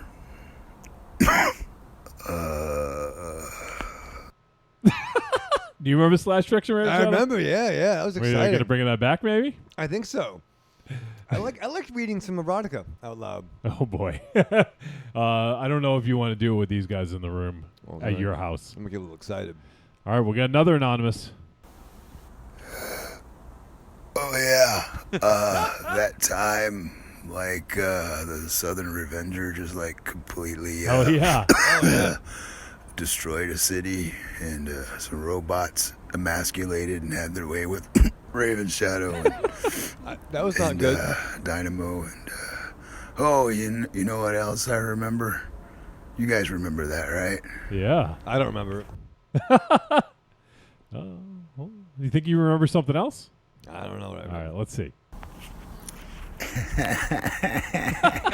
Hey, y'all remember that, right? No? Be a lot cooler if you did. The Southern Revenger. It's been a while. Yeah, we had a lot of supervillains early on. Yeah, we did. We really did. There was a lot of villainy. Shit, there's another one. Shit. Oh, yeah. Star Wars. I remember that. Dynamo, go get me some Rancor eggs. I got the munchies. So yes, Rocky has joined us on a few. He actually was on I forget what episode. I want to say episode 58 or something like that. It was the one where Jeff Goldblum called in. Oh, that was awesome. And we did Witching and Bitching. Rocky was on that. It's been a while, man. Maybe we should get Rocky on the show would love proper. that. Yeah. Because we have Rocky on the Star Wars episodes. But those happen very few and far between. So maybe we'll have to get Rocky on again sometime soon. He's a busy man though, always doing playing shows. So, but yeah, we'll have to see about getting Rocky on. And Rocky's one of my oldest internet friends, I guess you could say. I've known him from the early to mid 2000s when we were doing internet radio, and he's a great fucking dude, man. So and super talented too. Yeah, super talented. So. Thank you, Rock. Pleasure to hear from you. Glad you remembered all those moments. All right, we got 2 more. You think we can make it? We can do it. All right. This one literally just came in under the wire. I'm not even going to say who it is. You guys will know in just a moment. Congratulations on 7 years, you jabronis. And Raven Shadow, you piece of shit! Fuck you! And have a good day. Mom? Chocolate Chic. No, wait, was that your mom? I think so. Fucking jabronis. Jabronis. I wish you said this is the Chocolate Chic. I know. Oh, it's been a while since we heard from the Chocolate Chic. Fucking jabroni. And finally, this is going to make it an international podcast. Oh, don't tell me. What? No, tell me, but I'm excited. Just play it. Who do you think it's from? Is it Vesa? Yeah! Yeah! Nice. Straight from Finland, the Finnish flashbacks. Here's Vesa. Hello, Trick or Treat Radio. It's Vesa, and I just wanted to call in to congratulate you on your big 7-year anniversary episode. It's really great work you've been doing over there, and it's always a pleasure to hear new episode. And it's really sad that this will be the last episode to be broadcasted from Castle Wolfenstein. It's been really fun to watch you guys be there together, but everything ends eventually, and I'm glad that at least that your show keeps going after this. And I also want to congratulate you, Wolfie, about the new job. That Thanks, man. must be a really nice new opportunity for you. It is, yeah. And I recently, earlier this month, started a new job as well. Nice. And I have a much shorter work commute. Before it was 1 hour each way, and that's the time when I usually listen to your episodes and other podcasts, but now I only have 10-minute work commute, which is really nice. That's And really nice. It means I've been tracking behind on many podcasts lately. But yeah, I just wanted to leave a quick word about Greasy Strangler as well, because I watched it for the first time a week or 2 ago. Oh! And while I didn't think it was a masterpiece that I would be watching all the time, but that definitely left a mark in my mind, because ever since I watched the film, I just keep hearing that potato chip scene in my mind, as well as Hootie Tootie Disco Cutie and all other crazy stuff in that film. There's definitely something there that got stuck to my mind much more than most movies that I watch. But yeah, it's definitely a unique film. Yes. Can't think of anything else like it really. So it's got its place on my shelf, and it definitely deserves to be there. But yeah, that's all for now. I won't be leaving any more reviews for now, even though I've been watching quite a few movies that you guys have reviewed in the last couple of years. But maybe I will get back on those a bit later on. Anyway, congratulations. I can't speak anymore. It's not easy, dude. Congratulations to you guys on the anniversary, and I hope all the best for you, and keep going strong with the show. Thank you for all the great content so far, and see you guys. Bye.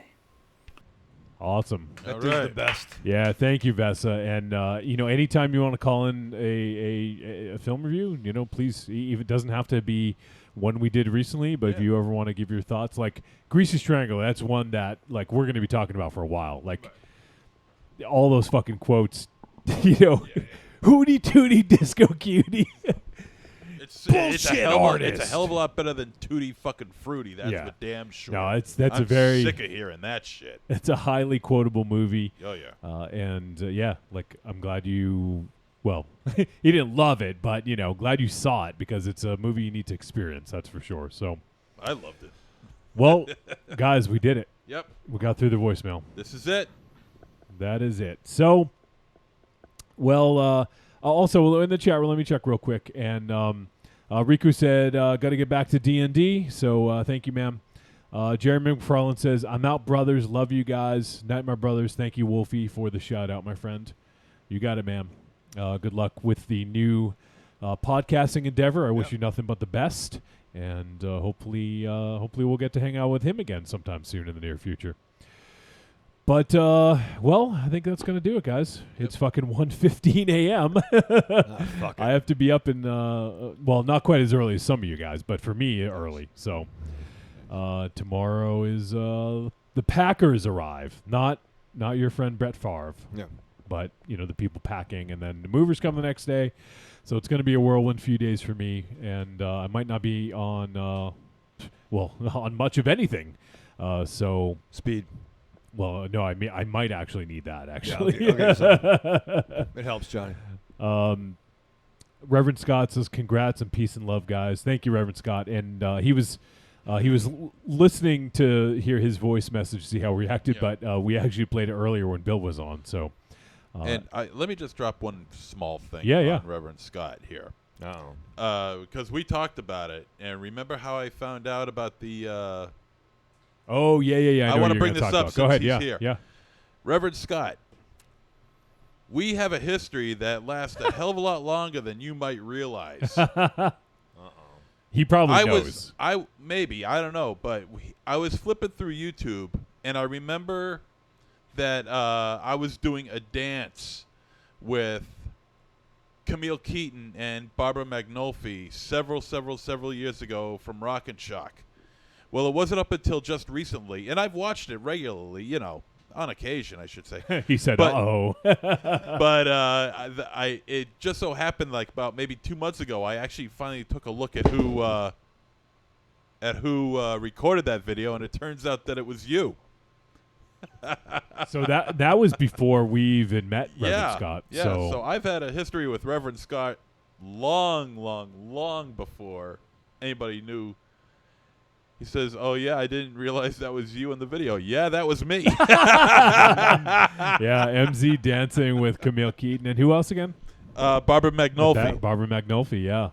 Yeah, that was me. I remember you showed us that video, and obviously we didn't know who Reverend Scott was at the time, but yeah, it's pretty crazy. Yeah. Well, to be fair, MZ has met Reverend Scott like about five eight times. Yeah, no, eight is still, probably more accurate. Yeah, but I didn't know. Yeah, but at that time, I don't recall anybody recording it. Oh wait, no, wait. No, I think I did have a recollection of someone recording it, so I looked for it. But yeah, you had I no didn't idea. think much of who it was that did it. Well, especially because we didn't know him at the time. Yeah. He says, "The next time we met, it was your first time meeting me again." Yeah. Nice to meet you. Well, I can't wait to meet you someday. Yeah, exactly. Yeah. So, all right. Well, I think that's it. I think we close out the chat room. I just want to make sure we didn't miss anything on Facebook. Nope. So, well, that's it. That's the last episode in the books. It's a 4-hour doozy, guys. But and that's because of all of you guys. Like seriously, 24. Was that right? Jesus. No, more than that.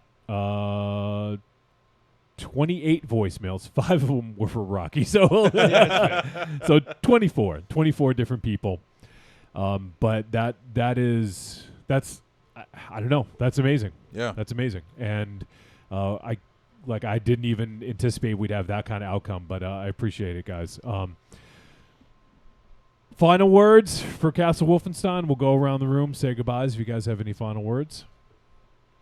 Well, I just want to say thank you to everybody that has tuned in to our show over the years, whether you stayed or left or came back. Came back and wanted some more punishment. Yeah. We all definitely appreciate that. And, it's the end of one chapter and the beginning of another, and we'll be seeing you over at Raven Shadow's place, whatever it's going to be called. Yep. So we're finally going to close the door, close up the moat, and get the hell out of here. You gonna say your thing though? Arrivederci, you douchebags. He says something nice. You gotta close it out with that. All right, Raven Shadow. No, it's very exciting. I mean, not only in the 7 years, I think you mentioned, Johnny, we can pretty much have it the last 4 to 5, probably 4 to 5 have been here. But it wasn't just Trick or Treat Radio. It was also Throwdown Thursday. It was the Chain Gang. Yeah, for a while it was 7 shows. It was the baseball show. Outside Outside Corner. Five Hossman. We had the Elm Street Kids Movie Club. We had Robert E. Ronsky and the TVCU. Yeah. We had Unchained. And I'm probably forgetting some. Holy shit. But yeah, no, there was a lot going on. So it's more than just memories of us. And then I think a lot of the opportunity that it provided to have people in studio with us. People we met, I don't want to name names because I'll forget people. But I mean, so that was a really good benefit to have in the studio. Yeah. So yeah, it's a bummer. And even those 7 years, I think about the changes we've all had, personally, professionally, and whatnot. I've definitely had some a couple of retcons and reboots over the years myself.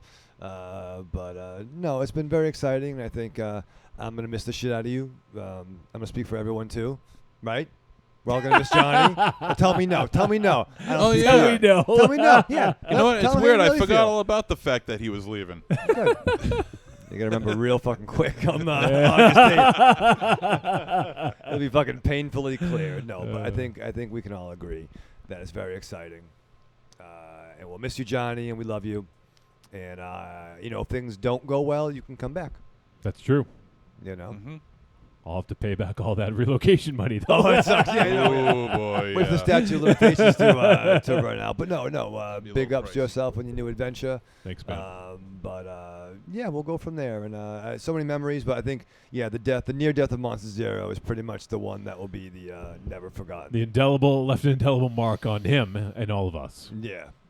So hopefully you can, come close to death in the next location, and we can get some hits. But all right, so so we'll see you next time at the new the new era. Yeah. But until then, live fast, love hard, die with your mask on. All right, Aries. All right, I'm going to keep it short because I don't like to talk. This is definitely going to be weird not being in the same room with everyone. That was one of the things I loved about doing this show was just. It was sitting talking with friends. Just happen to have a mic in front of you. So it's definitely going to be a new experience. Hopefully we'll get used to it, and hopefully everything will just kind of be the status quo. Yep. So, goodbye. All right. Reverend Scott says, also Flirtinis and Stadium Burgers. Can't forget them. Yes. And he says, peace and love, guys. Thanks, Reverend Scott. Reverend Scott is always listening, as he says, and he always comes out for the milestone episodes. Yeah, and he does. He makes the show better, so we appreciate his input. And everyone else. And so this is tough. I appreciate all the love, guys, everyone out there, and you guys here. Like this is gonna be weird. And next week we will have the episode. It's already been recorded. You can watch the video. It'll be live on YouTube at 9 p.m. Eastern Standard Time on Wednesday. The 31st, I believe. Yes. Yeah, Wednesday the 31st. So you can check that out. It's already been recorded. It's slightly shorter than a normal episode, but it was also 115 degrees in here, I think. So check it out. Watch us cook. Yes. Yeah. You can literally watch us bake and boil. If you think we're fucking bullshitting you. Yeah. No, you can watch. Fucking so hot. No stretch of a lie either. It was like 115, 117 degrees in here. It really was. It was ridiculous. So you guys can check that out. And then on Thursday, August 8th, God willing, at 8 p.m., new time. August 8th at 8 p.m., we will be back with a live show, and it'll be different. And I am, I'm going to miss the hell out of you guys for sure. Like that was the hardest part about this for me was I almost turned down a fucking amazing job because of you assholes. Wow. But I just at the end of the day, the alternatives for that I had available just weren't so good. So we can make this work. We can make it happen, and it will still be. It won't be quite the same. It'll be different, but it'll still be as good, I think. And I will definitely miss this, weekly thing where we've been able to get together and hang out. And it's sort of elongated, as Raven Shadow likes to say. It's our friendship, because in a way, like, we kind of lost track for a little bit, right? For a little while. I think me and MZ kept up pretty good. It's aside from when I lived in Boston, I don't think we saw each other all that often. But aside from that, like, you and I kept up pretty good in terms of hanging out regularly. But other than that, like, we didn't have like a regular thing for a while, and this made it a regular thing for the last 7 years. Every fucking week, I can count on seeing you guys, and it's been awesome. And a lot of people don't get that. A lot of people, like, drift away from their friends and they don't hang out. They have families, they have whatever, and it just doesn't happen. But for 7 years, we've been able to do this, and we're going to continue to do it, albeit in a different manner. So I appreciate you guys, and I know that this is going to be weird, and I appreciate you guys bearing with me and putting up with this, because it's going to suck for a little. It's going to be different. I'll say that. So it's been awesome, and I will definitely miss Castle Wolfenstein. Like Raven Shadow said, a lot of memories in this place, and I'm not going to pick a favorite. You guys have had some great ones, so I appreciate you guys coming in full force. It's been so It's gratifying. Not that we need to hear from you guys to, justify what we do, but it is nice, and we appreciate hearing from each and every one of you, and even the people so we heard from 25 people, if we count the email crazy. that we got, and that's just a small portion of our listeners. And, like, I know there's a lot of other people out there that maybe wish they had sent something in, they didn't have time or whatever, but there's always time. There's always time down the road.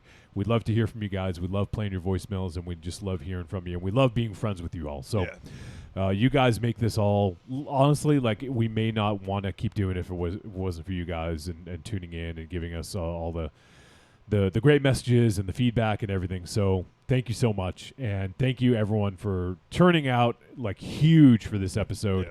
Even the chat room, I've never seen the chat room like that ever in the history of the show, ever. Yeah, a lot of old faces, a lot of some new faces there. Yeah, it was fucking outrageous. I couldn't even keep up with the chat, so I apologize for that.